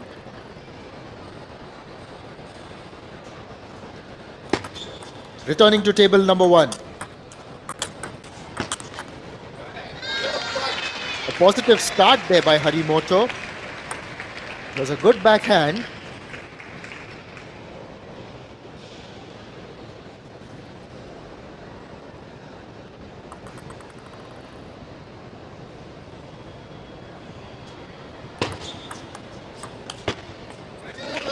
Takes the top edge. Gone out. That's 2 now. So Harimoto gradually stamping her authority on this match. To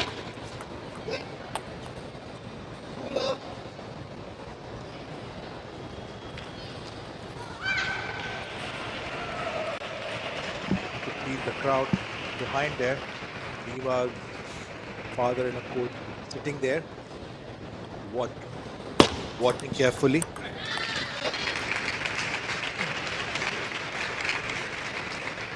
Good point there.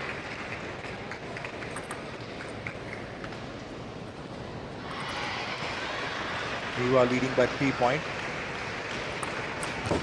It's interesting, isn't it, that the two players who are really leading in Japan, like Harimoto, and of course, even in the men's, just to see the kind of quality that we have seen in Japan coming from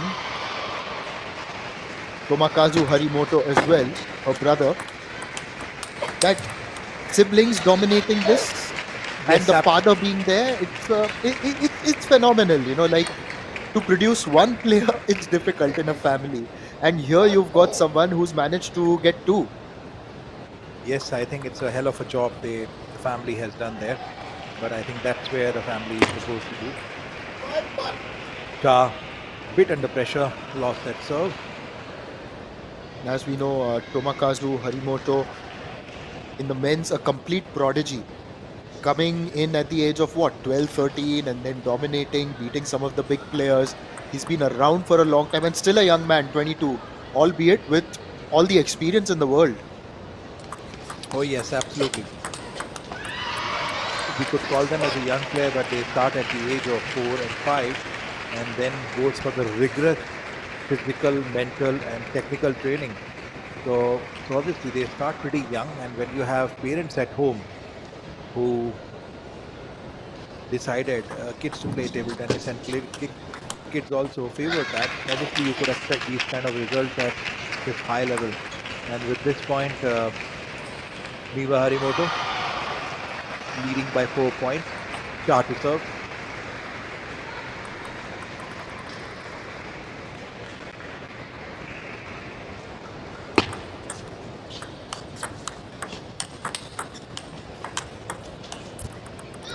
Oh, it was a good strategy by Neva. First that blocks the skinny backhand and then plays the ball onto the forehand, and she knew that she has to come lean forward, block the ball, absolutely left no space for Ja to come onto the table. 7-2, 5 points. The crowd a little bit down on energy after India, the men's team, was knocked out by Hong Kong, China.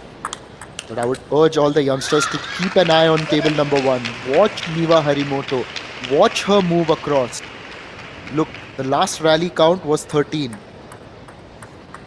Also, there's a lot to learn, not just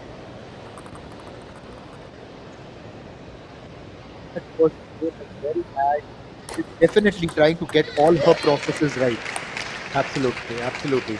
So I think in the second game, she was not trying any hard stroke. She was just trying to play a very, very basic game, keeping a lot more balls on the table, go for a spinnier attack. And whenever you get the right ball, look at this now. This is where she literally took the sword out from the cast and played that backhand. Oh, 100%. And just the way that backhand was ultimately dished out, it's something I think that Cha almost didn't expect, that she's going to flick it as well and place it with that precision. That, of course.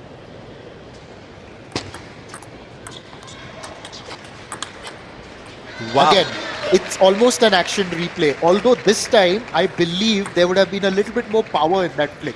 Yes, but I guess for the viewers, I must say that the way Neva shortened the ball close to the net, shortened the service, was a Beautiful strategy. Look at those counters. Look at those counters, but this time it's on the net. He's got game point, almost like a machine, isn't it? Yes. You've got those table tennis machines which keep dishing out those balls. That almost looked like one. Harimoto was in that zone. Comfortable 6 points. 6 game points.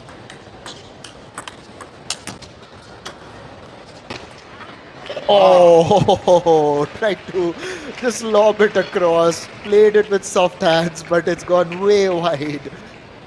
Bit unlucky for Miwa.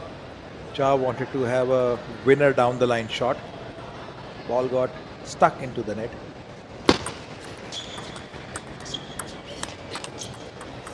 Oh, good placement game.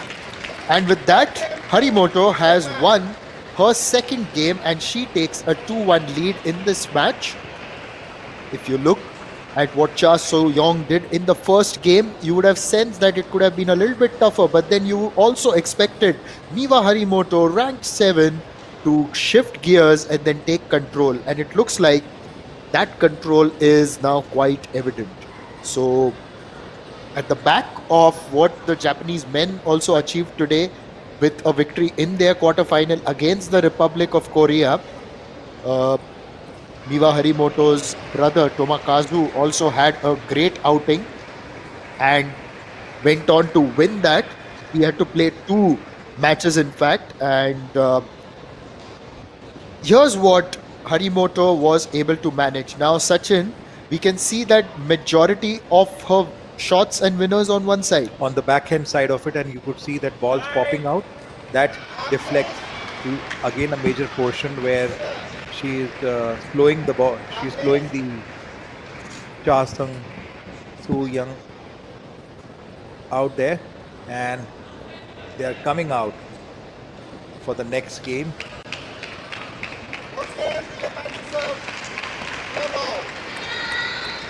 Well, it's love all as we begin the 4th game in this encounter, and here's an opportunity for Harimoto to get that win in her favor. Good spinning backhand and then down the line. Calculated, precise point. Oh, absolutely calculated and precise, just the way Harimoto has been in the last 2 games, and once again on point. Leading by 2 points. Miwa has settled down.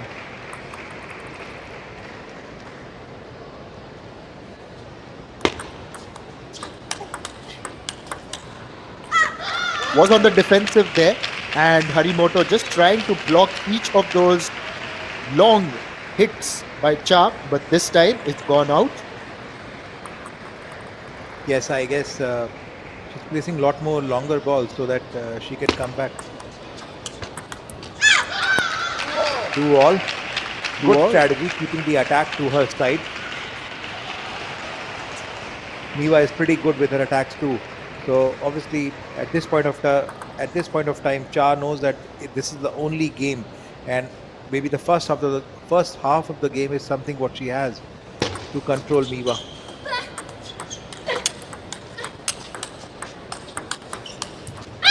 Well played by Miwa. What a rally! It was a very good rally, and you could see that Miwa Harimoto was in control of that one, kept hitting it hard, and Cha was on the defensive. She kept blocking and blocking and blocking, but ultimately it was Harimoto who was able to power forward and get that point in her favor.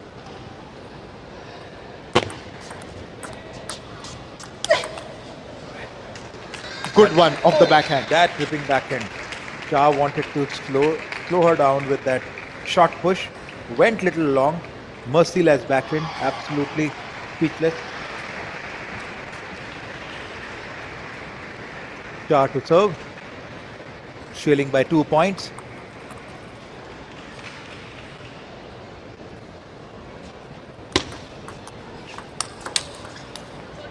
Good block by Miwa Harimoto. Cha wanted to go for a winner down the line forehand there, but timeout taken by Cha, trailing by 3 points. You could see that for the viewers who are watching for the first time, as the rule, for the viewers who are logging for the first time, a tie break, timeout is something is taken so that player can match with the comeback in their rhythm the moment they feel that they are losing it completely. So here we could see on the screen coach is guiding Cha Su, which is playing phenomenal game against such a experience and again a top 7 ranker in the world. But at this level, I must appreciate Cha's effort to play this high level game there. Umpires have called the players back onto the court.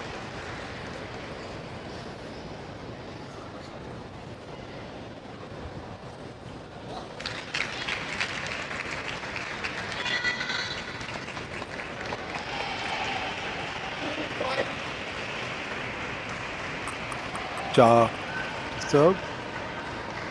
Quite a silence in the stadium.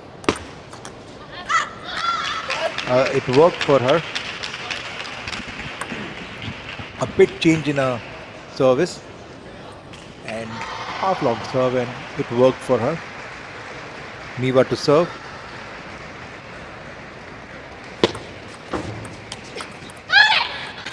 Miwa gave a little bit of a deceptive serve here. She was showing that she will do a shovel service, but change the hand, change the angle of the racket to pendulum. And this slight deception matters a lot in this such a spinny game. Cha very well read the serve. Miwa not very happy. Why did I go for the long service onto the forehand? There's no point. Service success, almost neck to neck. Cha with 75%, Miwa with 83%.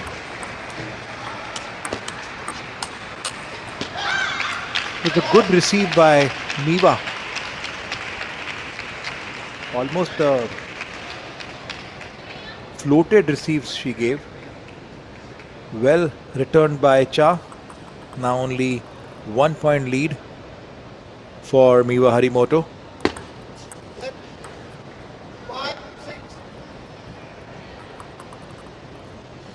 Quite an intelligent game of table tennis is happening. You don't see those much faster rallies and much setup and intelligent game here. And with that point, Cha has come back in this game with 6 all.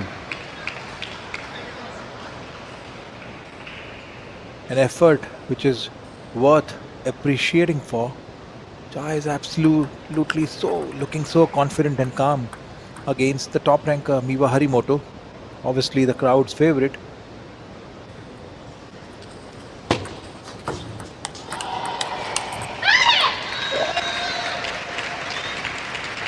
Lovely point earned by Miwa Harimoto. It was quite a point full of pressure there.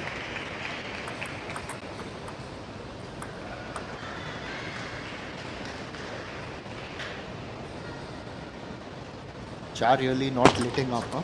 She has continued with that fight, and there's an example of that fight with that big forehand winner.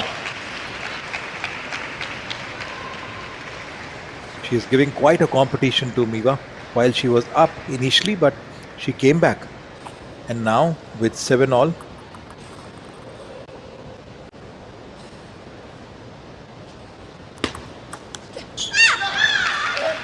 Just try to flick that backhand in towards Cha, but that's gone way off target.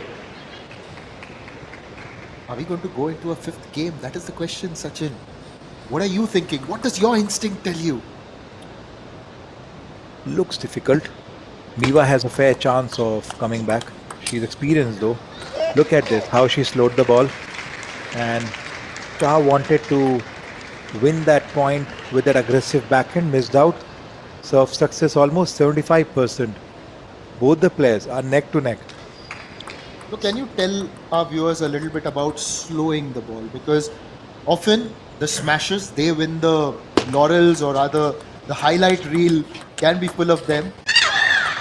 Wow, with that 1 point lead by now Cha coming back to answer your question.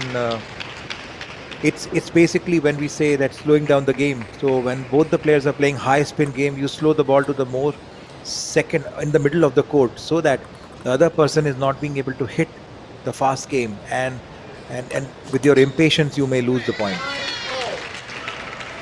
It's 9 all. You can see it's a it's like a chess happening in the mind, but playing table tennis onto the court. Each and every service and receive is being given by both the opponents with so much of precision there. And now, second tie break, Miwa Harimoto is taking, so that because she knows that it is the only game she has. Otherwise, if the decider, if right now, if the match goes to the decider, anything can happen. A good comeback by Cha after the second game, when Miwa easily won it. It was not expected. So good fight given by the the younger player Cha. Very, very good. And you actually said that younger player. Actually, it is Miwa who's much younger at 17. But in terms of experience, Cha is younger. She's only played 30 matches. Absolutely, that's the reason I said I know. younger in experience. But Miwa Harimoto, 433 matches. And out of that, she has won 348. That's an 80% win percentage. Empire has called off. The time is over. Yes, the No timeout's more, done. no more coaching. Now It's all execution. self-coaching. Now all matters is execution. All eyes are on Miwa Harimoto and Cha. The stadium is watching this match very, very closely.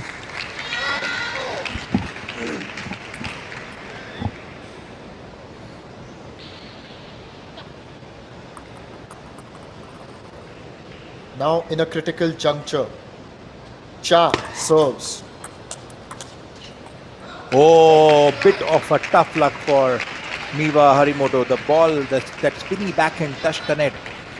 It was a good receive done by Miwa, but bit unlucky here. One game away from going into the fifth game. 1 point rather, sorry. We've got to wait because it's the deuce. You said and you exclaimed because the table tennis technician within you has seen something. Yes, absolutely. The way Cha wanted to play that shot, Miwa shortened the push. Cha had to come back with that reverse push. She was not ready, and that was a powerful backhand Miwa gave. Look at this. This time, a breath of fresh air, a breath of calmness Miwa had taken. But Miwa, Game and match point. yes, game and match point, but that actually just flicked the top of the table. So almost like the hair's breadth actually. But now let's see if Miwa can finish this. No, it's still deuced again. 11 all.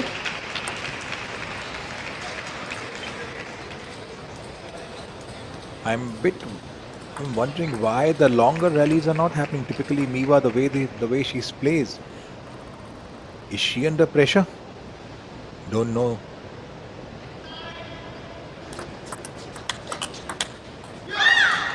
This time she missed out to that down the line backhand spin shot. Well played. She changed the strategy of the service. She did a pendulum side cuts, long service. Well received by Cha. And Harimoto is not happy with herself. You could clearly see it on her face. But now, Cha, with that game point, has got an opportunity to serve. Now with that point, We are going to the fifth game.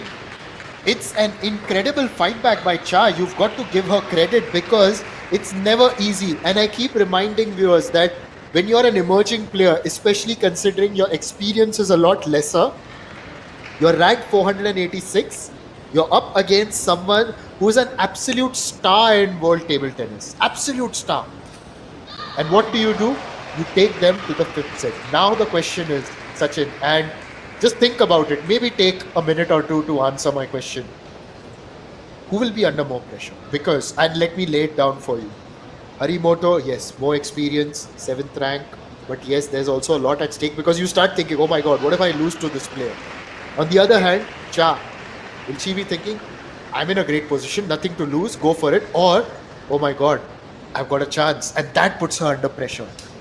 Go. So as you rightly said that I won't take a minute to think, because I don't want viewers to wait for that long. That's okay. By then I would have spoken something else. But yes, I think it will be looking at the Cha's entire composure in the match. If she doesn't put a pressure on herself of the expectation, the way she has beautifully displayed all this while, I think she should continue the momentum, the way the calculated shots and the service she is playing. I guess if she gets some early points, it can possibly put a little more under pressure. You can see Miwa right now taking breath of calmness there. Looks like she's a little more under pressure. Oh, it was a beautiful placement by Miwa. You could see that loud cheer up. She's very happy with the placement, and yes, these early points can give either of the players a lot more confidence for this decider game. Another point in a row, extreme forehand. This time, Cha mistimed the forehand topspin shot. It was a loose push done by her. And with that body language, just the way that she celebrated those 2 points, you could just make out how much that shift in momentum may mean for her. Now it's got to sustain that, and she does sustain it. This was quite an intense rally, shot after shot, and ultimately, Cha just finding it past the table. Oh yes, this is real Miwa Harimoto is. Far more confident, far more lethal with the forehand. Spinnier backhand, lethal with the forehand.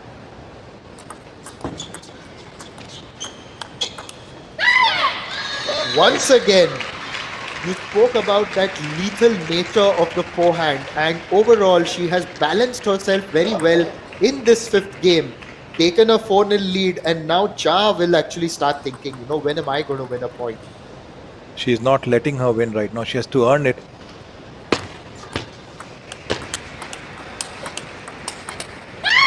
You could expect this kind of firework from Miwa Harimoto. Truly has to earn it. Yes, Cha had to change the strategy. She's playing a lot more backhand with Miwa Harimoto, and when she is in a flow, when she gets her rhythm, it's not easy to pass the ball through her left or right. So Cha has to do something else. Maybe use a little more forehand there. Also, just telling our viewers now that this is the deciding game. Players change ends after 5 points. Ah, that killer of a backhand, full of confidence. Decider, 6-0 lead by Miwa Harimoto. Oh yes, a 6-0 lead, and a lead that truly reflects her dominance in this game. We didn't see that in the first two, in fact in the games that Cha won.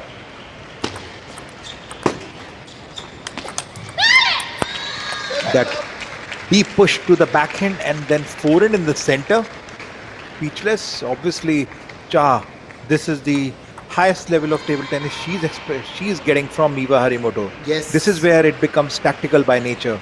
Very, very tactical, and also mental. Yes.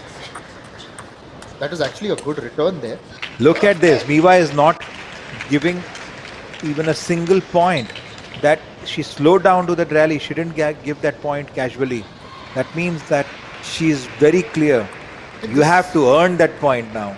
And this is almost anticlimactic, isn't it? When we came into this game 2-all, one would have felt that it would have been a bigger effort from Cha, but Harimoto has not given her an inch, moving on to 9-love. Yes. And if she gets this point, I don't think so she would gonna give a mercy point to her. Let's see whether she gives the mercy point to Cha, because this is a decider game, and we have seen in past that people have gone back from anywhere. So So I don't think so. Her body language says that she's going to give that mercy point to Cha. Well, she didn't intend to, but anyways, Cha has gotten that point.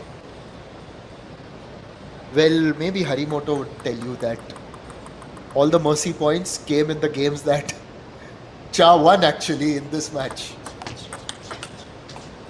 And with this match in favor of Japan, good 5 match between DPR Korea and Japan, won by Miba Harimoto. Yes, the world number 7 has well and truly performed when it mattered, and it was during that deciding game. Winning it with a fair margin, 11-1, just reflects her quality. Initially, a little bit off when Cha Soo-young managed to pull the first game. Then she turned it on. Miwa won the next two, 11-6, 11-5. In the fourth, it was Cha Soo-young bouncing back at 13-11, and ultimately Miwa finishing things off with 11-1.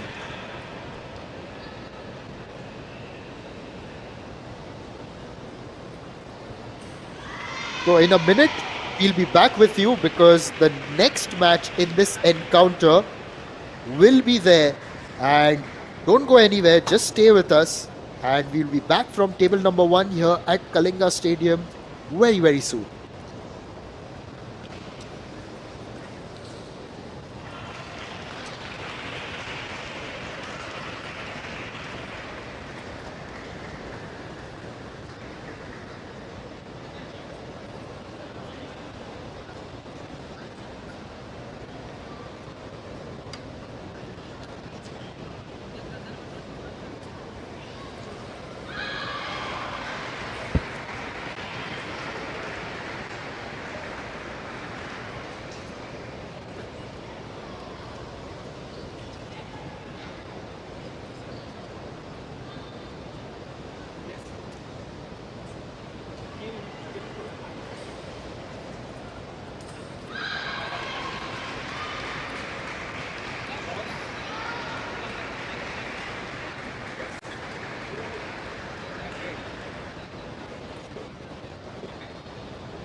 Well, if the first match was anything to go by, then DPR Korea are up for the challenge against a strong and formidable Japanese unit.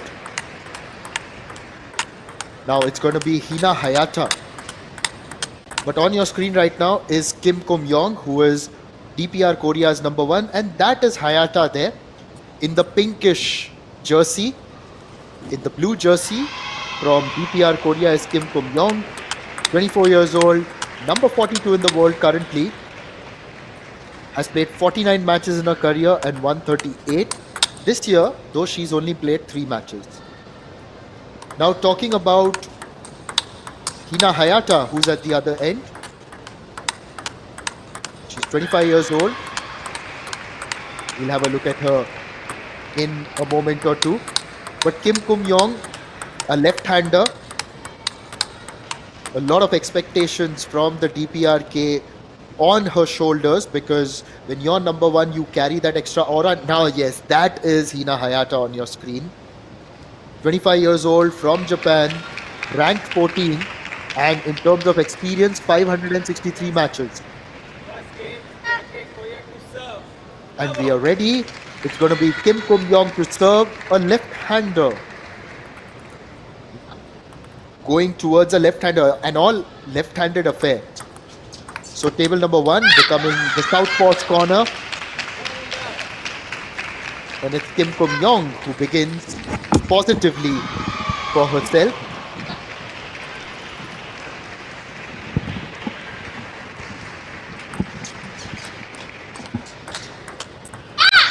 So this is for the first time since yesterday we are watching this unique match where the two left-hand players are facing each other, and this is where the game becomes really tricky.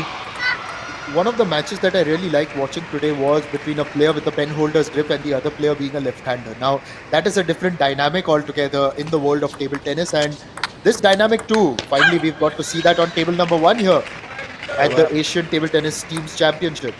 Oh, that makes it. That's the reason I would want to. I think it's great that this kind of a tournament is happening in India, because Indian fans and players are watching such unique style at this high level that it's not easy to get performance or a medal rather at this kind of a level. So a lot more variety, lot more quickness. Hina Hayata right now trailing behind 2 points. Certainly audience favorite here.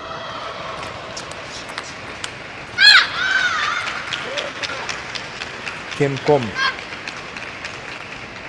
maybe the rank 42, but I think she's displaying the same amount of confidence that DPR Korea has, the earlier player has, Cha has displayed. Oh yes, and if you look at it, then Cha was absolutely up against it, playing against the Japanese number 1 in fact. And over here, Kim, obviously a lot more experience than Cha with a ranking that is 42. She's also won a career title as well. She's got one in her career. So yes, there is that experience, greater experience, and also by the body language, it's almost something that you can read, that there's that belief that I can definitely come here and not just compete. Absolutely, you got to throw that challenge there, because that's how the players would actually come up. And an inch of a confidence with this point for Hina. Kim leading by 5-2. Hina to serve to Kim. That long pendulum service was returned by a spinny attack.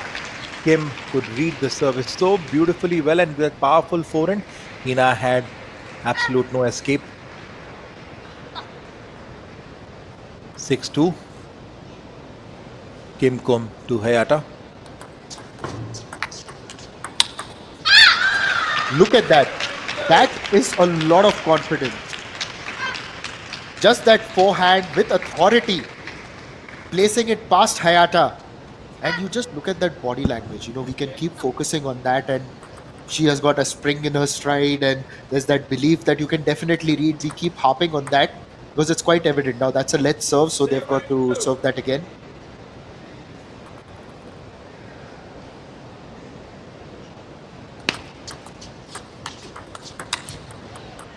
A little more spinnier forehand by Kim Kum. Well defended by Hina. With that counter spin attack there. I'm just observing that Hina is right now on the receiving side. She's playing a little more defensively there. Maybe DPR Korea as a team has put them under a lot of pressure. Hina is just like Miwa Harimoto. It's taking good amount of time to settle down with the services of Kim Kum as well as strokes. She's not playing as wildly she plays. Maybe the pressure of the first game there. On the net now, and that pressure just being applied by Kim. She's now up by a significant margin, in fact. Look at it, 9-3.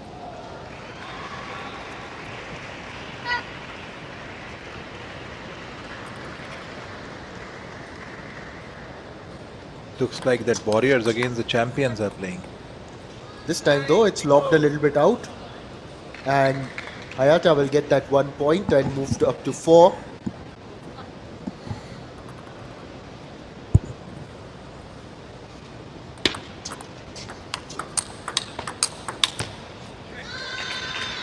Off the top of the neck, and that's gone out. Kim actually had the opportunity there to capitalize on those two serves and clinch victory in this first game, but she's got to wait. Hayata is still fighting.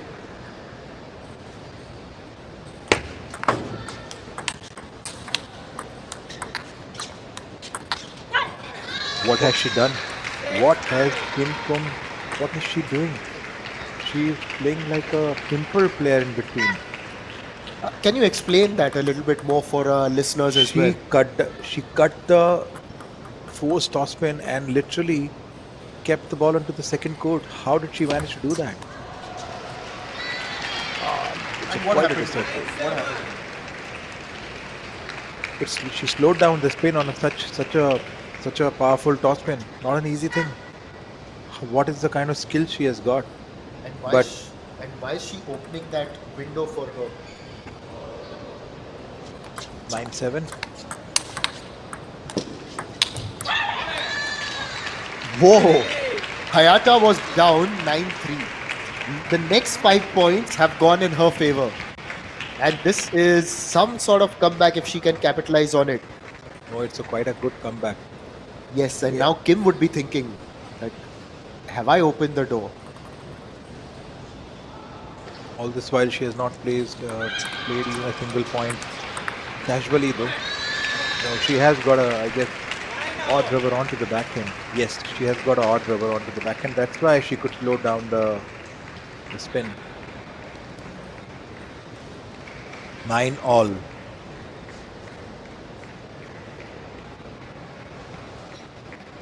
Hina to serve. Let's see what happens. This is the experience win over the challenging team. The ball was in the air. It was almost the point that Hayata wanted with that signature shot. Was She missed almost out. yeah, and that 6 point winning streak has been broken right now, but that was because of an unforced error of sorts. So now Kim on game point, but Hayata to serve. That's gone out, and it's going to be deuce. It's 10-all, and the serve will go back to Kim.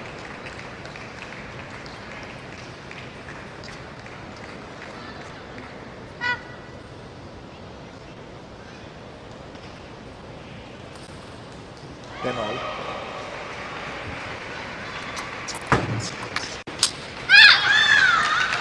What a beautiful backhand by Kim. Quite a courage there to play. Typically, otherwise, you've seen people playing a lot more forehand. Yeah, Yeah. and also you can see that Hayata was forced to do something different, but then that went out and almost admonished herself to do that.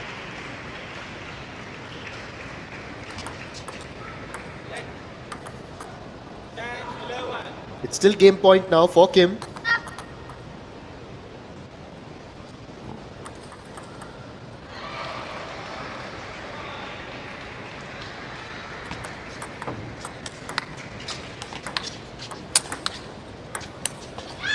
Oh, Hayata gave everything she had for this point, but mistimed it. Kim took away the first game out of the clutch of Hayata. It was a good comeback by Hayata though. She was trailing behind 6 points, but she came back. And Well just, done. And just like her teammate Cha Soo-young, who won the first game, Kim Kum Yong has also done the same thing. And this time, though, one must remember that Kim Kum Yong is actually very highly ranked. She's very highly rated. She's 42nd in the world. So for her to be on almost on an equal footing with some of these Japanese players, it's of course believable. It's of course something that she would back herself to do. And you can possibly see a little bit of pressure maybe on the Japanese team, especially the coach. You can see him intent in that discussion with Hayata, one teammate just using the fan to cool down her teammate Hayata over there. Niva is there on the right hand side. She won her game, or match rather, and did her job.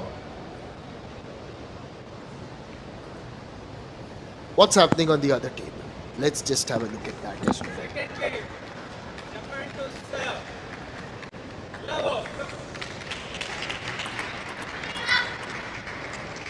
Well, on the second table, Republic of Korea have taken a 1-0 lead against Hong Kong, China. They won the first game, and then in the second game,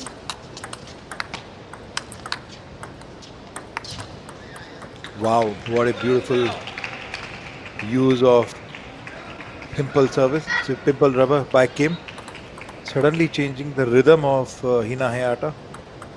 can you also tell us a little bit more about that pimple rubber or the pimple serve that you were mentioning, so that our viewers who are unversed know a little bit more about that? See, typically these rubbers are kind of, they play a very magical game. So lefties are known for their own service, and Kim is breaking all the services of Hina Hayata using the pimple rubber because it changes the spin and suddenly it slowed down the ball. Niva is finding it difficult to play her backhand onto pimple because unlike the plain rubber, it can slow the game, and that's what she's doing, slowing the game and then keeping attack onto herself. So that's the reason Hina Hayata is pushing Kim Kum to more down to the forehand or to the center of the table so that she finds it difficult to play and use the pimple rubber. We also call it as odd rubber in the technical language. A change in the serve. Yes, absolutely. That's the reason she's changing the serve, because she knew that she's going to come and she wanted that Kim Kum to play more forehand there, but Kim used her footwork, converted that rubber you from the backhand, got that point.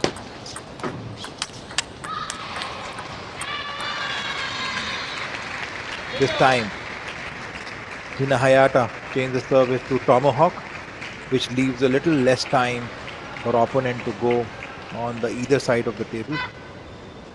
Push the ball to the forehand.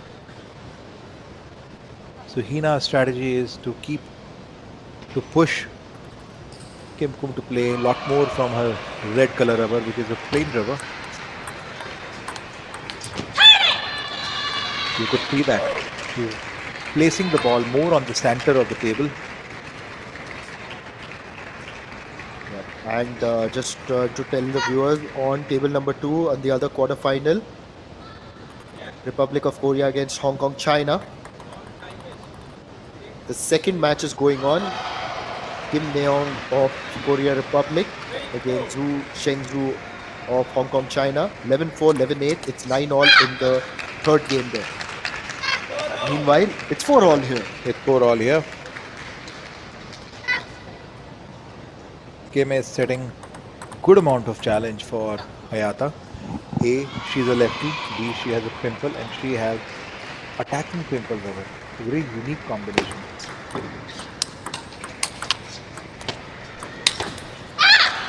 That Wow. was dominant. And whenever Sachin here says, wow, that there's been some brilliant strategizing behind winning a point. So yes, of course, the way she changed the pace of the ball, it was a powerful forehand by Hina Hayata down the line to the backhand, but she slowed the ball.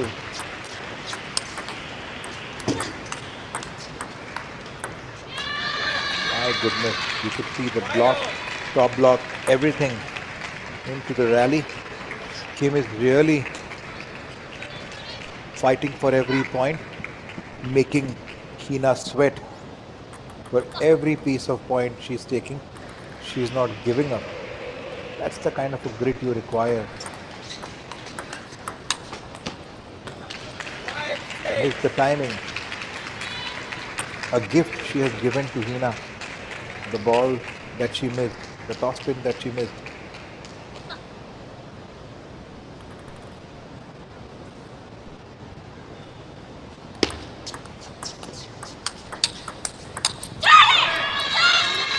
Ah, that's a loud cheer up by Hina Hayata. She has earned this point. First toss spin to the center. Replied that powerful forehand. Counter spin by Kim with that dominating forehand. This is this is looking like Hina Hayata has come to a flow finally.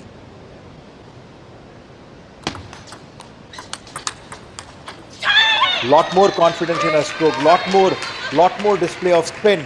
You could see the walk, you could see the confident walk. You just mentioned that she's getting her flow, and that flow was very evident during that last point that was won. Now on 8-5 in the second game, had dropped the first game there. Hina Hayata. Meanwhile, another point for Kim. Kim is definitely not an easy opponent to face. She's left-handed. She's got the power as well. Good awareness around. Just seems like a live wire around the table. Look at her move there. That top block and the powerful forehand by Kim. My goodness, it's taking so much of time for Hina Hayata to win each and every point, but with that chop block, Kim just changed the rhythm. Only 1 point lead with Hina. Kim to serve. There's no lead now. It's 8-all in the second game. Now the pressure may be a little bit creeping up on Hayata because she's already lost the first game, and now this is the second one where Kim is just managing to keep up pace with her as we move into this critical juncture of the match. It'll be interesting to see who would really go for the kill. Often you would say that about the 8th or 9th point mark, that's what makes the difference. Who goes for the kill? Hayata did try to do that, but this time it just went a little bit far forward. Her coach will not mind that actually. Oh yes,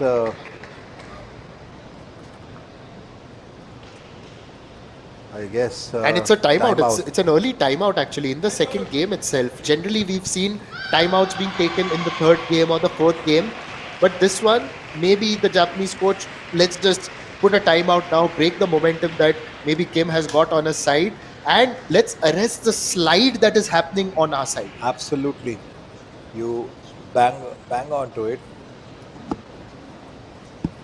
Right now, Hina, the coach could see that Hina had lost the momentum she had gained here. So obviously, this is the important juncture, tail end of the match. If she can erase the game here, then she can still have a dominance of twos. Maybe otherwise, Kim could have a dominance of 2-0, which would not go in their favor. A good, absolute right place to have that timeout.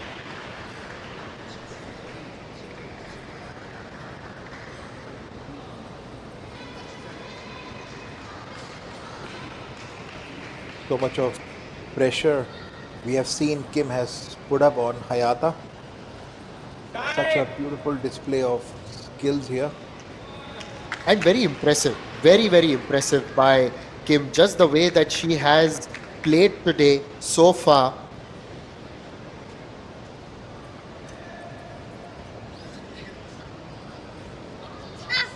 Rather than putting pressure on the opponent, this timeout was more about you yourself just coming to the fore. Very, very powerful.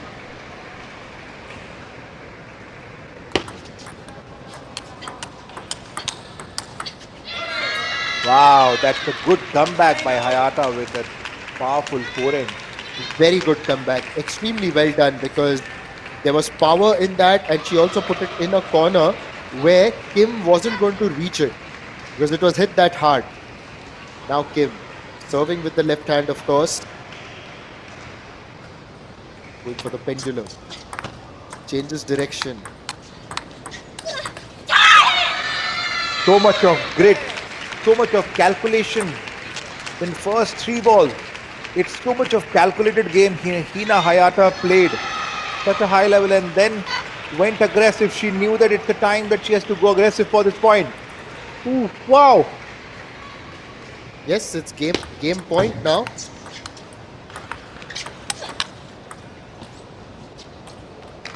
Oh my God. Two lead points picked up. One by the Kim, the other by the Hayata. So much of grit is going into every point. It's the tail end of the second game. It can go either ways. Absolutely can go either ways, and now it's going to be Hayata to serve. Kim to face. Wow, beautifully played back by Kim. Hina is using everything possible. She has got. She's using spin, she's using power, but the, that the atom, Kim, replied with the forehand. Got the point. It was just fantastic to see the way she was responding to that, but now Hayata has managed to level things again. So during the previous point when Kim won, and it could just be seen that just the way that she was able to extend with her forehand and get those winners in, she just managed to get the strength behind those shots as well. And now Hayata is going to serve yet again. Goes towards the other direction, but it's taken the net, and which is why it's a let serve. This has been a contest to really watch for.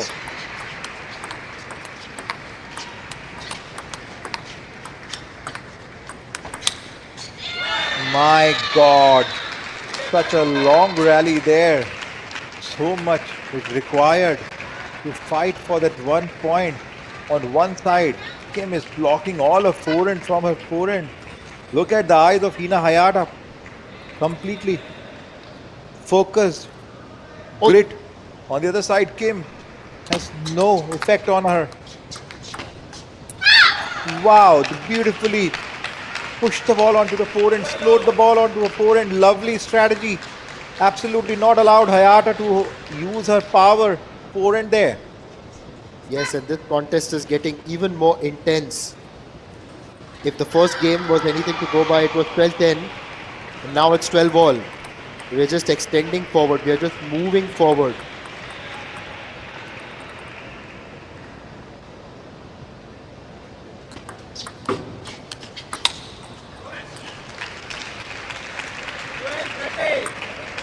You could see super stats on the scoreboard there. Hina Hayata leading by 1 point. Advantage. Definitely she wants this game to remain in the good condition there. Oh my God. Bit of a hesitation with that shot push by Kim. What a strategy applied by that young player there. Very impressive. Kim has been very, very impressive. She gets that point, and now it's going to be game point for her as well. Not a lot to choose in between these two players so far, but it's Kim who has really turned it on when it mattered, especially in the first game. Now can she replicate that and take this one as well?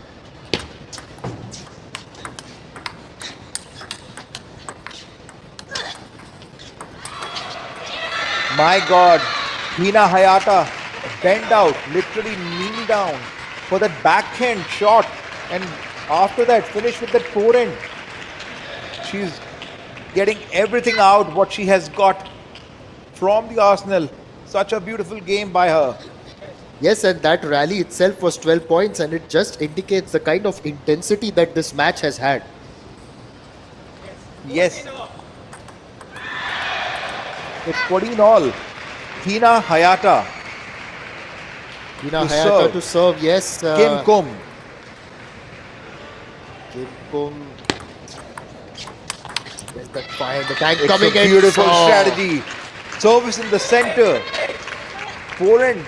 Finish forehand to the backhand. Kim was not ready for this attack. And with this, Hina Hayata has another advantage. Yes, and generally Hina Hayata has been good in terms of protecting. No, she's not. Right there, she's just let it slip. Well, this match is going on and on and on, and it's just like one of the matches that was played earlier in the day in the men's competition as well, when DPR Korea were facing Malaysia. That match too just went on and on and on. In fact, was well past its scheduled time. That the women's match there, it had to be delayed. Wow. And with that intensity, Hayata manages to get that point. I don't know why she was holding on to her head. But anyways, is this the occasion where she will be able to capitalize on that? Let's have a look. Because Kim, she defended the last game point. Oh my God. Kim. That's a very soft end to the game as Hayata manages to take it 17-15, and she has leveled matters here with Kim. It's one apiece in the second match of this encounter, the quarterfinal of the Asian Table Tennis Teams Championships in Bhubaneshwar.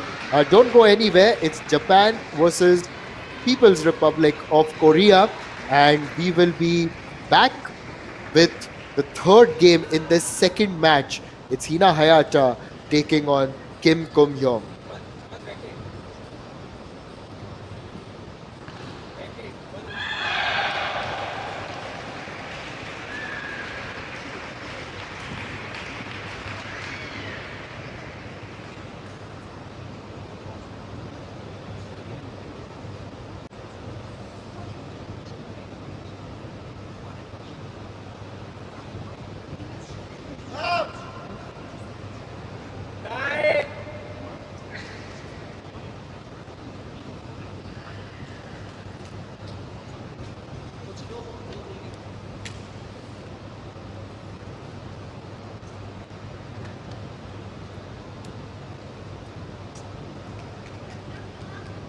Third game, DPR Korea to serve. Level.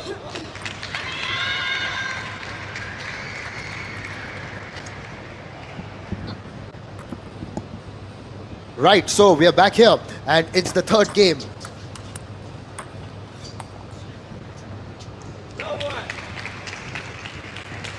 Kim Just- must have been a bit disappointed the way the second game ended after that clutching fight. Such a soft start of the game. Well placed, well timed shot on deep backhand side of Hina Hayata. As you said, it was a soft start to the game. In fact, it was a soft end to the previous game as well, where, she fumbled on the serve. Oh, absolutely, it could be the hangover of the second game. We've got to get past that hangover. Look at it. I think she's already passing through. She's showing all. Again, the skill and the intent is back with that point, leading by 2-1. Ina to serve. Kim to defend. Not to serve, all right.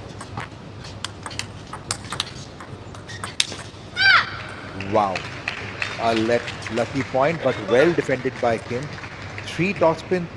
She kind of back-to-back blocked it. And then with that powerful forehand, though it touched the edge of the table, but what a gutsy shot it was. Gutsy shot indeed. Leading 3-1. Tried to flick that with her backhand, and then later on the next one, she tried to go for that angle in towards Kim's body as well, but this has gone out. So it's a good confident start. It was initially a slow, or rather a soft start, but then she has built well, made those amends, and that continues in fact for Kim, and she has moved across to 5-1. Heading into the first towel break in this game, it's Kim who is seemingly in control, 5-1, and we've got to see that how she's able to maintain this now that the momentum is very well in her favor in this game. Oh yes, it's very, very tiring for attacking player to play. Hina must be really, really, really exhausted for this kind of a game, because Kim is, look at this, you have to be highest level of athlete to play against this kind of odd rubber left-hander player. The kind of skill she's displaying is phenomenal. She has got the perfect attack, perfect change of spin, and then with the lethal forehand. Yes, Hina Hayata has got Kim onto the center And this is where she is she has understood that if I need to slow down Kim, this is the only place.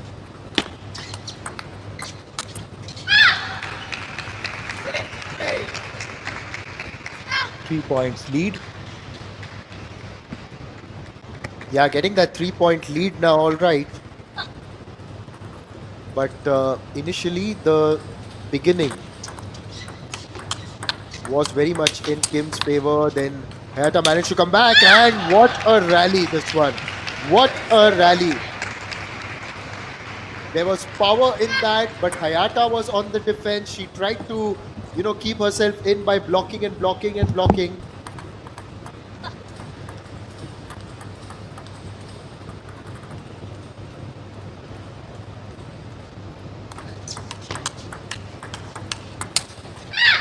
Action packed, but yet again it's Kim. That forehand, the power forehand that Sachin keeps talking about, it's just gone a little bit wide, and 8-3 now, that's quite a margin. Right now, leading the game, not just with emotion. Oh, this time, Hina has changed the rhythm. Well, the rhythm may have changed, but the result has not changed for her, because it's now Kim on 9-3. Yes, absolutely. Hina Hayata normally, whenever she wants to change the game, she lobs the ball really, really high in the air, and but well picked up by Kim. 9-3.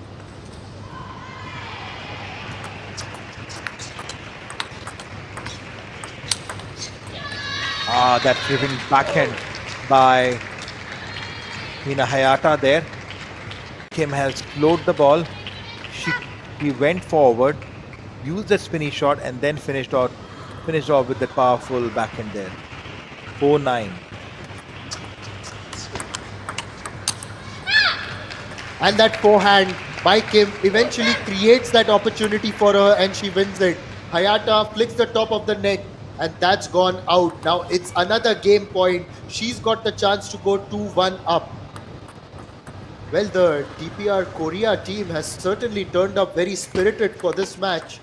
Japan may have the higher ranked players, and it's Kim who's taken her second game in this match, and it's 2-1 to her. Hina Hayata has got a lot to think about. The world number 14 is up against Kim Kum-yong of DPR Korea. Overall, Japan are leading 1-0. But remember, in this match, which is ongoing, it's 2-1 so far in favor of Kim. While it is not appropriate to bring the past back, but the second game, if the way Kim had lost with that one fault serve she did, she must be really thinking for a second that wish that ball would have placed on the table and I would have won that game. The trajectory right now would have been 3-0, but nevertheless, it's a good comeback by Kim with a third. I would not call it as an easy win though, because both the players are right now fighting really, really hard for every point. A lot of strategy, a lot of mind work is happening along with the footwork there. So some cheer up from the coach of Japan there.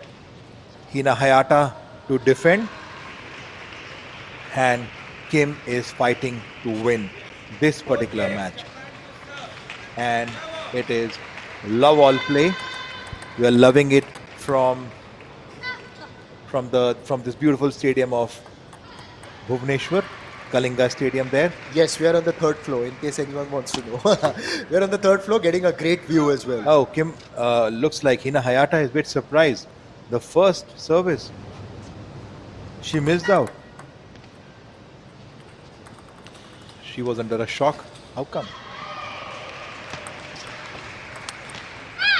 Turn the other way, and it's a good positive start for Kim in this match as well. Boy, I'm very, very impressed by the way DPR Korea have turned up for this quarterfinal, and especially someone like Kim. It's not just that, they've shown great spirit as well, and that spirit continues. That spirit is only going to get better and stronger. And as we could see on the Stupa stats there, that Hina has already taken one timeout, but Kim has yet not, and looks like the spirit in which Kim is, looks like she doesn't need a timeout right now, but anything can happen. So, what an athlete Kim is. She went on to that powerful forehand and then she went behind. Looks, why, my goodness, how she is playing it. I'll tell you what kind of an athlete she is. She's absolutely committed. And you can see that commitment just the way that she even tried to convert something out of an almost hopeless situation with that smash coming in from Hayata.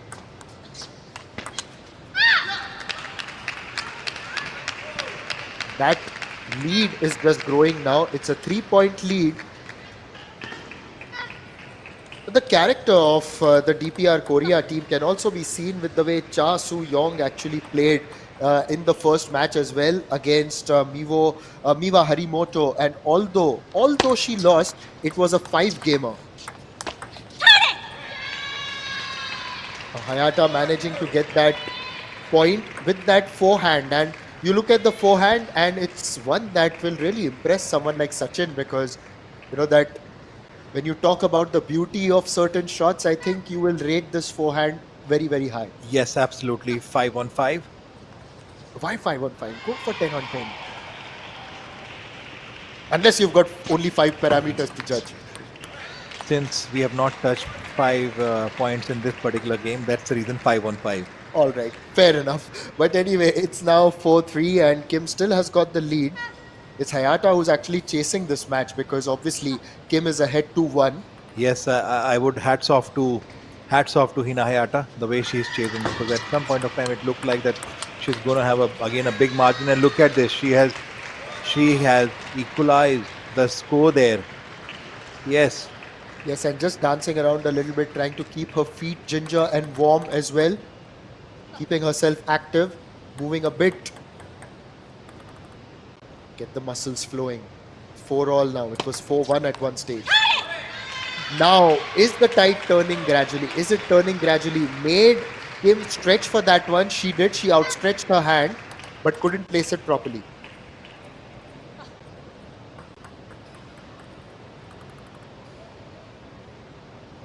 Hina to serve. 5-4. Second topspin. This time Hina didn't go for an aggressive attack.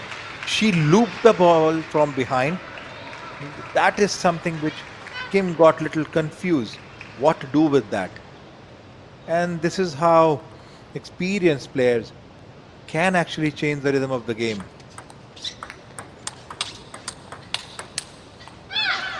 That's gone out. And Kim, after a long interval, manages to win that point. In fact, Hayata had won 5 in a row. So Yes. she's broken that streak now. Will be Kim.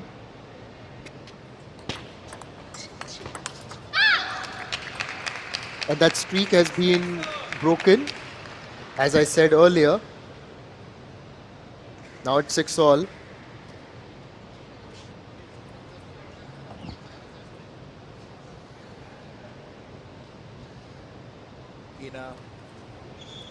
Hina is finding it tough though right now after such a long winning streak. Kim has equalized, and when the scores are equal, the match can go either ways, because both the players are equally tough with the mindset wise, but with this tough backhand, ripping backhand, Hina Hayata leading the score by 1 point is 7-6. I think she's gone back to her old strategy. Center service to the center and then push the ball to backhand. That backhand was truly quality. Goes for the forehand, and she's shown the range of her shots as well. Earlier it was a quality backhand, and now it's a forehand that gets her that point. She's constantly changing the attack style. She's not going for winner. Sometimes she goes for winner and sometimes she goes for that loopy attack, so that Kim is completely confused what kind of ball is going to come. No confusion there. Absolutely no confusion. She knew what she had to do. The ball was there to be hit, and then she hit it perfectly. It may have looked easy, but remember, a lot of players also get carried away by that. Oh yes. That's where you require that kind of maturity to understand the spin of the ball. Okay, Kim is confused. While Kim had slowed the ball, but Hina picked up that ball really, really well. At some point of time, it looked like that Hina had lost the rhythm and completely confused the way Kim was playing. But well played. Got to go move past that confusion now. Wow, what a best shot. I think this is the best point. It's something what we have seen all this while now. Beautiful block from behind the table and then come back to the backhand side of it with that dripping down the line backhand. How the hell did she play that shot?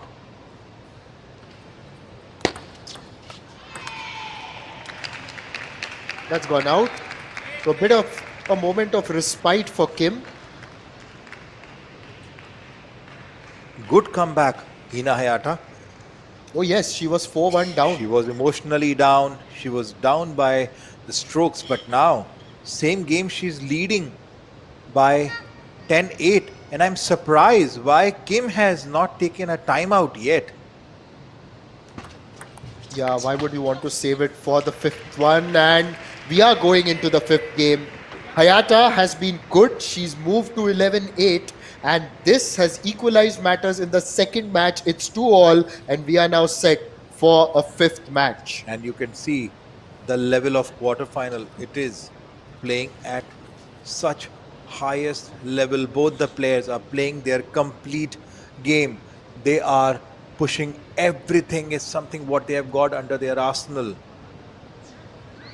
Cooling down the player right now, the assistance of Japan team, so much required. While obviously when you play such a high athletic game, and that too against the odd rubber player who is really good with a forehand, you would definitely need to cool down there. And I'm sure DPR Korea coach would be, I would say that he would be really happy, but right now you could see that none of the team is displaying their emotions. They are completely into the groove, fighting for every point. It's a quarter-final. Obviously, team would qualify to semi. Empire has called players back to the table. This is decider. Who will win? Japan or DPR Korea? Experience, higher ranker or challengers? Let's see. The game begins now. Kim to serve. Yes, both the matches so far have gone into the fifth game.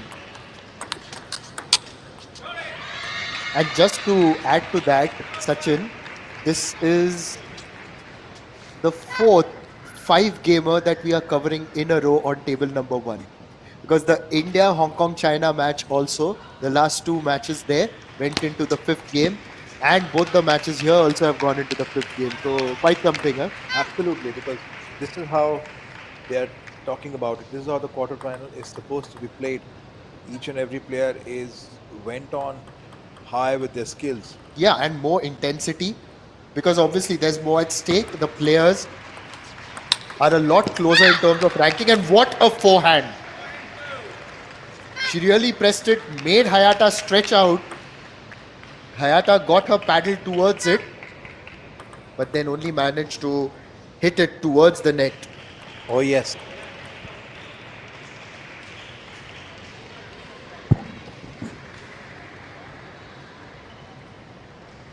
Kim, at this point, each and every point matters like a gold. Yes, every point is like gold dust. And getting a bit of that gold dust right now is Kim. I hear the gold market. I think gold is on the rise. Yes, absolutely. It's Diwali time in India. Gold is supposed to be rise. Yeah, and a couple of months after Diwali, we've got Christmas, we've got New Year. But right now we are celebrating the festival of table tennis, and Someone enjoying out there is Kim. Can the repeat of the last game can happen? This is how Kim was leading it, leading by motion, leading by game.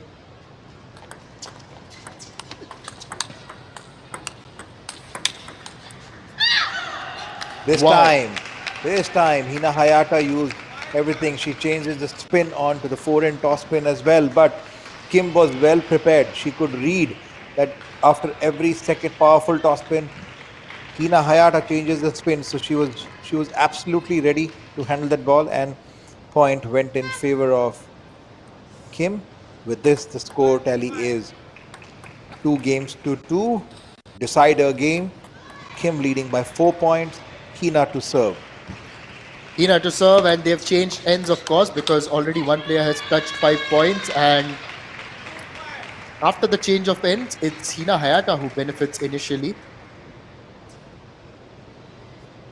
And there's a timeout now. Ultimately, the DPR Korea coach has called for the timeout. And who will this be important for, you think? I think it's good for Kim, who had called for this timeout there. Could this timeout be turned in favor of Hina Hayata? Let's see, because at this point of time, Hina Hayata looked like she needed that timeout break, but obviously DPR Korea doesn't want to lose the rhythm she has got over Hina Hayata. So exactly, tell me more about this. Why would you opt for a timeout now?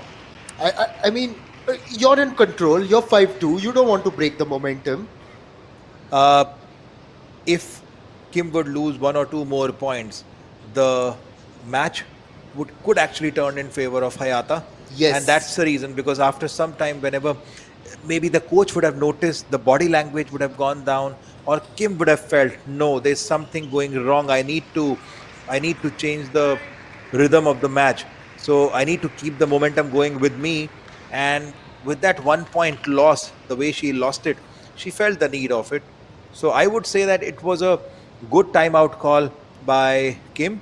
But can this be in favor of Hina Hayata? Let's see. Let's see. And that's another wonderful explanation there by Sachin. So whenever we have any such query, we immediately ask him. And you can also send in your queries on our streams. You can comment. And we can have a look at those comments as well.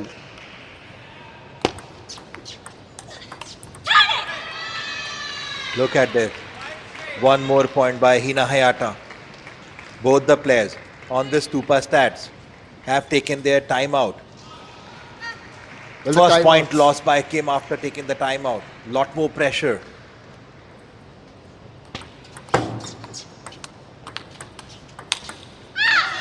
What a forehand. Well, you could see that Kim, she's not one of the tall players, and it was a little bit too short for her. But she shaped up well, hit it down, angled it, and hit it with power as well. Moves up to 6-3. Hayata has got to do something. Hayata gets that point. Hayata closely getting into the match. She is covering the lead. She Well- was 4 points down. Now she is only 2 points down. Good comeback. Well, this is at least a closer contest in the fifth game, one would say, because in the previous match you would have remembered that Cha was in fact struggling in the fifth game. But this one, it's actually Kim who's taken control. Of course, Cha was up against someone who was way ahead in the rankings.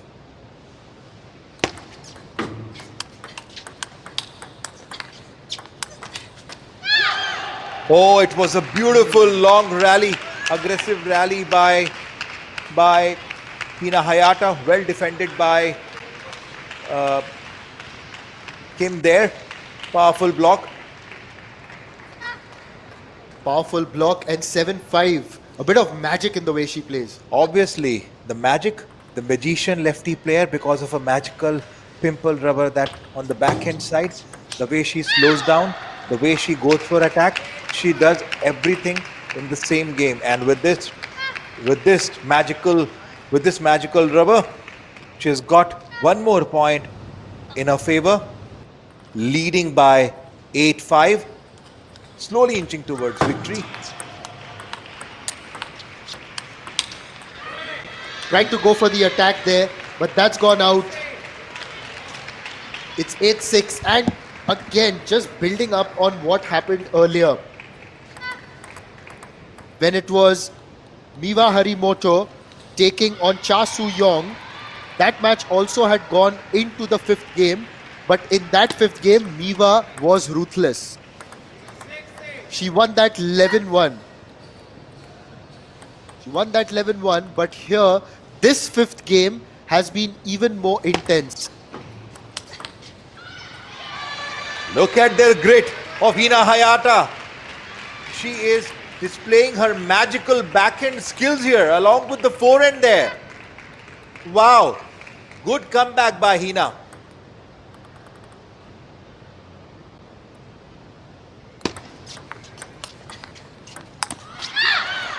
That's just flicked the top of the net, gone out, and Kim now 2-9 points. 2 points away from winning this Yes, match. Hina would be slightly disappointed missing out to that forehand, and that too at such a critical junction. She could have equalized the score, but now, right now, the Kim is going to serve. Kim's going to serve. And she's going to take that point. And because she takes that point, it is an opportunity for her to win this match. Kim has done this before. At the Olympics, she's also been a part of various upsets. This time it's gone out. Well, if she continues to play like this and continues to beat big players, I guess we've got to stop saying upsets. Yes, absolutely. She's a quite a atom challenger there. And if she has upset the players at Olympics, which is the highest level of sporting spirit you could see, then obviously she is full of spirit right now. And with this, Hina Hayata trying to defend. And with this point, DPR Korea has equalized the score.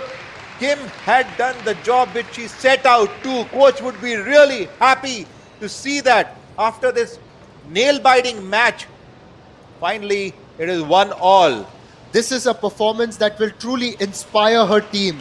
Kim has turned it on, played the second match. They were 1-0 down, lost the first match in a 5-gamer. But in this second one, she was clearly the better of the two sides. And you could also say that it's a big victory because Kim is ranked 42. She was up against Hayata, who's 14. And this is an incredible result, which is why the 28th Asian Table Tennis Team Championship is a special event. And it's a pleasure to present it to you.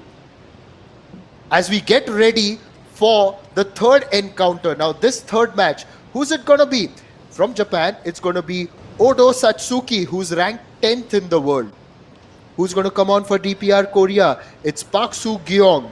And Park Soo-gyong is ranked 508. Now, is that also going to be an upset? Stay with us to find out. We are taking a short breather. We'll be back in a minute.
So I guess after this beautiful, gritty match between Hina Hayata and Kim Kum, we have Odo Satsuki and Pak Sung Gyeong from DPR Korea. Both the teams are displaying such beautiful table tennis here. The score tally is 1-1. Miwa Harimoto did the perfect job by winning her match 3-2.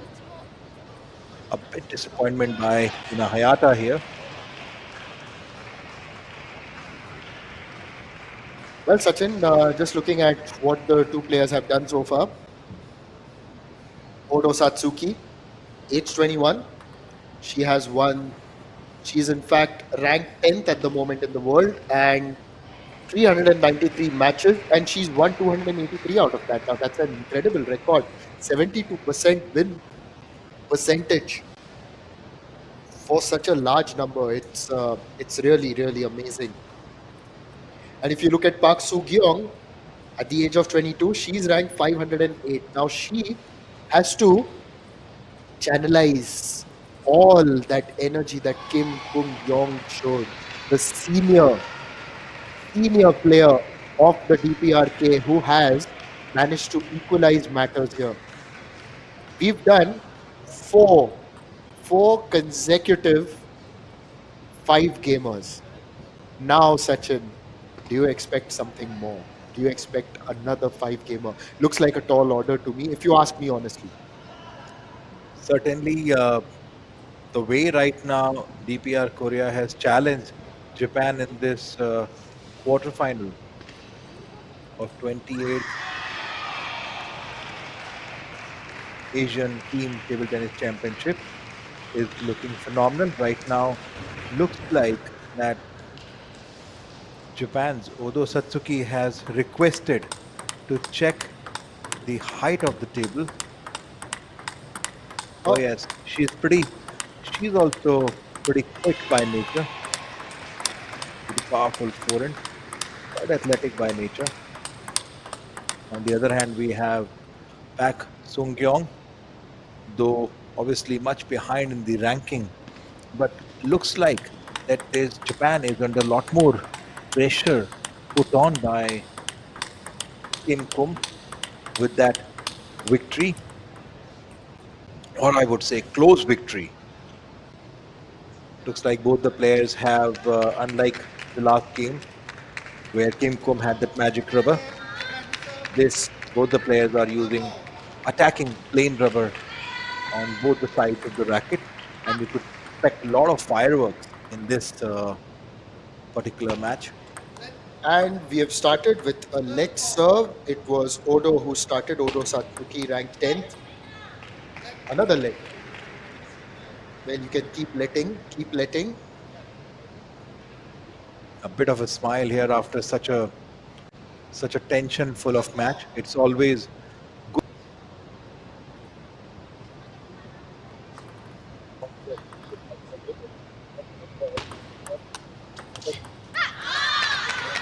Put it across, but the first point has gone in favor of Park from DPRK. Sachin, for the benefit of all our viewers, can you continue to describe that magic rubber for us? And we spoke about the plain rubber, the magic rubber. Though for youngsters, sitting all over the world who are watching us, would want to know the difference. What can they do? How do you distinguish it? Everything. see that typically any kind of odd rubber or a magic rubber, the what is the function? The function is that table tennis, the first principle thinking for the table tennis is it's a quick attacking game, and if you have to slow down the player, you can only slow down at two places. One is when the opponent is doing the serve, that's where the magical rubbers comes into the play to change the spin and rhythm of the game.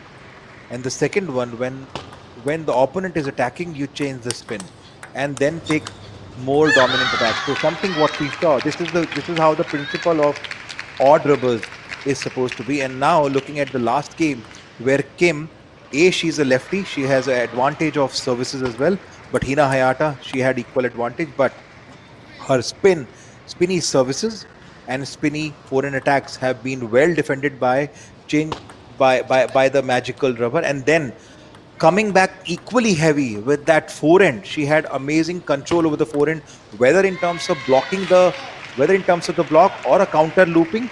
Absolutely, she had phenomenal.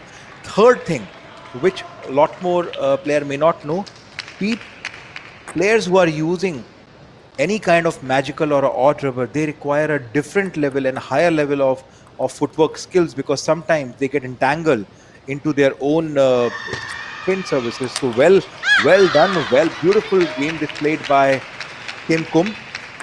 And over here, if you see, even if the rankings are, there's a huge difference. You could see Park still giving decent amount of competition, at least in the first game. 5-3 up. What are we seeing? Japan is being challenged. Japan is being challenged, and we are just seeing so much spirit from DPRK. That is what a tournament like the Asian Table Tennis Championships does. You know, it obviously brings the best out of these players. It really motivates them to do better. Let us focus on that service. What did you think about that? It just seemed a little bit different there. Yes, I guess it's a usual service by her. She's keeping the ball short on the forehand and then finish the forehand. So it's a usual tactic. Whenever they find that player is pretty good using her backhand beautifully, you change the rhythm, push more forehand services there, shot, and then displays the player. Yes, and it's 5-all, as you can see it on a Stupa Statistics scorecard. For viewers, I must say that the short services are done to displace the player. Beautiful banana there by Odo. Well picked up this serve.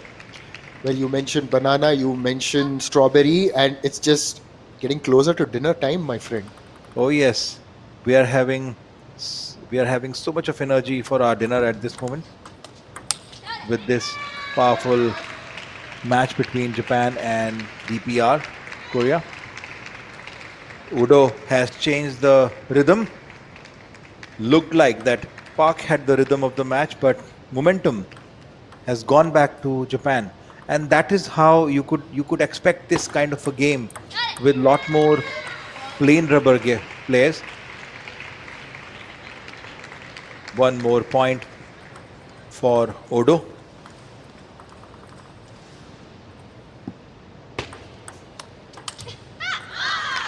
Off the top of the net, and that just breaks Odo's streak a little bit, isn't it? And she has managed to get that point for herself there, Park.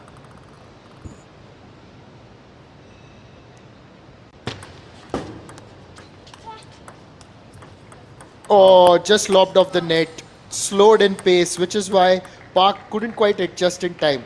Now I've got a question for you. Can you just explain for our viewers what exactly is a plain rubber? Now there are all these questions that keep coming up. We've also asked, we are being seen obviously world over, but we've also got a stream on YouTube, so we are also asking our friends to comment over there. So please, can you throw light on that as well? So though right now the scores are 9-7, Odo leading by 2 points. To answer that question, plain rubber is typically the offensive rubber where the pimple of the rubbers are inside the rubber, but as compared to the odd rubber where pimples are outside, which the plain rubbers are typically used for attacking, and pimple rubber, which is where the pimples are out of the rubber, it's used to defend the ball. What a hit! What a hit! Odo may have game point, but then Park just keeping the spirit up. It was placed very well. It was hit with precision, and that was a well-earned point there by Park. Certainly a lot of learning for the viewers here, that no matter what the ranking is of opponent, but when it comes to just a match, it's all you have got. And look at this, Park is nowhere losing the grip onto the entire game, even though Odo is up in the ranking as well as with the game skills. But yes, Park is displaying good skill there. Well, point earned. It's a point earned by Odo. It was a long rally, spinny rally there, and first game went in favor of Japan. And I'm sure the players and the coach at the Japan's corner would be really happy. It's in fact the first time in this match that the first game has gone in favor of Japan. Otherwise, as we saw right through in the first two matches, it was in fact, DPRK who had won the first game. So a change here by Odo for her team.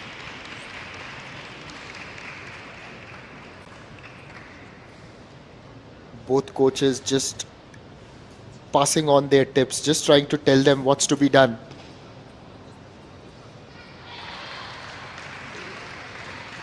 In the background, we would have just seen Kim walk off, just going to go and have a bit of a breather, maybe in the changing rooms. But let me also tell you what's happening in the other quarterfinal, which is between Republic of Korea and Hong Kong, China, on the adjacent table, table number two, that is. And Republic of Korea, they had started very well. They won the first two games. But then Hong Kong, China came back and won the third one, courtesy Wing Lam. She beat Lee Yun 13-11, 11-4, 12-10. And now it's the fourth match that is going on over there. We are in the third match here meanwhile. And it starts off the second game of the third match with Park getting that point.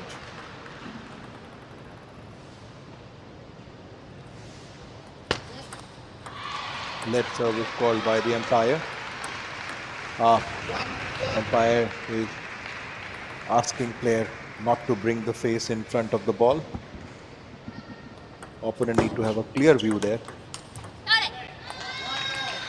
Yes, and just for the benefit of our viewers, let's also explain that again, that your opponent needs to have a clear view when you are tossing the ball in the air. No part of your body can obstruct that view. And if the umpire feels so, then they can give you a warning. And if you don't heed to that warning and if you do it again, then I guess it's a yellow card. No, it's a fault service, and It's then a the fault, point will be okay. given to the other player. My apologies. Yes, absolutely. So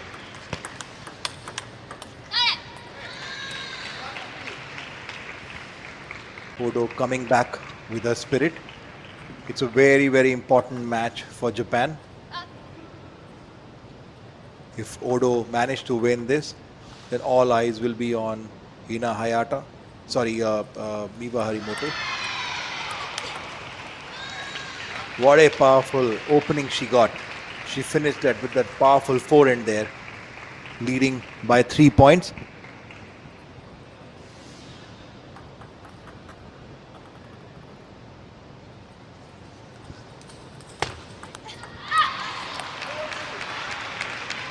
yeah, and you know, in terms of the Japanese perspective, this is actually the best start they've had in this match, you know, overall, when compared to even the previous two matches. Oh yes, I think this is comparatively, yes, this is a fair start for the Japan. That was a good hit. Park is also continuing that inspired run. Overall, DPRK have got 4 players in their roster here for the Asian Table Tennis Team Championships. Obviously, this player is displaying the same amount of spirit. That's something what Kim displayed and gave that magical victory to DPR Korea. And Park is playing the same skill there, though Odo is leading by 2 points. And with that powerful forehand down the line shot, only 1 point behind Odo. Park to serve was a good strategy, keeping the ball service short and then finish with the forehand. Odo could judge the service, but she wanted to break the rhythm instead of playing and cutting the ball. She wanted to go for that banana shot. Also letting everyone know that actually the whole roster that DPR Korea have in the women's teams, all these 4 players were there in Astana last year as well during the 27th Asian Table Tennis championship. But of course, it was a complete roster of 5 players. And back then in Kazakhstan, when that event was held, it wasn't just the teams championships. We also had the mixed doubles, we had the doubles, we had the singles events as well. So overall, there were 7 events. Otherwise, here at the 28th edition, this is for the first time that it is being held only in the teams format. And this is, of course, with an eye on the teams championship, the ITTF-1, which is going to be held in London next year. And to tell everyone right now, it is the 12th of October, wherever you are in the world, except Oceania, of course. Each one of the continents have started hosting their own continental championship. There's the European one in Croatia, the African one in Tunis, there's an American one as well. So all of that action, the Pan American one is also going on. That's in the United States of America. And yeah, we are going to get the continental champions right through this week. They're going to be crowned all over. Absolutely, and that road will take you to road to London to 2026, where ITTF would be would be celebrating 100 years of table tennis there. So obviously, a lot of hard work is happening across the world for that, to celebrate that. Oh yes, it's a celebration of sports, and as you said that this is actually at the moment Diwali time here in India, and we are in Bhubaneshwar, which is kind of becoming like one of the sports capitals in the country. Meanwhile, Park has truly managed to pull herself back. Gosh, you really have to admire the way DPR Korea have turned up against a team that has got players who are ranked much higher. They are not intimidated by this at all. Absolutely, I think that's what the viewers can learn from these players here. They are not letting at all. They are not being intimidated at all by either of the players. Look at this. Even the best player loses the rhythm. Odo missing out that shot, giving away 3 game points to Park. Can Park do it? We will find out right now. And she yes. does. And what a convincing forehand to do that, Sachin. You cannot take your eye off this, because it is DPR Korea who have really turned up to the party here on this wonderful Sunday evening at the Asian Table Tennis Teams Championship. Yes, and I guess of all, DPR Korea coach as well as Kim would be really happy after that first losing game. She has won this game.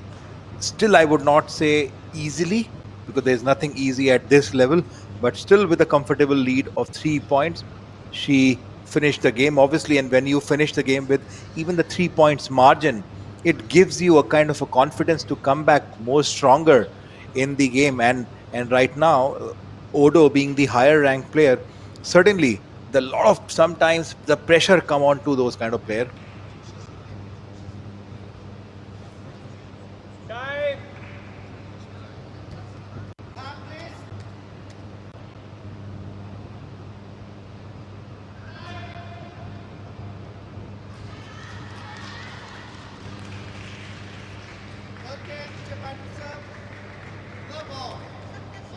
So players are gearing for the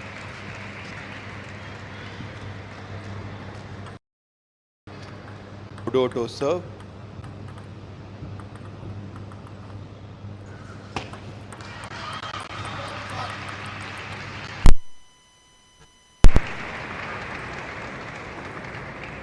She gave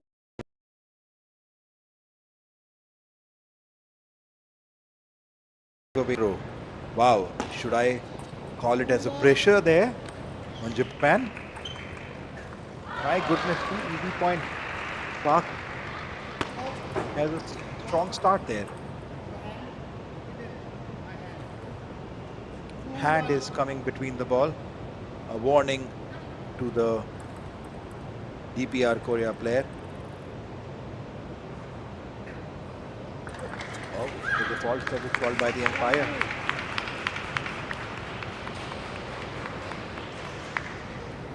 (3-1). Good head start for DPR Korea.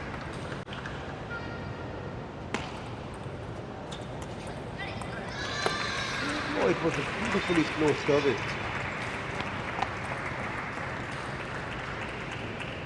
Well, just talking about what Park has achieved this year, it's only her second singles match on the international circuit. And the previous one, which she played, she lost 0-4 to Cheng Ching from Chinese Taipei.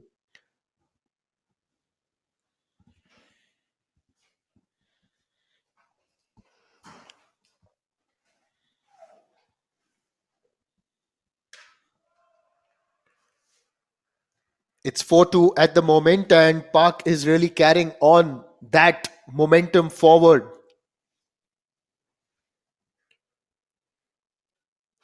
Yes, you could still see is fighting back with every point.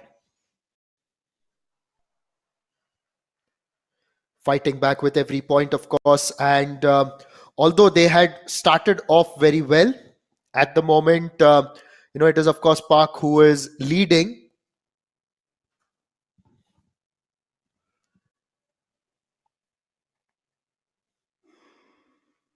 It's 4 all. But, in the first game, if you remember, and you have a look at what happened over there, then you would you would say that Odo had started dominating, and then it was Park who came from behind. So she will not be phased by this a lot, even as she hits the net with that one. Looks like with the match that Park is losing a little bit of a rhythm here, and Odo is gaining confidence of the body. I guess Now, Odo is facing a bit of a problem with the service. I think she's putting a lot more pressure on herself. Something what we saw at the start of this game, she lost both the services there. just talking about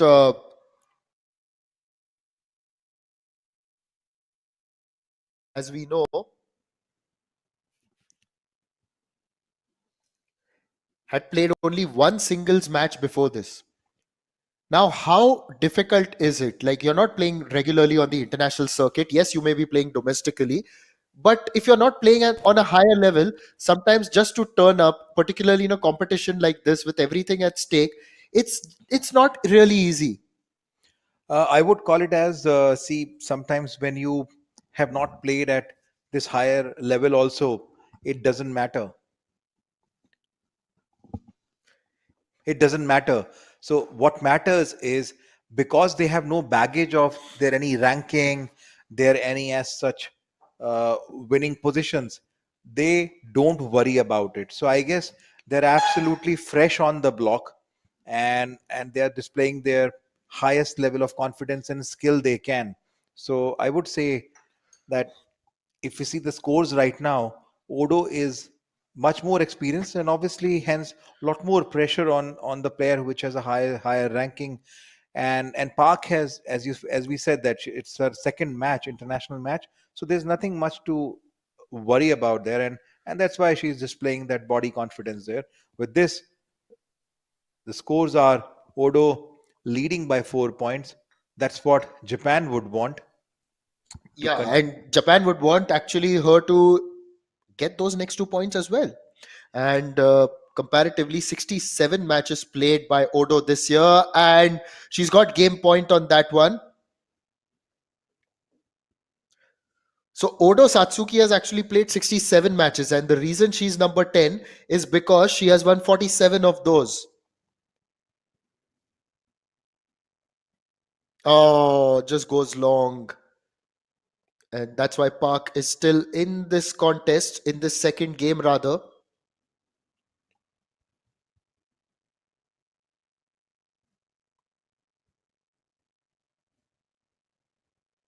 And with this, the game has come to an end. Odo from Japan has taken over 2-1 lead.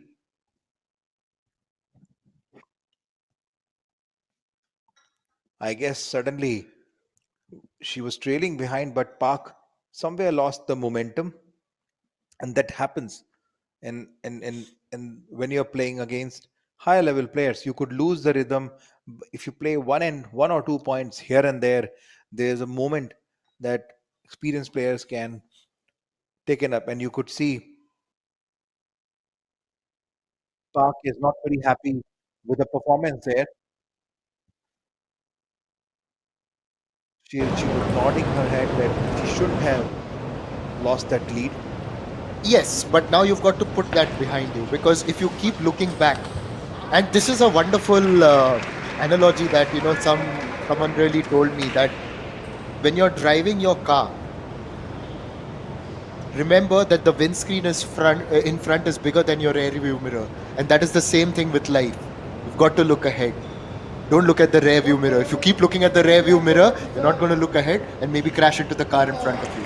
I would take that analogy in a very, very positive stride, and I would always remember it. The windscreen is bigger than the rear view. But from here, the view is certainly beautiful at this Kalinga Stadium. Yes, and we don't need a rear view mirror here. Not at all. The rear view mirror, of course, helps you keep perspective, but that's just a guide. It's not a street light in front of you. Absolutely. Front view is more required, and no, Odo is not very happy with her stroke. She's questioning that why is she playing stroke this way. She's very, very disappointed. You could see that.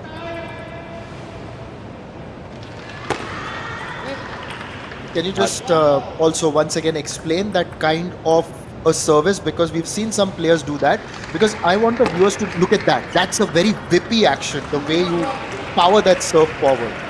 So that's a pendulum side cut overspin short service where players come onto the ball. Again, almost a similar serve but with a different length. And the reason that player does this serve is if they are kind of for the shorter service, if you push the ball, it will be up in the air if the angle is not right, so that they can go for attack.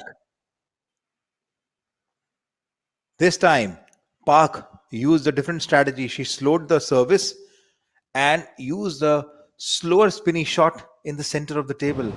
What an amazing display of skills here. She's not just showing confidence, she's showing the skills. And Odo wanted to place the service receive onto down the line forehand, but was not successful in her strategy. It's now 3 apiece. And we could see that there's a pressure on Japan players.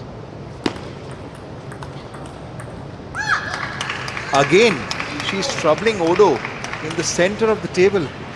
Odo, who wants to play a complete dominating backhand if given a ball in her extreme backhand, but player is disturbing her in the center of the table there. Now she hits the net, and you just spoke about Odo feeling the pressure, Japan feeling the pressure, and a lot of times that's what happens in these big events, isn't it? When the stronger team comes up against a weaker team. I don't think weaker is the right word, but a team that is emerging, I would rather say that. Look at it more positively, that they're trying to make their way up. But the serve success, Stupa statistics, as you can see, 75% there for Park almost. And these wonderful statistics brought to you by Stupa. It was 75-75 in fact for both of them. So coming back to that, sometimes about pressure. Pressure is often when you start thinking about what others are thinking about you as a player. Absolutely, right now it is not about what others are thinking. Also, in this fast game of table tennis, if you are questioning yourself too much or criticizing or overthinking yourself too much, am I doing right, am I doing wrong, rather than going and pacing down a little bit and just think about that particular point is something what players should only be thinking about. Because in these moments, if you question too much and get lost, your mind can get foggy and you can lose the complete rhythm. And right now, talking about the rhythm, is being controlled by Odo, leading by 7-4, and timeout has been taken. Yes, the timeout. So just to emphasize on that point of pressure, in a sense, a lot of times players feel pressure because if they are in a certain situation, subconsciously the fear is, oh my God, what if I lose here? What will happen if I lose? And that is generally what the people's reaction outside could be. That is one aspect.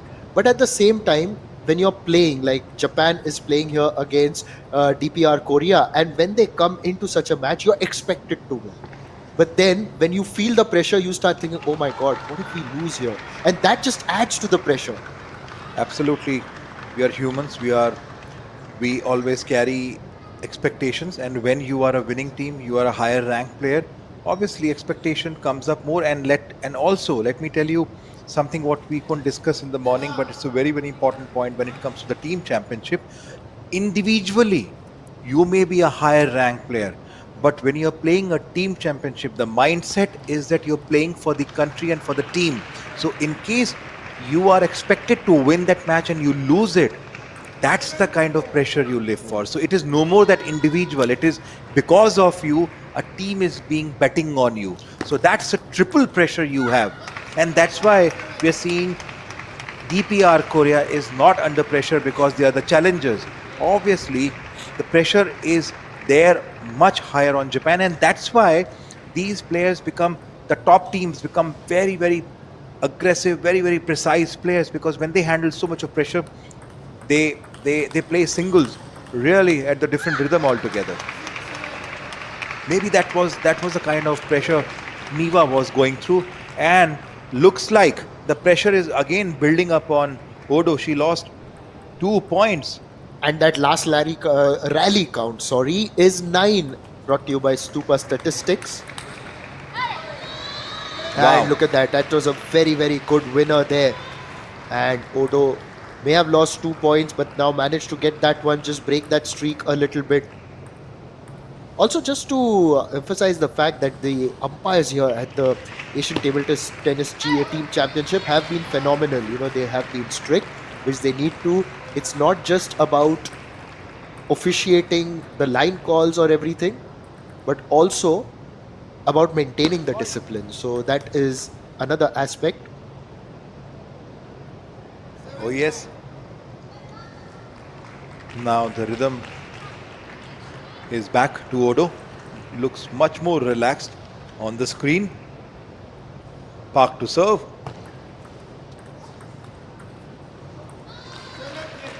Odo beautifully replied that backhand with that counter loopy spin.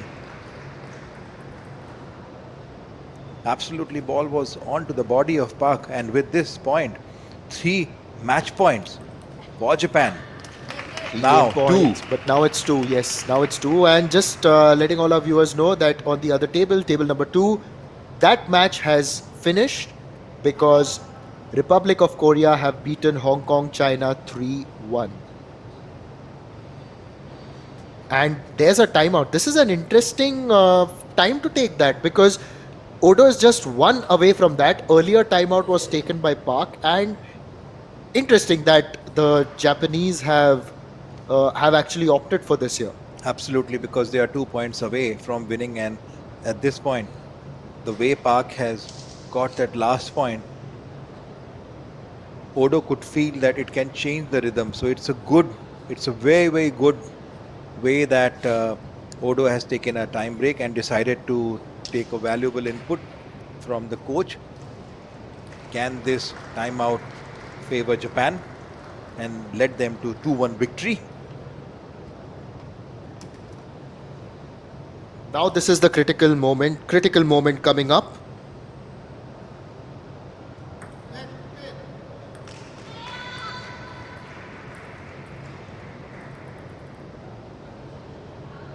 Odo serving for the match. Backhand pay backhand, as we would like to say here in India. But backhand after backhand, I would rather say. And that's gone out. But she's got one more serve and another opportunity to seal this match. Take Japan 2-1 forward. Oh well.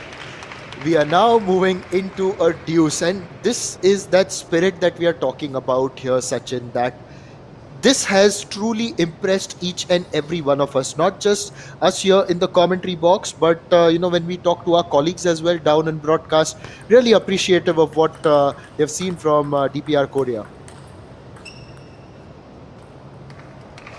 Oh, it was a tough point. It was a very tough point. Park fought that point beautifully, literally snat, and we can see Stupa stats on the screen. Serve success, Park has 60% and Odo has 70%, almost going neck to neck. That means that Both of the players know each other's serve really well. Went for the attack. In fact, over there, Odo had changed her serve, changed her position, came a little bit towards the center. Absolutely, she could see that. She could see that she was reading her service when she's doing from one backhand corner. Good change. She brought in Park to serve. Oh, it was a beautiful shot, spinny toss spin by Park. Well, point earned. Now it is 1 point lead. Odo trying to defend her position here. She lifted the ball instead of a punchy attack this time. She went for that loopy attack onto the backhand. There's so much of geometry of table tennis going on. Both the players are, sometime Park had earned the point by playing that short toss spin. Odo earned with that long loopy toss spin. Well, you just mentioned geometry. As long as there's no arithmetic, I'm fine. And she's hit it out wide. Again, another match point. The tension is building. At the moment you mentioned geometry, I was back in my maths class in school and I was tensed yet again. But you can just sense the tension out there in the middle as well, in both the camps. Match point to Park.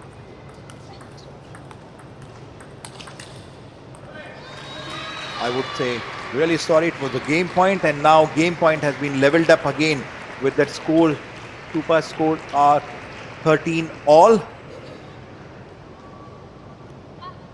Just impressive. Now, are we going to have another 5-setter? 5-gamer, should I rather say. But yeah, we've done 4 of them in a row. Is this going to be a 5th? If you see, there is a slight change done by Odo. She sliced the ball with little bit of an angle there, and with that angle you cannot expect a powerful toss spin by the opponent. And this is what the geometry of table tennis is. This is where the mind works with the spin. And now Match point. But no match point. Denied. Well covered up. 14 all. Both the teams are not giving up at all. They aren't giving each other an inch, and you really have to admire the kind of table tennis that we've seen today. Bit of a breather as one of the ball boys walks up to the umpire's desk. Park Soo-kyung.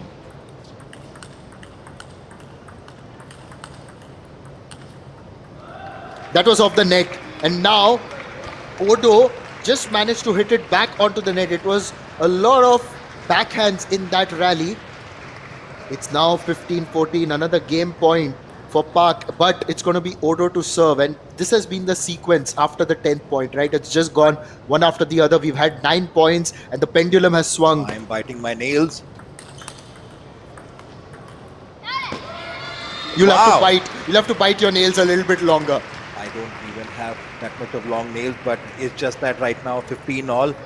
I am sometimes sitting up the chair. I don't know what to do, but I'm just enjoying this particular moment of the match. And that is why I guess the audience also comes here to watch such kind of match full of tension. And that's what I was talking about, that these kind of tough matches make the players much more tougher. You play for the team, you play for the country. With that shot, Odo is now 1 point behind. Park Has got game point. Has got the game point back in a kitty. Well, it's been 11 points since we had the deuce beginning. Is that going to end here? It does. We are going into a 5th game here. Full credit. My word. Ranked 508. It is Park who has taken rank number 10, Odo Satsuki, into the 5th game. And this is the 3rd consecutive 5-gamer in this match. DPR Korea aren't letting Japan off the hook. They are keeping them in the contest. And table number 1, it's like the cynosure of all eyes, because now it's going to be the 5th consecutive 5-gamer. A lot of hard work done in the commentary room, not just onto the court. And thanks to all the supporters down there, and we have a Stupa stats on the screen. We could see Park is playing lot more strokes, troubling Odo on to the backhand, and you could see she's playing lot more backhand in the center or center half of the backhand. That means that she's slowing the ball so that Odo doesn't get a chance to have a ripping backhand, knowing that she has a very, very powerful backhand. Wow, it's a good strategy by Park, by how you can defend against the strong point of the opponent. Now with that, it is 2-all. Yes, 2-all, and we are now moving into the 5th game. The first 5-gamer, back then it was Harimoto who had dominated Cha, but then in the second 5-gamer, in the 5th game, it was Kim who got the better of Hina Hayata. What's going to happen here? It's a good positive start for Japan.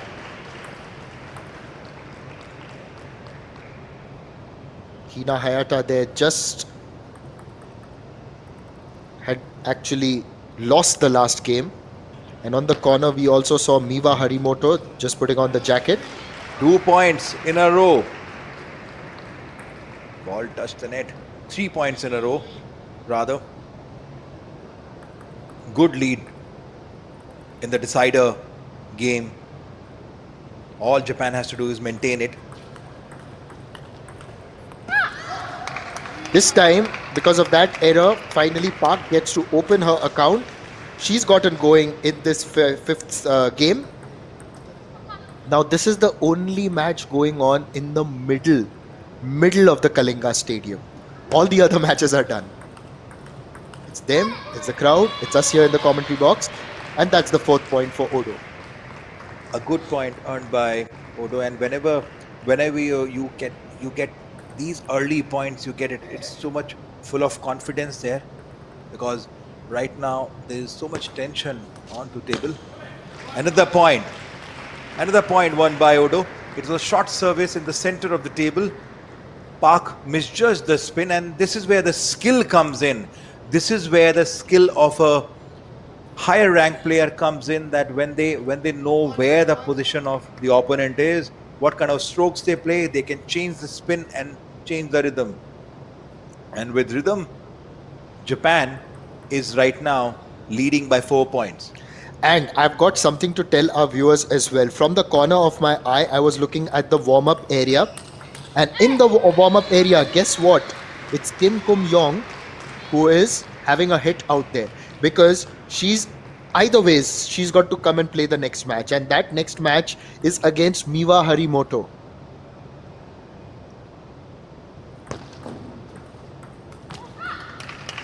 Didn't quite get on top of that one, and which is why it's the 2nd point there for Park. Gosh, you cannot ride these DPR Korea players out, can you? 6-2. Odo to serve to Park. A good service. Park couldn't judge that service at all. She had no defense for that long, bumpy serve. No defense, all right, but at the moment she's really got to focus yet again, and it's just not happening for her in this particular game. As good as she was in the last 4, somehow, and there's another Stupa stat for you, Odo Satsuki, 100% serve success. That's an incredible number. This time onto the net, and that's a 3rd point. If she can rally some of those points together, get closer to that 8-point mark, and just make Odo think a little bit. Who knows? Sometimes even the best can crumble under pressure.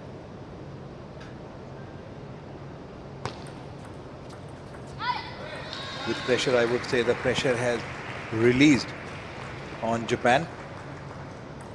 Lot more eased out. I think last time also in the last game, Odo was relaxed, but this time she's running for the victory for her country, and well placed 7 match points in her kitty for her country, for her team, right here from Kalinga Stadium at Bhubaneshwar.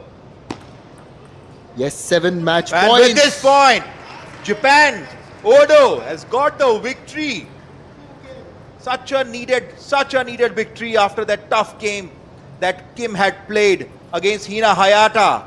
They were looking for this. Now they have in the points tally, they're leading by 2-1. And they were pushed to the brink actually when you look at it. And it's an incredible effort by Park Soo-gyong. It's only her second match on the competitive international circuit this year, yet she stretched the number 10 to a 5 gamer. So you've got to give credit to this fantastic effort by the DPR Korea player. This match will now continue, at least by looking at the roster that we have at the moment. In fact, it has just changed. Actually, the next match is going to be between Kim Kum Gyong and Miwa Harimoto. So that is the match. This is going to be an incredible contest because you've got the highest ranked players from both the teams who are going to now face off. Japan are leading 2-1, and Japan have the chance to take this match and ensure that it doesn't go into a fifth match. As the players warm up, my co-commentator and I will just cool down for a minute. You don't go anywhere, we'll be back soon.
Gentlemen, are you geared up for the fourth match of this quarterfinal between Miwa Harimoto and Kim Kum? Kim Kum, the lefty who plays with the magical rubber, and on the other side, Miwa Harimoto with her spinnier and aggressive attack. Let's see who wins. And we have seen how in a nail-biting match she won over Hina Hayata. Miwa to serve. It's a beautiful sweep. Fore and topspin, clean shot by Kim. What an amazing display of that long service. You can see those eyes. She was just having a hit in the warm-up area. Come in with that form. Now, obviously, of the deft touch, she didn't quite land that in, but that forehand just tells you the kind of zone that she's in. The form is also good. But equal to the task is Harimoto at the other end, Miwa Harimoto, who had overcome a 5-setter earlier in this match against Cha Soo-young, and the world number 7 just trying to extend it forward. Miwa is displaying amazing slicing skills here. She's slowing down the service of Kim and not letting her go for that punchy attack. quite a skill under her hood.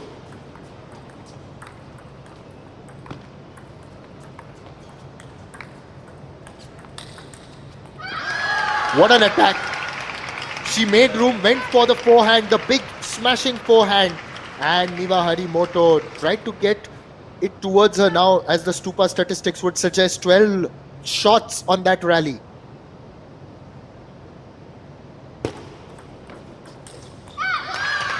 Again got that out. Almost We were not very disappointed. happy Yeah. with that point. She had perfectly set up the stage for that punchy backhand there, and looks like that Niva is displaying good skills against Kim. What a forehand again. What a magical rubber! Sometimes you can go for an attack, sometimes you can go for slice, slowing down the spin. Absolutely such high level deception here. You could see this time in the center of the table, Kim is attacking left, right and center, changing the rhythm of the game, and now changed the rhythm of the points too. She was trailing behind, but now Kim is leading by 2 points. Again went for that beautiful top spin there. Niva is finding it difficult against this lefty magical player. What do I do to get 1 point? Look at that backhand from that rubber. Such a bumpy backhand. It's not easy to play against such kind of players who already plays with so much of deception. Niva well read the service, went for that banana backhand.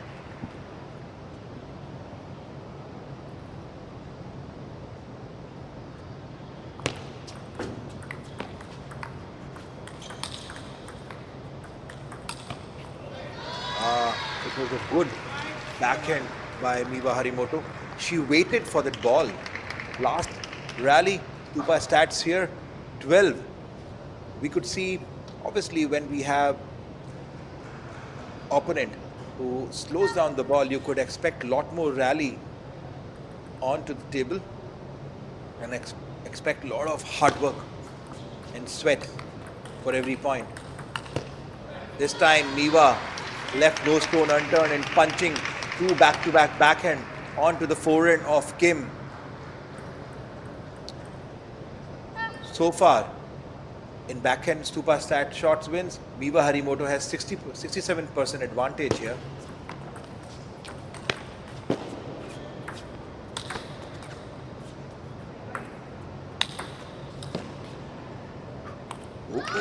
Tantalizing. It was tantalizing, and you just wondered when is that not going to land on the table, and finally it doesn't. It landed outside the table, and with that score, Kim has taken back the lead 2 points. A good powerful forehand. This time into the body of Kim.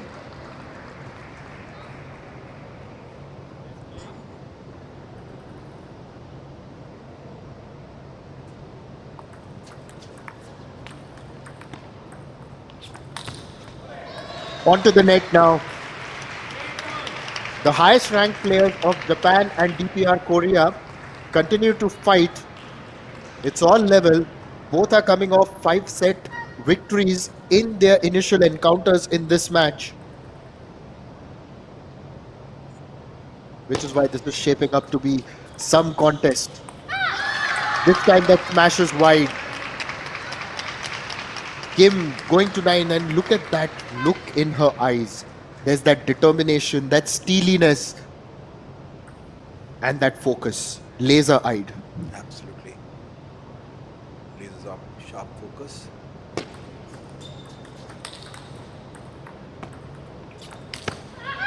What a hit!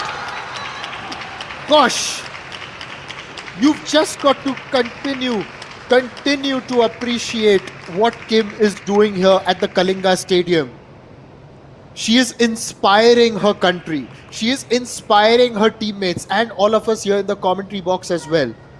Certainly, with this phenomenal, she kneeled down to make that attack, converted Miva's attack in her favor, and then won the point.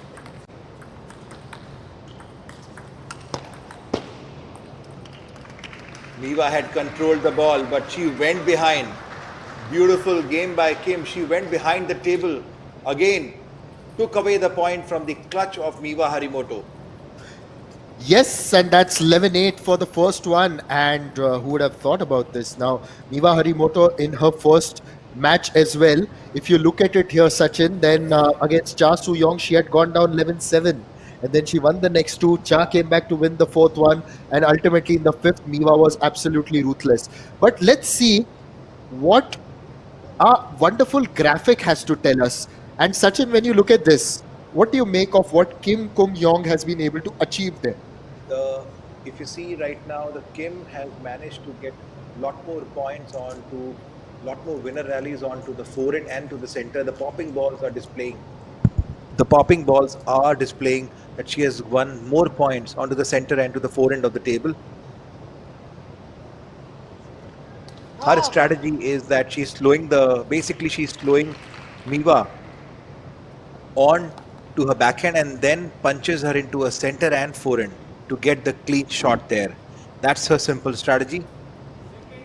It's a simple strategy, all right, but Sachin, as you know, it's simple to enunciate it. It's simple to articulate it. But then you've got to have something special to go and translate it out there at the park consistently. Look at this. She's doing the same thing again. First pushes Miva to the backhand side of it and then forehand and then in the center and then controlling the rhythm of the match. This is where Miva is getting a bit jittery.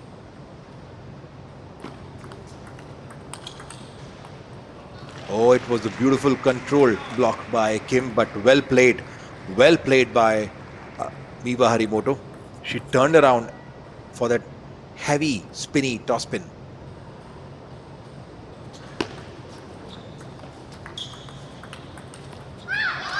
This time Miva wanted to control Kim with her backhand there, but couldn't execute that winner. She was trying to play. Now, for all our Japanese fans joining us, I'd just like to say that India in general has been very lucky for Miva. Or rather, I wouldn't say lucky, but a happy hunting ground as she wins that point, because obviously you make your own luck. Sometimes fortune does favor you, but you've got to give your 100%. The harder you work, the more times you show up, the luckier you get, of course. She made her senior debut at the WTT Star Contender Goa in 2023, eliminated a seeded player. That was during her senior debut, of course. What a hit! Kim reached out, outstretched her hand, and then placed it to perfection. So Harimoto made her debut when she was only 14 during the WTT Star Contender in Goa in 2023. Reached the quarterfinal. And there she eliminated the third seed, Kasumi Ishikawa. She also entered the finals of the mixed doubles event there. Gets another point.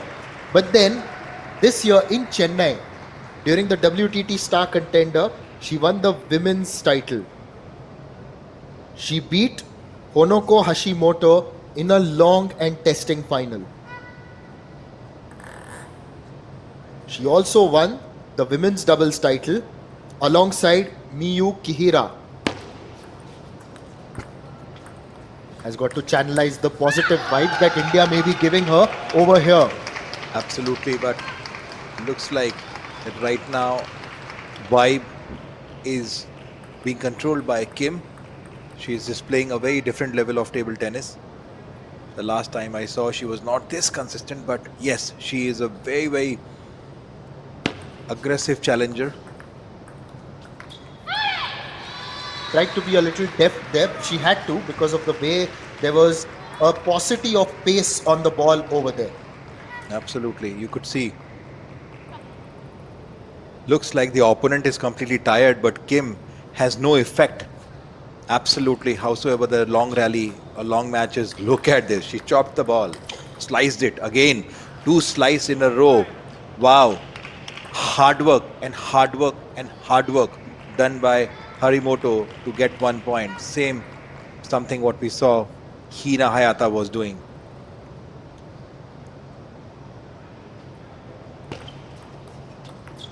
Well, Kim's a hard taskmaster, all right. Gets another point, levels things again. It's 5 all. We were not very happy. So that is why it becomes difficult. You get 1 point by with so much of hard work, and suddenly you lose a point with just one or two balls in the rally. This time Kim wanted to place the ball, misread the service. Obviously, Harimoto is trying to let Kim get confused.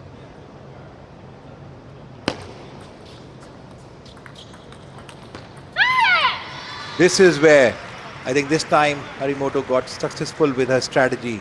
A slower service from the center of the table to the center of the table so that Kim has no chance to control the spin. Wonderful game here. Wonderful display of mind game here.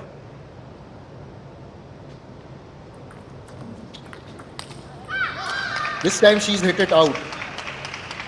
So Kim continues to put pressure, and although Harimoto has got the slender lead, you just know that you cannot write off PR Korea. Wow, that tripping backhand. This time Kim got the medicine of her own, taste of her own medicine there. In the last point, she hit the ball onto the forehand. Now Harimoto leading by 2 points, but the 2 point lead is not good enough. Look at this. This is how you earn the point with so much of hard work, and you lose it just because of the odd slice done by Kim. A bit of history between these two as the World Championships in Doha this year. These two had played each other. This time, it's Kim who gets that point. It was a close contest back then. In the best of 7, Niva had beaten Kim 4-3, and it was the women's singles round. It was round of 32 actually. Now once again, I'm looking at the warm-up area, and over there, wow. Kim moves to 9 points. The aggression is paying off, which is why Cha Soo-young in the warm-up area is having a hit. Because if Kim here avenges her defeat from the World Championships, which happened in Doha, then she will definitely have to come across and play a match here. But now is a time for a timeout. What do you make of this timeout? It's in fact in the second game itself.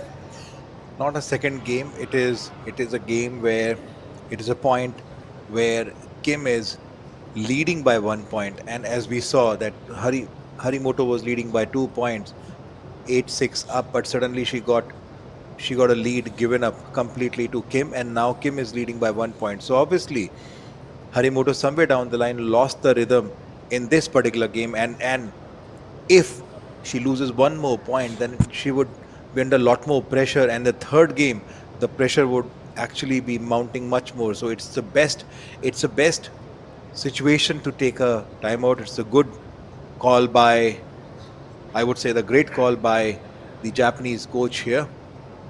Good synergy between the player as well as the coach. Umpires are pretty strict here with the timing. They don't allow you to spend, they don't allow even few seconds more.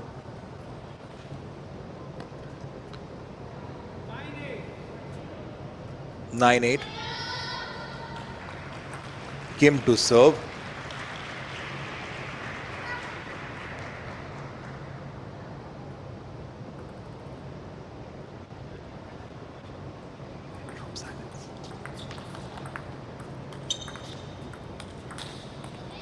We are just watching this with bated breath.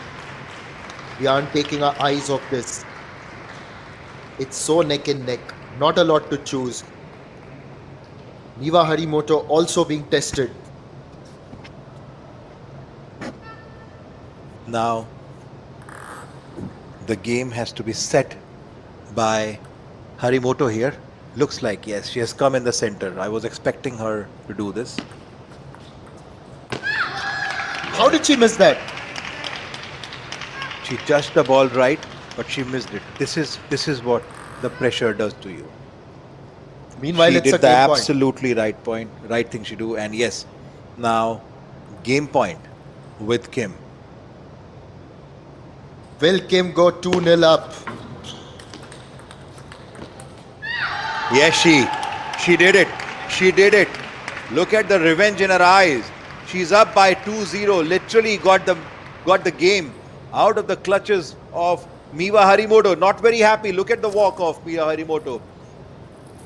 Bit confused. A little bit dazed and jaded, I would say, because possibly this is something that the Japanese team may not have expected there, Sachin, because you're thinking, right, they've got the spirit, but do they have the intensity? Now, here's another concept that I'd like to bring to you, having commentated on various sports as well, and this is something I've discussed with a lot of sports persons as well. The other difference between the more established team and an emerging team is the ability to maintain intensity right till the end. Mental intensity, 1. Physical intensity, 2. Game awareness, 3. So, a lot of times when these emerging teams get into a position where they can beat the more established teams, it's only towards the end that the established teams are able to take control, because they have been playing at that level for so long, they know how to maintain that intensity towards the end. And that's the key for DPR Korea today. They've also got to maintain that intensity right now. Yes, and while we can only guess what could happen at this point of time, if Kim manages to defeat Miwa 3-0, it would be a huge pressure onto the Japanese player. My other question to you, are you going to call it an upset if it happens?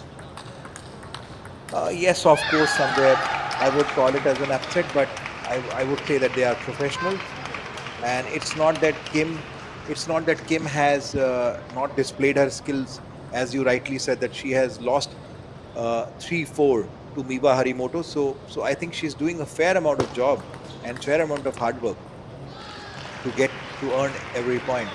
So not an upset though, but yes, if it is a 3-0, then it could be a surprise for sure.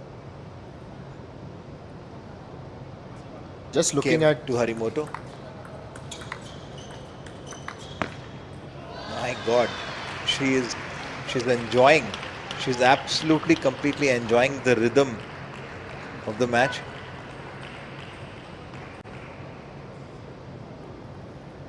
Kim to serve. Harimoto.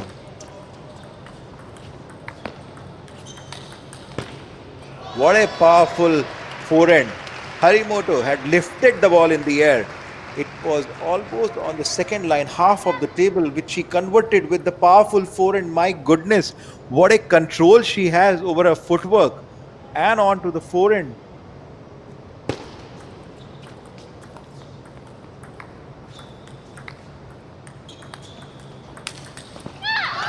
Again, a long rally.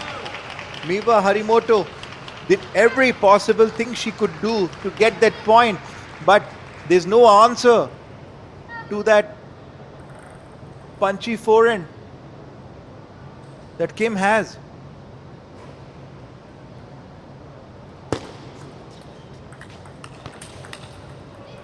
Oh wow, that's a good backhand by Miwa Harimoto.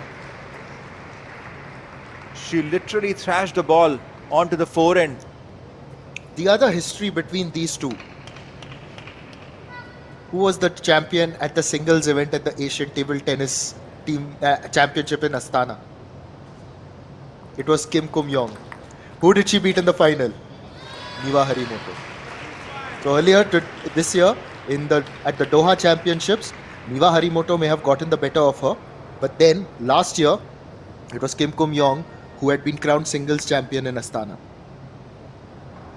So there's a neck-to-neck rivalry between Miwa Harimoto slowly managing each and every point with a 4-point lead against Kim.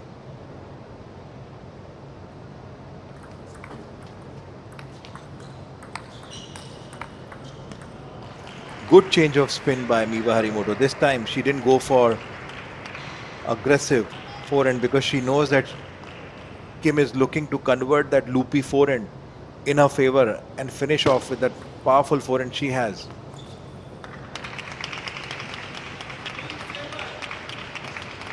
Three seven. With such players, you cannot get relaxed even on 1 point.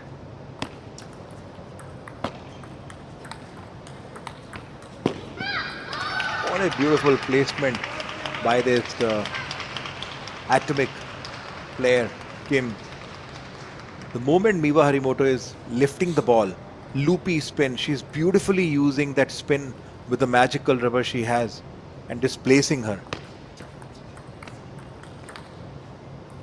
This time, beautiful stroke by Miwa Harimoto. She has literally earned that point strategically by replying to that serve with that slice, spinny slice on that serve, and then converted her forehand. 8-4, third game, Miwa to serve. Oh, good punchy backhand. Miwa had hit the ball so tightly. Well played, Kim.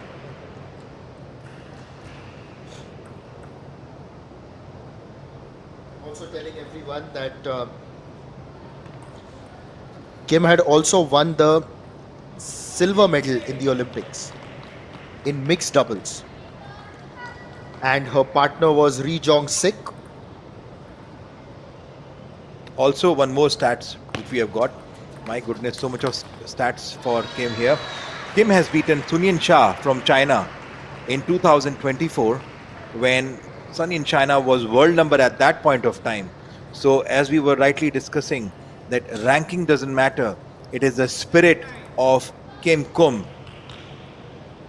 No, and that's what I think you've got to stop calling her victories upsets now, because she's someone who may be ranked 42, but then also depends on the amount of international experience that you're getting, because there was a time when she was unranked, and that was because she didn't have enough of international experience.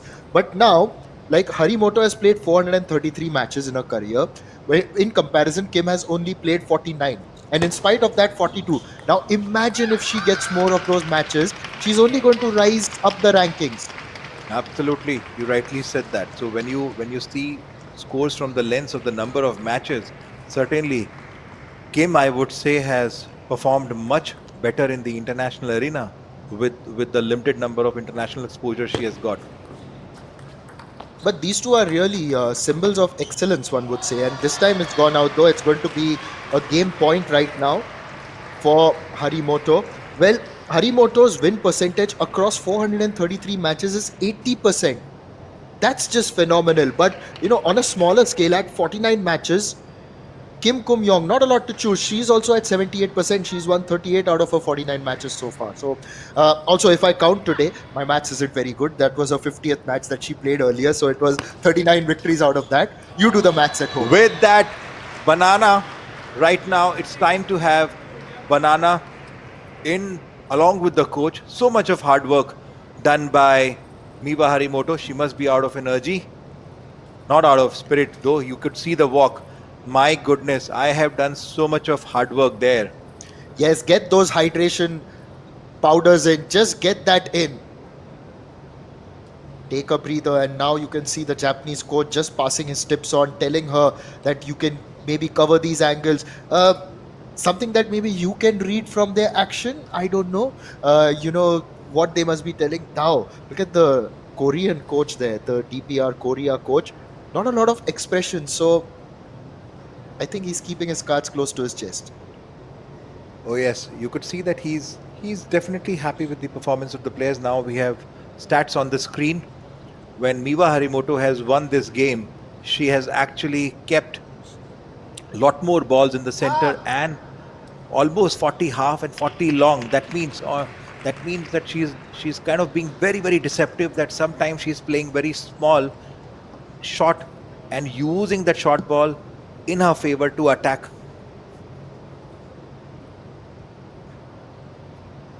Good.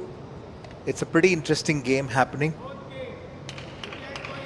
Looks like that Miwa has settled down with the style of Kim in this battle between Japan and DPR Korea quarterfinals.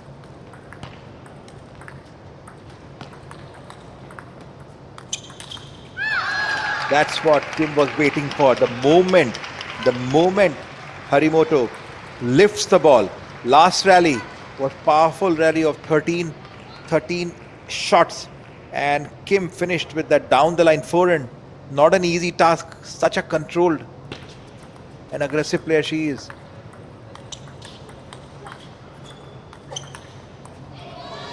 Again Kim tried to go for the forehand. Beautifully she was trying to convert, but this time Harimoto convert again.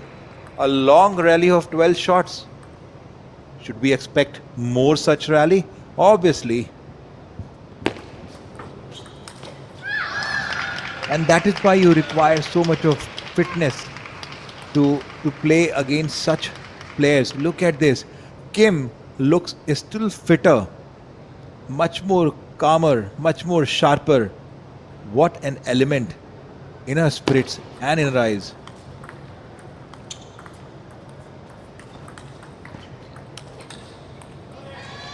Wow, Harimoto celebrated that point. Completely outskill Kim on this time.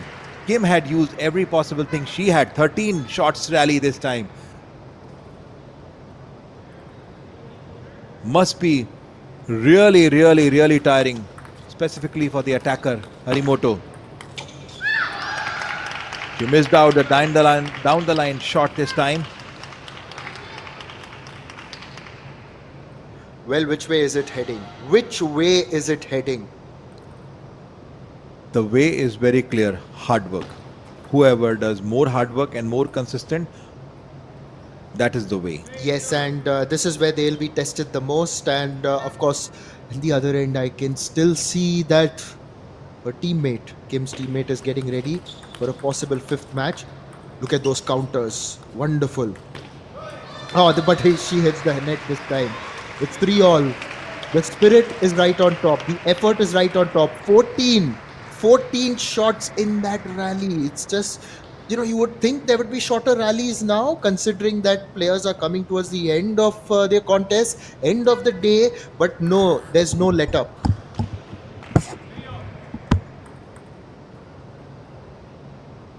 Miwa Harimoto.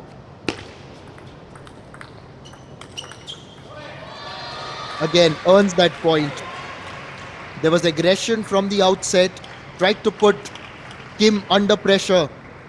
It's 4-3, identical with their scoreline earlier this year in Doha, of course. We talked a little bit about that.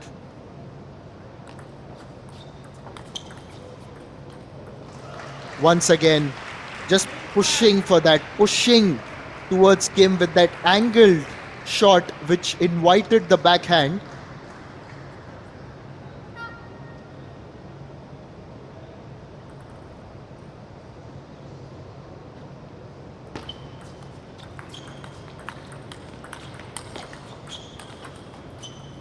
High quality table tennis, and it's Harimoto.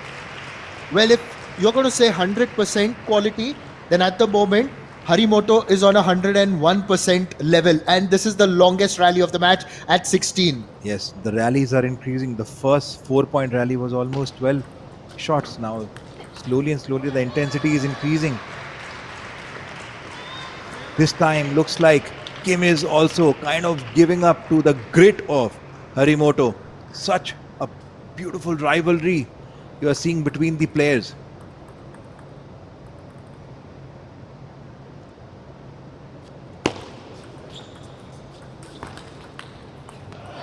Oh, she tried to back her backhand on that occasion, but that's gone out. And now this is quite a big margin so far. 8-3 is the biggest that Harimoto has been able to accrue against Kim.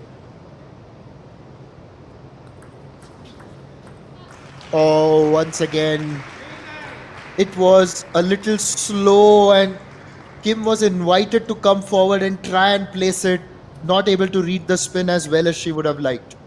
I'm sure. Look at the serve success.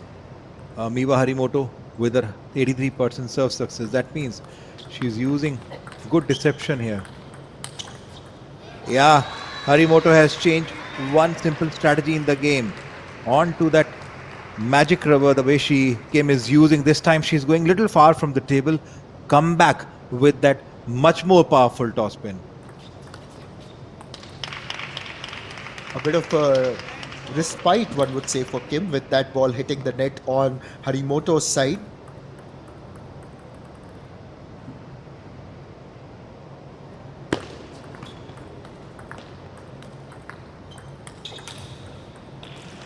And that game has gone in favor of Harimoto, who levels things.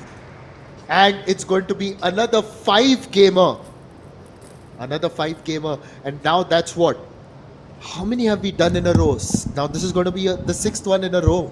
I am missing on to the count, just like I am missing on to the count of number of rally shots, which is consistently increasing. But I guess the hard work will have to go on now that we have in this particular match.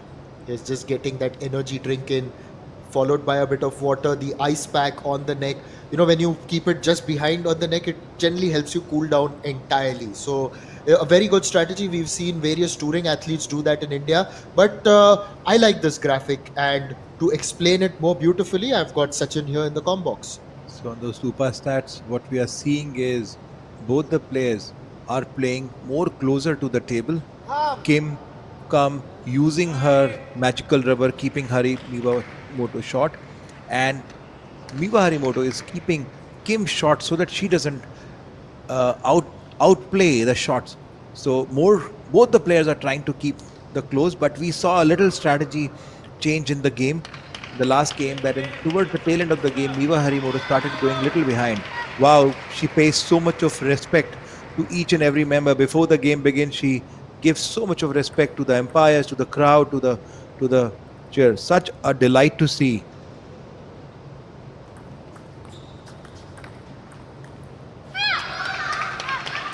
The first point has gone in favor of DPR Korea. Miwa Harimoto to serve.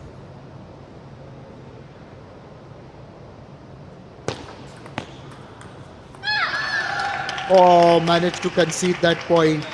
Tried to shape up for that backhand, didn't hit it well, and that's gone out wide.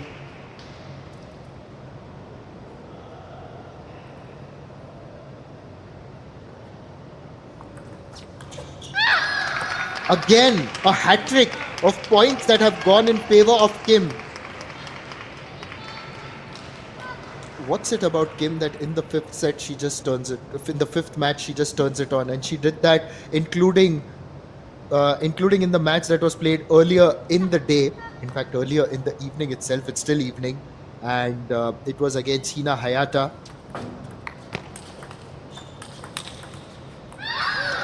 Wow, she was so athletic with that forehand shot, well defended by Kim. Miwa Harimoto wanted to play that clean shot onto the forehand. You can say that again. You can say wow again, because that's exactly what this match has been. And let me tell you, Sachin, you've obviously been a coach yourself. I'm sure you would have told your students to watch this game. Oh, absolutely. I would always request them to watch all the games, not just this game, because at this level the players are completely set. The sides are being changed. It's decider. And in this decider, Kim has taken a strong 5-love lead. Yes, and if she manages to keep the lead with her, then it will be 2-all. Now, as the DPR Korea coach, will you take the timeout? Because just for the sake of it. Why would you? When you have just got 6 points in a row in the decider. Absolutely not at this point of time when the rhythm is completely in favor of DPR Korea. Kim is a real outlier in the entire table tennis circuit. The way she plays, the skills she displays, beautiful. Yes, the mixed doubles silver medalist at the Paris Olympics in the singles. The singles champion at the Asian Championship last year. This time the ball has gone out, and finally, in fact, In one of the earlier matches, first matches, Miwa was 10-0 up in the first match, if you can recall right now. But at this moment, Kim has managed to get, Miwa has managed to get 1 point. My how God. good was that defense? Tell me about it, Sachin, because she was under pressure, had to keep blocking. Block, block, block, block. It's almost like a boxer. I'll keep blocking and then go Last for the rally, punch. last I would call as an aggressive rally of 15 shots where Miwa constantly was hitting the ball and ball keeps coming back with a much more deeper slice. What a magic athleticism we are seeing in the final game of this fourth match between Miwa Harimoto and Kim. Absolutely tiring. Look at the hard work both the players are doing now. 8-1. Who would have thought? 8-2 for now. But this is something different from Kim, and you would expect that from someone who's won those titles, of course.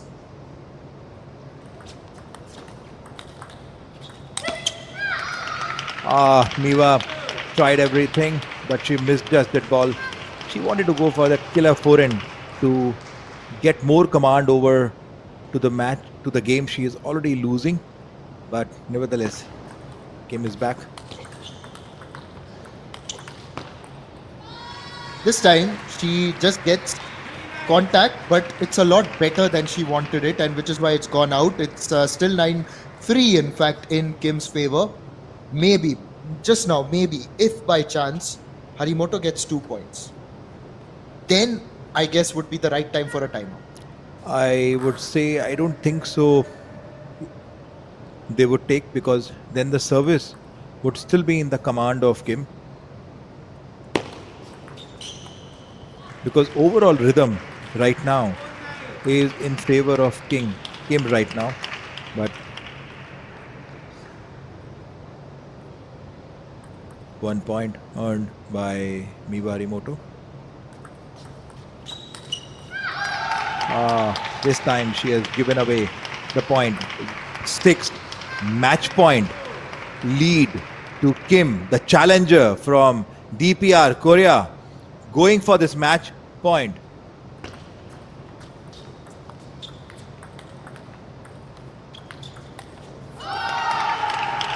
Kim has got the better of Harimoto.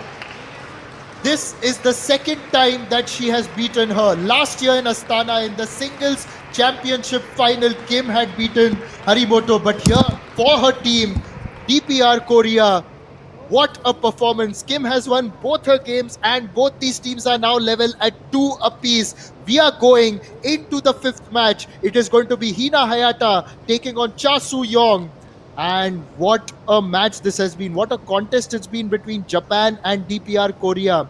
As you can see on your screen right now, Cha Soo-young just getting ready. On the other side, it's going to be Hina Hayata, who will ready herself for this contest. All shots in this match, as you can see, Kim Kung-young, the winner.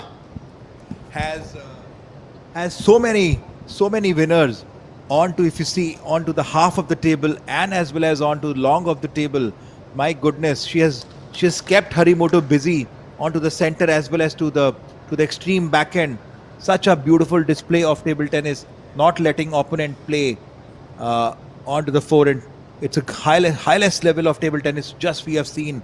There's an old rivalry, revenge, which certainly this time Kim has taken over. Now, with that, it's the decider match which is coming up. Yes, the all important decider. It's really going to be a cracker, absolute cracker. It's between Cha Soo-young And Hina Hayata, yes. and Hinata Hayata.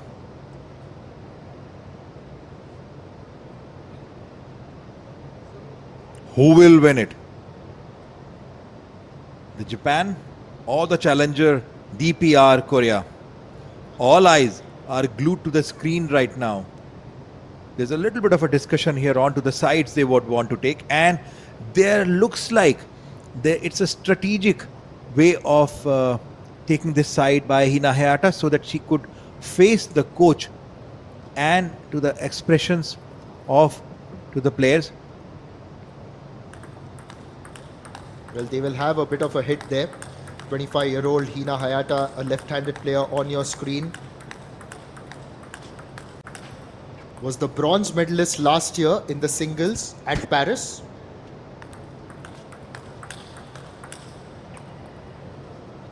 Wow, a lot more. This time I would say there'll be a lot more pressure on Cha because the whole reason more pressure on the Cha is because Kim has displayed such a high level grit and a skill over two experienced much higher ranker players of Japan, beating them in one show. Not an easy job. I think this was a job Kim was set out to do, and she has perfectly executed that. A lot more hopes, I am sure, would be there for Japan coach on to Hina Hayata, and also knowing that Hina plays good spinny backhand and aggressive forehand. She's playing against Cha, who is not using any odd rubbers, or I would say magical rubber, just like Kim.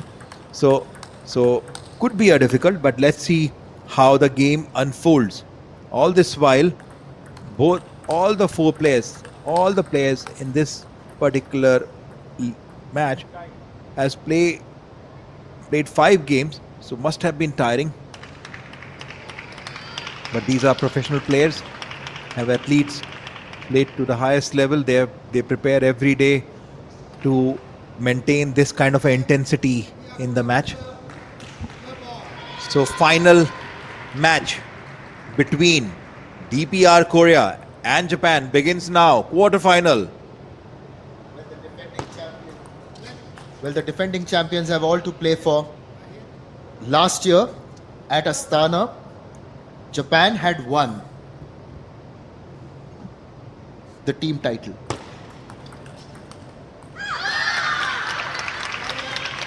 A standing ovation on the first point by DPR Korea. Well, the women's team that won last year, Japan, comprised of Hina Hayata, Miwa Harimoto, Satsuki Odo, whom we've already seen, and the other 2 members. Takes the outside edge. That's gone out. A good start there for Cha. The other 2 members of that team were Mima Ito and Miyu Hirano. 2 points lead with DPR Korea.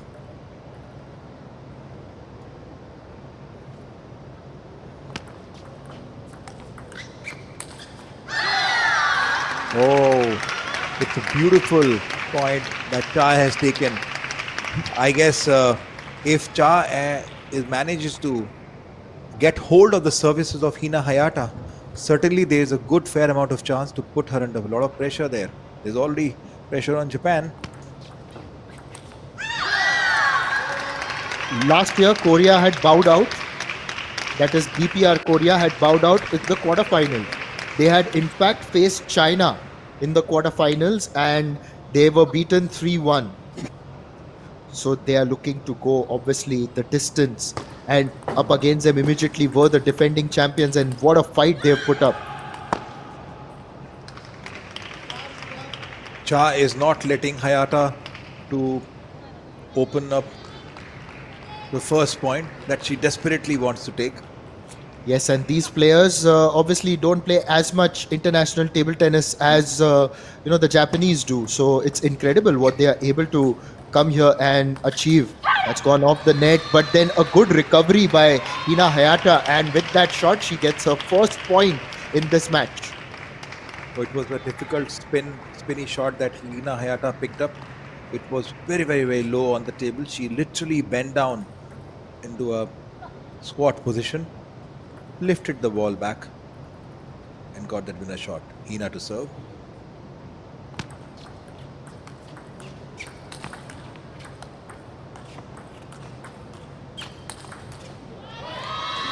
A good comeback. Now, after losing 5 points in a row, you could see that Hina has really dished her best out. It's 11 shots in that rally.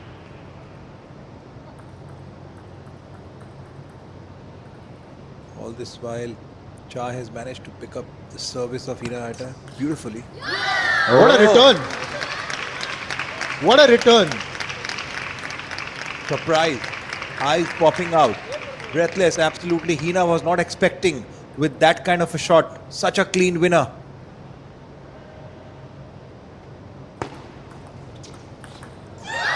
What a hit! Again, it's almost as if I'm watching an action replay.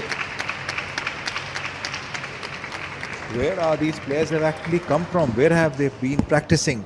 Such lesser exposure to this world of international table tennis, but what a display of skills here.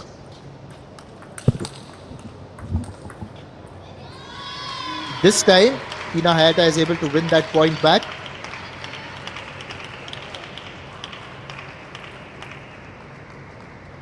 It's now a battle of concentration, a battle of nerves, a battle of intensity. And it's something that will test all of us. It will also test the umpires, also testing us here in the commentary box, to be honest. 2 back-to-back points by Hina Hayata. Must have given her a decent amount of confidence.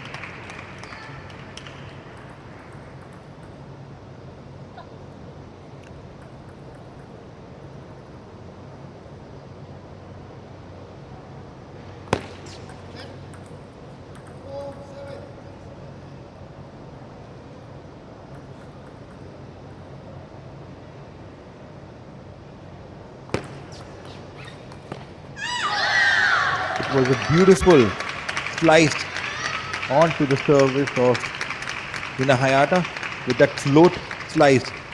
It is as if that entire spin is given back to Hayata there. How difficult is it to execute that kind of a slice? It's very, very difficult. You have to be really use the spin in your hand to absorb it and then reply back within the nanosecond. You could see that Hina Hayata has still not giving up. Good point. Good comeback. Very good comeback. It is one that Hina Hayata will draw a lot of confidence from.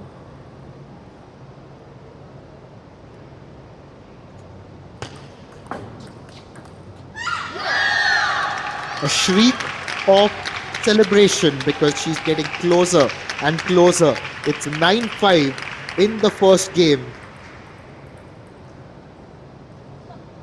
Such a long match. So much of intensity displayed by both the teams here.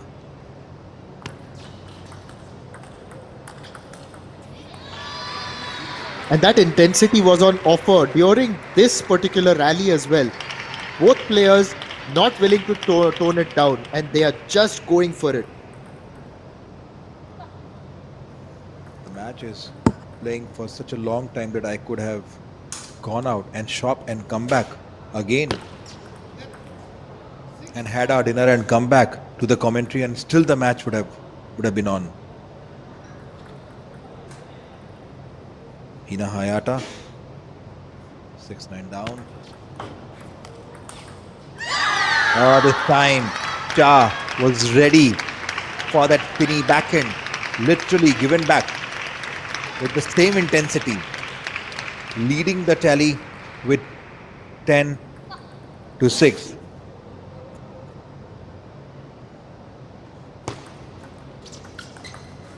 With that clean shot down the line forehand, the first game has gone to DPR Korea is something what they have been looking for. Well played, Cha.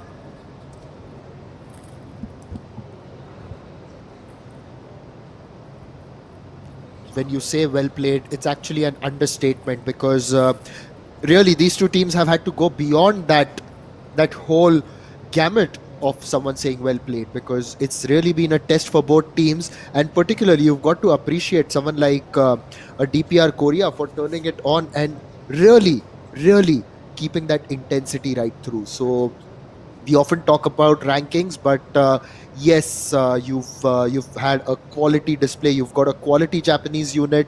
They've got when I look at their squad, it's Miwa Harimoto, who's ranked 7, won one today, lost one as well.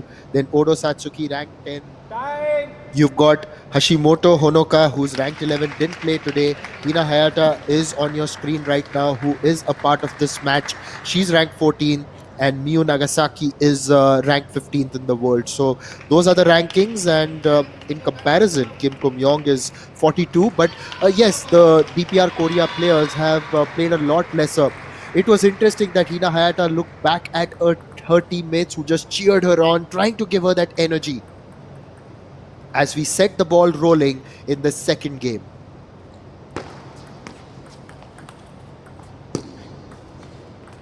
Lobbed off the net, and it lobs off the net again, and the net has actually favored Cha twice in this rally.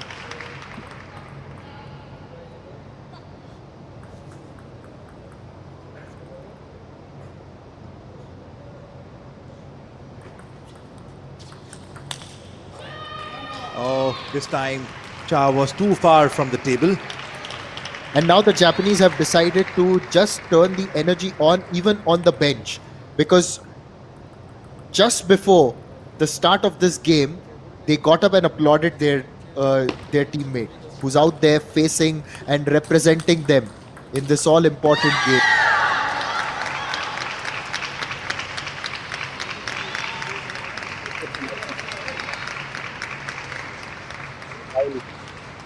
She was trying to control the ball with her defense. Cha is absolutely in flow.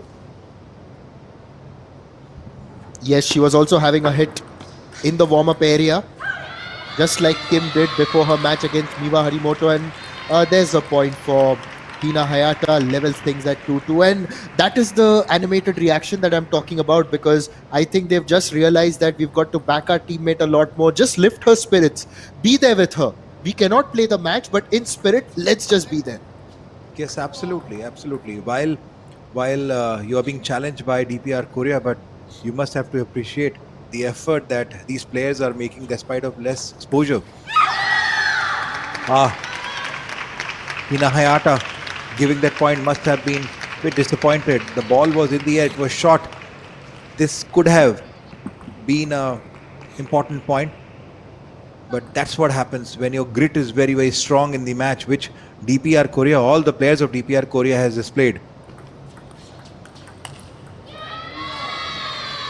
Yeah, it's a neck and neck contest. And just to bring on that point of them not getting that kind of exposure, I remember a sports person from another sport had once told me he had come from a village and got into one of the strongest teams of that sport at the international level. And when I asked him whether it was, how difficult was it, or were you in awe, did you ever think that you wouldn't make it? That's a good return there, and she takes the lead for the first time there, Hina Hayata. So his interesting response, he's like, I was from the village and I had absolutely no idea it was difficult to break into the team. And he just did it. So sometimes you may not have had that exposure, but you just think everything is possible. Oh yes, ignorance is a bliss. That's what they say, and that's what happens. Hina Hayata leading the point tally. Certainly, good comeback. She's earning each and every point. Both the players are completely set onto the table with the spin and speed. Okay. Hina not very happy that she's giving away some easy points that possibly she could convert.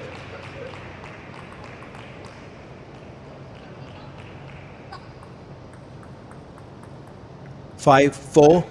Hina to serve.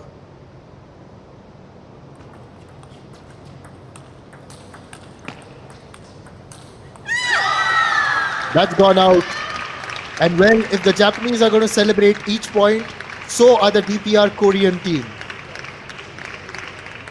It's 5-all.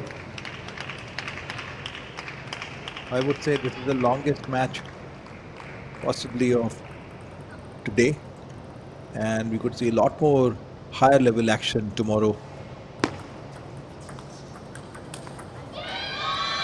If all the matches are going to go into 5 games, of course, we've actually had a very long day today. It's already past 10 here, Indian Standard Time. Absolutely.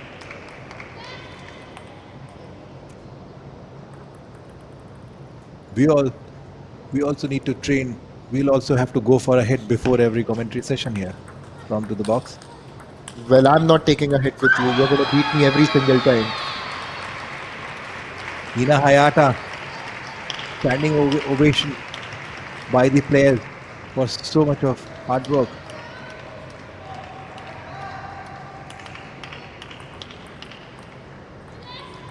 It's decider match in this quarterfinal between Japan and DPR. 7-5, Hina Hayata just going on to serve a long toss. Yes, I guess whenever she has to confuse the player, deceive the player, she goes for a much longer toss than the usual ones. And yes, this time it worked in her favor.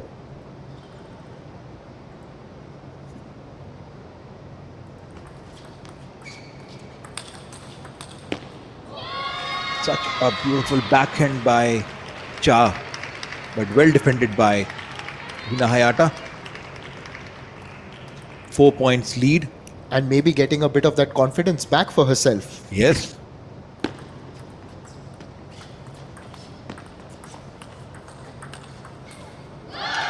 Top edge. And which is why she will get one more point. Hina Hayata may have got that momentum for a bit, but right now it was a point in favor of Cha, who will get that serve back.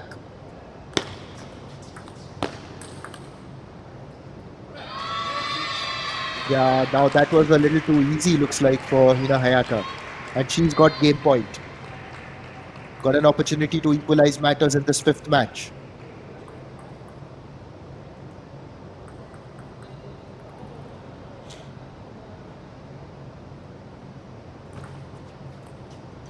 Again, she went for that usual, more than the usual high toss. This time, mistimed it. He requires so much of precision and control. It's another high toss.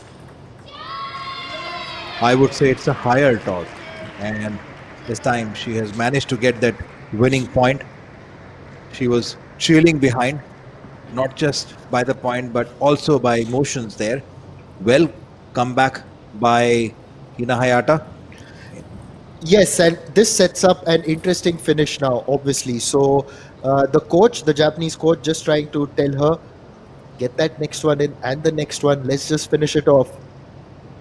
And let's see what's also going to happen on the DPR Korea side. There it is.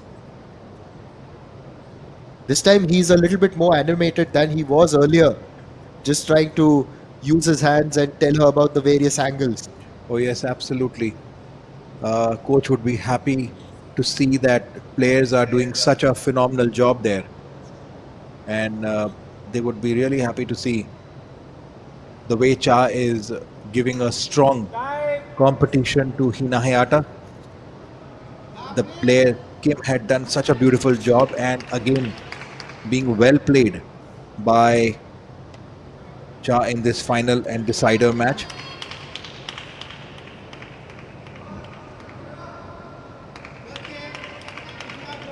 Cha to serve to Hina Hayata. A rallying cry from the Japanese team, from their bench. First point becomes very, very critical for all the team, both of the teams here. You could see Hina was so controlled, putting a lot more pressure onto the center, onto the body of Cha.